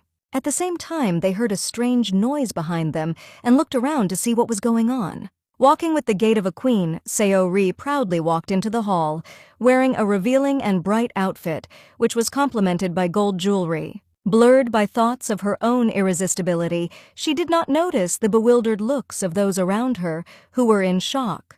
People around did not understand what kind of provocative outfit she was wearing. Given that the theme of the party was modesty, many decided that she had decided to stand out so deliberately. However, it was Yeryong who was most shocked, puzzled by the sight of Sayori. Kiona walked next to the girl, barely holding back her laughter, and behind them the heroine saw Song Hai. Yeryong definitely didn't expect to see this woman next to Sayori, which made her confused. Noticing her gaze, Seong-hye smiled back at the heroine, being pleased with what was happening. With each passing second, Yeryong became more and more alarmed by what was happening, and now she no longer understood anything. Looking at the girl who not only shone in her luxurious dress, but also stood in an important pose, the heroine did not know what to do. In general, the situation was far from the best, because Seori was already a member of the Cha family, and all her mistakes were reflected in their company. However, it was too much to attend a charity evening, the theme of which is modesty in such a luxurious outfit. The father was beside himself and shouted something to the secretary, and the brother was shocked by her outfit and lowered his head in disappointment. Moreover, the girl was surrounded by the others so quickly that she didn't even understand the atmosphere of the party. At the same time, Park Yun-woo, who was standing behind Ye Ryong, struggled to hold back his laughter. Deciding that she was already fed up with her antics, the heroine went to Seori to investigate. But as soon as she took a step to the side, a friend grabbed her by the arm. Not understanding anything, Ye Ryong immediately turned around to see who had done it. But when she saw Seong-hye, she was even more confused by what was happening. Tightly squeezing the heroine's hand, the woman quickly dragged it aside. Ye Ryong tried to break free and find out what was happening, but suddenly, Song-hye stopped abruptly. Realizing that Han Seori wouldn't see them here, she turned to the heroine with a smile. Wrapping Ye Ryong in her arms, the woman was incredibly happy to finally see her. Floundering helplessly in her arms, the heroine wanted Song-hye to stop for a second, but she continued to circle with her. After finally letting go of Ye Ryong, Song-hye hoped that she didn't think she looked inconsistent with the theme. Surprised by her words, the heroine did not understand what she meant now. But suddenly, in front of a shocked Eun-woo, the woman found Ye Ryong's face too luxurious. After thanking her for the compliment, the heroine could have gladly stayed with her longer, but she needed to deal with Han Seori. However, after taking a close look at Ye Ryong, Song-hye had a premonition that this could happen. These words greatly surprised the heroine, leading her to complete confusion. The woman recalled that she had recently accidentally bumped into a girl in a shopping center when she was choosing an outfit for a party. Sung-hye thought that Seori could handle it on her own, so she decided to just watch her. However, it seems that her mentor was so carried away that she overdid it a little. The woman decided that since she had introduced them, she should deal with it. Turning around and seeing the waiter to the side, Song-hye suddenly snapped her fingers. Having received a sign in this way, the hero nodded silently and headed towards the girl. At this time, Seori basked in the rays of false fame, interacting with the guests and considering herself the queen of the evening. As if casually passing by her, the waiter caught up with the girl and slightly lifted the tray of champagne. Tilting it slightly, he pretended to stumble while the glasses flew at Seori. From the surprise, the girl was frightened and screamed, looking with horror at the flooded dress. She began to shout furiously at the waiter, not understanding what kind of antics they were, and the hero began to apologize. Remembering how much this dress cost, Seori didn't understand who would pay her for it. Suddenly, she felt a hand carefully draping a jacket over her. It turned out to be Ye Byung who, like a prince on a white horse, galloped to the rescue of a lady in trouble. The girl was delighted with such a heroic act, looking at him with admiration. Remaining in his vest, Ye Byung sadly lowered his gaze, not daring to look up at Seori. Taking her by the shoulders, he began to quickly lead the girl out of the hall, wanting to put her in order. Meanwhile, Ye Ryong was confused by what she saw, and Song-hye looked extremely pleased. She hoped for the heroine's understanding that if they looked too friendly, the girl would suspect something. Song-hye did this to talk to her normally. After all, she had something to do with Ye Ryong. The heroine thought that if it was her doing, then she should have predicted not only Seori's actions, but also the reaction of everyone else. It was enough to recall the excitement caused by that video of the girl's bullying of an employee. And now she also appeared at a charity party in a rich outfit, completely ignoring the theme of the evening.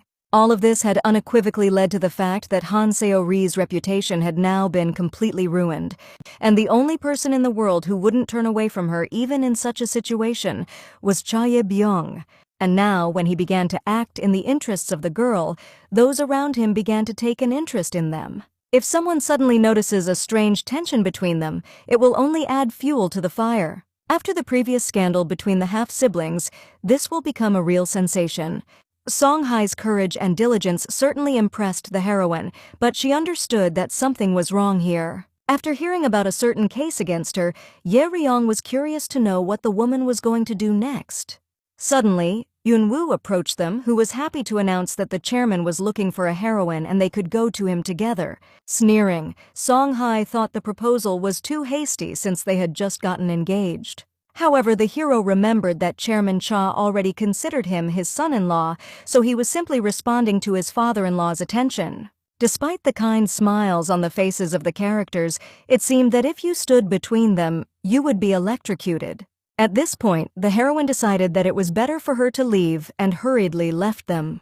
Suddenly becoming serious, Yunwoo unfortunately could not know what exactly this woman was trying to achieve. However, he strongly recommended that she stop approaching his fiancée so impudently. After hearing these words, Seong-hye looked at him attentively, after which she sneered ironically.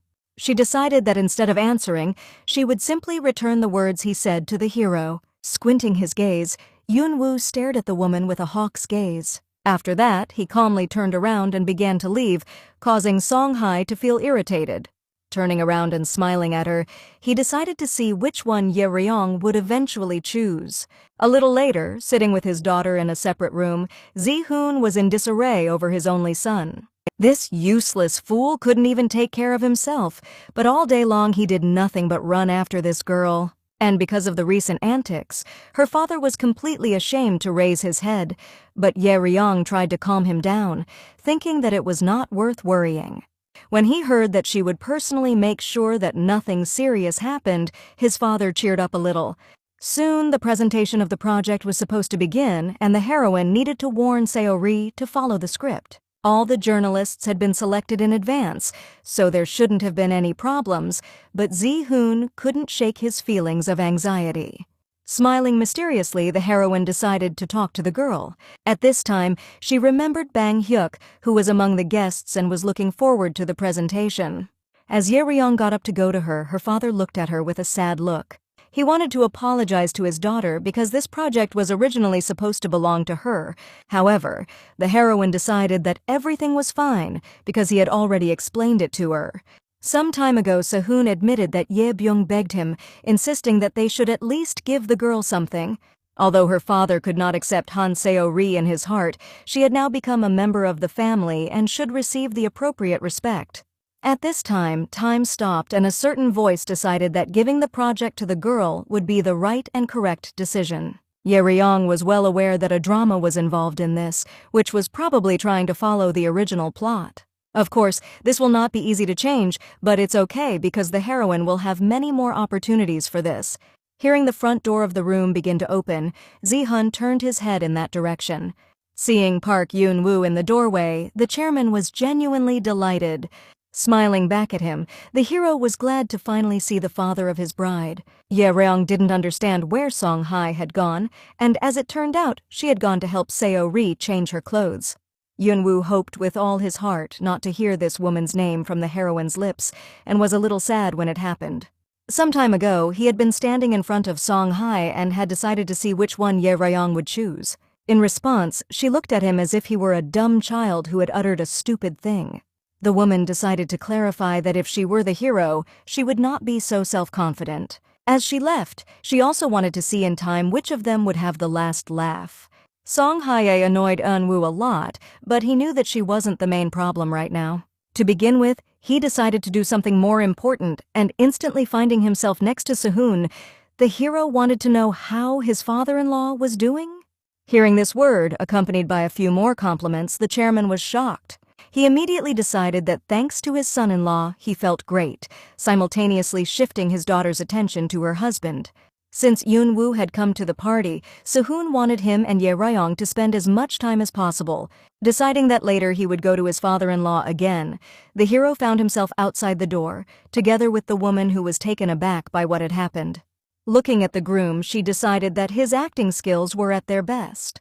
Sitting on the couch with him, the heroine realized that, in the end, everything was like in the original and it was Seo-ri who took over the leadership of the project. The hero did not see this as a reason for upset, because although they did not receive the project, they were able to save their engagement. In addition, there were other changes that will certainly affect the result in the future. Deciding that Ye Ryong was holding up perfectly, Yunwoo was firmly convinced that this party would be a great success. Smiling, the heroine agreed with him, but something did not give her peace. Remembering the words of the hero, she decided that they had already changed the plot very much. And maybe thanks to this, Cha Ye-byung will not get cancer and everything will go well. At this moment, Yunwoo's face suddenly darkened and the smile gradually disappeared from his lips. Confused by his drooping appearance, the heroine suddenly heard that this was impossible. According to the hero, no matter how hard they try, the events that are supposed to happen will still happen. Opening her mouth in surprise, Ye Ryong looked at him in bewilderment, not understanding why he thought so. Suddenly he grinned, shifting his gaze to the crowd of guests peacefully standing in the hall. Looking there, the heroine saw Seori, dressed in a much more modest, monotonous black dress. Knowing that Ye Ryong needed to give the girl the script of the performance, Yunwoo began to hurry her up. There was very little time left before the presentation, and in addition he had urgent business, so he had to step away for a while. Impatiently waiting for what the heroine had prepared for today, the hero wished her good luck and hurried to leave. Waving at him with a bright smile on her face, Ye Ryong also hoped that good luck would be with him. But as soon as Yunwoo began to move away, she suddenly felt a strong urge to stop him. Not understanding what he meant and whether it was only about cancer, the heroine could not get rid of the feeling of anxiety. She could barely restrain herself from rushing to stop him and start asking him about everything right now. But Ye Ryong knew that right now was the time she needed to go and do her job. Gathering her courage, she took a deep breath and entered the persona of a villain, after which she resolutely walked towards Han So-ri. Meanwhile, the girl was sitting at one of the tables and talking animatedly about something with some of the ladies. Hearing footsteps approaching nearby, Suri instinctively turned her head in that direction. However, seeing the person they were coming from, the joy quickly disappeared from the girl's face. Coming closer, the heroine imperiously greeted Sori, staring at her intently. Smiling calmly, she decided that she had not seen the girl for a very long time. Therefore, with a simulated sympathetic face, Ye Ryong wanted to know how she was doing. For a while, Han Seo-ri silently stared at her, shocked by the heroine's appearance. Unable to stand it, the girl jumped up from her seat and demanded to know why Ye Ryong had come to her. Laughing, the heroine did not understand why she screamed like that, because she would not eat her. There was nothing to worry about with Ri because she had only come here to give her the script. Coming into a stupor, the girl didn't understand what Ye Ryong meant by the script. Since she will be in charge of a new project, the heroine left all the necessary documents on her desk in the office. And now Ye Ryong wanted to know if Seo-ri hadn't seen them yet? The heroine handed over these documents through Kim's secretary last week, and how could the girl still not see them? Suddenly, Ye Ryong had a crazy thought that Seo-ri had never been in the office before. Judging by the distraught girl, this turned out to be true, even though she had long since been promoted. Seeing that Seo-ri was all cowering in shame, a laugh involuntarily escaped from the heroine's lips. Of course, she guessed that the girl would not prepare, but not even knowing what project you were put on, this is too much. Realizing that she had never even glanced at the documents, Ye Ryong decided to remind her about the new brand at least now. Handing her the script of the performance, the heroine hoped that Seo-ri would still look at the documents so that she would not be ashamed later. She had to do it at least for the sake of Cha Ye-byung, who had done a good job to get the girl. Hearing Ye Ryong's brother's name, Seo-ri immediately melted and gently repeated it through her lips. The ladies sitting next to them immediately jumped up from their seats, glad that it turned out to be a party in honor of a girl. However, Seo-ri immediately pulled herself together, thinking that this might be a trap. Turning sharply to the heroine, the girl decided that she wanted to make a fool of her in front of everyone. But Ye Ryong didn't want to bother herself with such a thing, because Seo-ri was already doing a great job with it. Moreover, the girl should have thanked her, because the heroine helped her avoid shame. Seo-ri was infuriated by these words, and Ye Ryong watched her get angry with pleasure. Deciding that she had already done everything she wanted, the heroine began to leave, wanting to see how the girl would cope. However, this time, she needed to be careful not to do stupid things like last time. So-ri became even more angry as she began to furiously shout at this impudent woman. Through the crowd of guests, she pinned Ye Ryong to stop immediately and return to her. But the heroine calmly followed on, trying to walk in the thick of the crowd so that everyone could hear the girl's screams. She wanted Seori to continue to follow her and focus her attention on her. After all, the more actively she did this, the more she would fall into the trap set by Ye Ryong. Blush with anger, Seori was furious that the heroine did not listen to her and did not stop. While she was distracted, the ladies sitting next to her looked at each other. Suddenly they began to speak enthusiastically about the girl, sending her into a stupor. The ladies decided that since she would become the leader, then the chairman would definitely accept her, and Seori would have a great future. Immediately forgetting about her rage, the girl glowed with happiness that everyone around her was flattering her again. Seeing that their words worked, the ladies really wanted to make friends with such an influential person. The only one who noticed their snake flattery was Kiona, who was very angry about it. After all, if it wasn't for her, no one would have invited these damned suckers to this party, and now they rushed to Seori, leaving her. Also, the woman was infuriated by the girl herself, with her duplicity and pursuit of quick fame. In Kiona's opinion, if this continues, Seori will advance very quickly in Cha's company. Then, most likely, she will take the place of Park Yun-woo's fiancé, leaving everyone with their noses. Step by step, the girl was out of her sight, and the woman was afraid that the gap between them might become too big. This state of affairs caused Kina to have a fit of rage, and she could no longer take it. Abruptly rising from her seat, she ordered the ladies to immediately close their mouths. After that, she resolutely went to Seori, wanting to teach her a lesson. Approaching her, Kiona grabbed the girl's hand, confusing her. While Seori was trying to find out what was going on, the woman wondered if she wanted to be part of Cha's family. If so, then the girl should have left these bugs and communicated only with those who are really useful to her. Kyunga wanted to introduce her to good people because it was time for Seori to start living up to her level. Hearing these words, the girl mentally agreed because she had already become a part of Cha and fully deserved it. Cha Ye-ryong always did the same, looked down on Seori and mocked her. Thinking so, the girl decided to also enjoy everything that the heroine once had. She no longer needed to live this paltry life in poverty because now everything was different. Kiona also believed that people should live according to their level. Therefore, she wanted to show the illegitimate upstart how humiliating her position was. The people to whom the woman was going to introduce, Seori controlled all political and economic circles of this country. They are not easy to meet, so the girl needed to behave properly. Very nervous from her words, Seori decided to try and behave with dignity. Looking around, Kiona began to look for some important bumps. Suddenly, she saw two handsome people walking around as if they were despising everyone around her. They were representatives of Kim Yong-gwan and his wife, who surprised the woman with their arrival. This couple does nothing but look down on everyone, and they must have come here to make new acquaintances. Turning her gaze to Seori, she saw that the girl was in deep confusion. Looking at the two again, the woman decided that this was the perfect option. Leading Seori to them, Kiona happily greeted such honored guests. Young-gwan reacted extremely disgustingly to her greeting, and his wife remained silent at all. The woman had already assumed that they would stay away, so now she calmly introduced herself. Now everything was different, because the star of this party was next to her. Pointing to Seori, who was taken aback, Kyunga was very happy to introduce her to the masters. The couple, like all the guests around who heard this, were sincerely amazed. Young-gwan immediately resolutely stretched out his hand to the girl, receiving an awkward greeting in response. His gaze was the embodiment of arrogant greed and arrogance, which made Seori shiver. He looked at this lady with complete aloofness and disappointment, who simply opened her mouth and could not squeeze anything out of herself. The guests around whispered, realizing that in front of them was the same celebrity. Hearing her called the illegitimate daughter of the Cha family, Seori wanted to fall through the ground. In order to dilute the atmosphere a little, Kiona decided to tell the guests really great news about this girl. Han Seori has been appointed head of a new brand that Cha's company is about to launch.